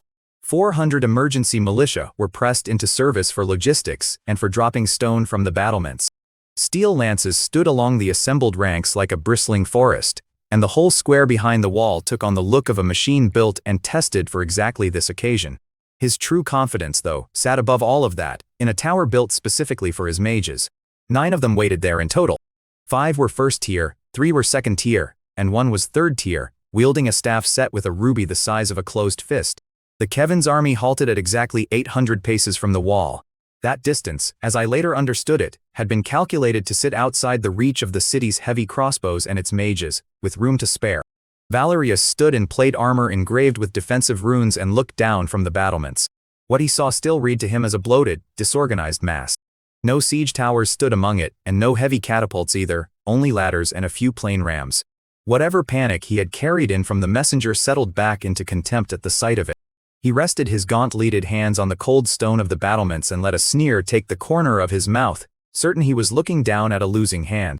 He had counted the ladders and the simple rams from up there, and found nothing in the count worth losing sleep over. What passed between the two men after that, as Serena's report and the retellings both agree, was less a negotiation than a public taunting match fought across 800 paces of open field. Valerius called the Kevin's family sea-smelling money with no history behind it, nouveau riche with the sense blown out of them by too many years of ocean wind. He demanded to know if a family like that truly believed it could challenge a century of tulip glory, with a mob of stray dogs bought for a handful of coin. Sera answered from horseback, flanked by his family knights, that Valerius's arrogance was strangling southern trade for everyone who had to deal with him. He told Valerius the day would teach him what it meant to adapt to changing times, whether he chose to learn it or not. Valerius threatened, regardless of how the battle went, to have the Southern Council strip Kevin's of its trading rights permanently. He promised, once his knights had raised their infantry and his mages had burned the mercenaries down to ash, to make certain the Kevin's name never left port again. He promised to reduce the whole family to beggary for the crime of raising an unauthorized army and killing border soldiers. That threat carried real weight in a land governed by council and alliance rather than by any single emperor. The South has no throne to appeal to and no crown to settle its disputes, only a standing council of lords and merchants, and church voices trading favors and grudges among themselves. In a place built that way, reputation cuts as deep as any blade, and Valerius clearly believed he was swinging one. He was speaking, as I understand it, to men in the field who had already begun laying elevation on cannons he did not know existed, which is its own kind of irony I have not stopped turning over since the report reached me. Sierra's answer, when it reached me, struck me as exactly the kind of thing a man says once he has already decided the old rules no longer apply to him. Parliamentary procedure, he said, was a set of shackles built for losers. Once Tulip's walls fell, he said, and his boots were on Valerius's own carpets, the calculus would change entirely. The Southern Council's old foxes, he said, would care a great deal more about aligning with whoever controlled the Southern trade hub than about the grievances of a dead man. Valerius, by every account, gave the order to loose arrows in a fury at that. While his archers drew, Greywood's gunners behind the Kevin's lines were already finishing their elevation adjustments. Several bronze cannons sat aimed squarely at the city's steel-reinforced main gate. The whole exchange sat for one held breath on the edge of becoming something neither man could walk back. Chapter 197. The illusion of alchemical weapons. The longbowmen loosed on Valerius's order. At 800 paces the arrows lost all momentum in the air. They fell 300 paces short of the Kevin's line, withered leaves dropping into mud rather than a wall of death reaching anyone. The reports called it a comic opening volley, and I believed them. Serena, watching from a low-rise behind the Kevin's camp through a telescope, apparently ignored Valerius's taunting entirely. She gave her own order to the artillery instructor standing beside her. Guns 1 and 2 were to target the steel-reinforced main gate. Guns 3 and 4 were to target the wall's heavy crossbow emplacements and the mage tower. Those 4 cannons had been through several rounds of refinement at the first steelworks since the earlier siege of Baron Okevin's castle. Even without rifling, a thicker breech, finer black powder, and rounder shot had bought them 30 to 40% more range and power than the guns that had done that earlier work. The instructor's crew called out their sequence in the clipped shorthand of men who had drilled it 100 times before, filling complete, fuse in place, ready on the mark. On the instructor's signal all 4 fired together. The recoil, by the account that reached me, plowed furrows into the ground beneath the carriages. Thick smoke swallowed the whole battery from view within seconds. What came out of that smoke was immediate and brutal, and I have had to sit with the description more than once to really picture it the way it must have looked from the wall. A 12-pound iron ball tore the main gate's steel hinges apart. It killed the guards sheltering behind that gate outright. The gate itself groaned and buckled under force it had never been built to survive. A second shot found one of the wall's heavy defensive crossbows and shattered it. Wooden shrapnel from the ruined bow arm drove through 3 of the men operating it before they had any chance to understand what had happened to them. A third shot clipped the mage tower itself. It tore a section of granite loose and sent it raining down into the courtyards below, scattering anyone caught standing in the open. Somewhere on the wall, from what I gathered, a soldier was shouting for sandbags to plug a gate that no longer had hinges left to hold anything shut. Men who had never heard a sound like that in their lives were left clutching their ears and staring at smoke with no source they could name. Valerius, thrown and disoriented by all of it, stared out at smoke he could not explain with anything in his understanding of magic. None of it carried the signature of fire or lightning or any element his mages could name. He concluded, in growing horror, that Sierra must have acquired some exorbitantly expensive alchemical weapon by means he could not guess at. That was the only category of destruction he knew of that did not rely on elemental magic at all. Working from that flawed assumption, he reassured himself and the commanders standing around him. Whatever this was, he told them, it could not possibly be sustained for long, not given the ruinous cost such weapons were supposed to carry. On that reasoning he ordered his mages and remaining crossbowmen to hold their ground and return fire rather than fall back. Under cover of that first barrage, the mercenary line surged forward with a roar. They were drawn on by gold and by the sight of an enemy defense already shattered in front of their eyes. The one-eyed swordsman ran at the front of it behind his heavy shield, batting aside stray arrows as he went, someone behind him already shouting about the Earl's treasury. But Tulip Territory had not stood a century in the south by accident, and no single shattered gate was going to change that fact on its own. Once Valerius' shock passed, his own war machine answered back in kind. His surviving mages began a long, coordinated incantation. Fire and lightning elements gathered visibly in the air above the walls as they worked, the light of it reportedly bright enough to be seen from the Kevin's camp itself. The crossbows that remained wound taut again, their winches creaking under the strain of drawing bolts that size. They loosed steel bolts more than 2 meters long into the packed mass of the mercenary charge. Each bolt, from what the reports described, punched clean through 3 or 4 men standing in a line. The mercenaries' prized steel armor proved no more use against that impact than paper held up to a blade. I have read that particular image more than once since it reached me, because it is the kind of thing that stays with a man even secondhand. Men who thought a breastplate would save them found out in the same instant that it would not. Blood soaked into the trampled grass in dark patches wide enough, by one description, to be visible from the wall itself. Somewhere among the fallen lay men who had cheered loudest at the news of a warning shot fired into open sky, weeks earlier, back when the whole campaign had looked like a windfall rather than a debt coming due. And still the charge did not break, the men behind the fallen stepping around them and continuing forward at the same reckless pace, gold and greed carrying legs that fear alone would have stopped cold. That is where the account leaves off. Both sides stood fully committed now, the cannons having already spoken and the mages only beginning to answer them. Whatever comes of it, whatever the field looks like once the smoke clears at last over Tulip's broken gate, I have not yet had word of it. I have sat with this account long enough now to know exactly where it stops, and where my own knowledge runs out. 4 cannons fired, 1 gate broken, a charge still running, 100 years of Tulip's steel only now beginning to answer.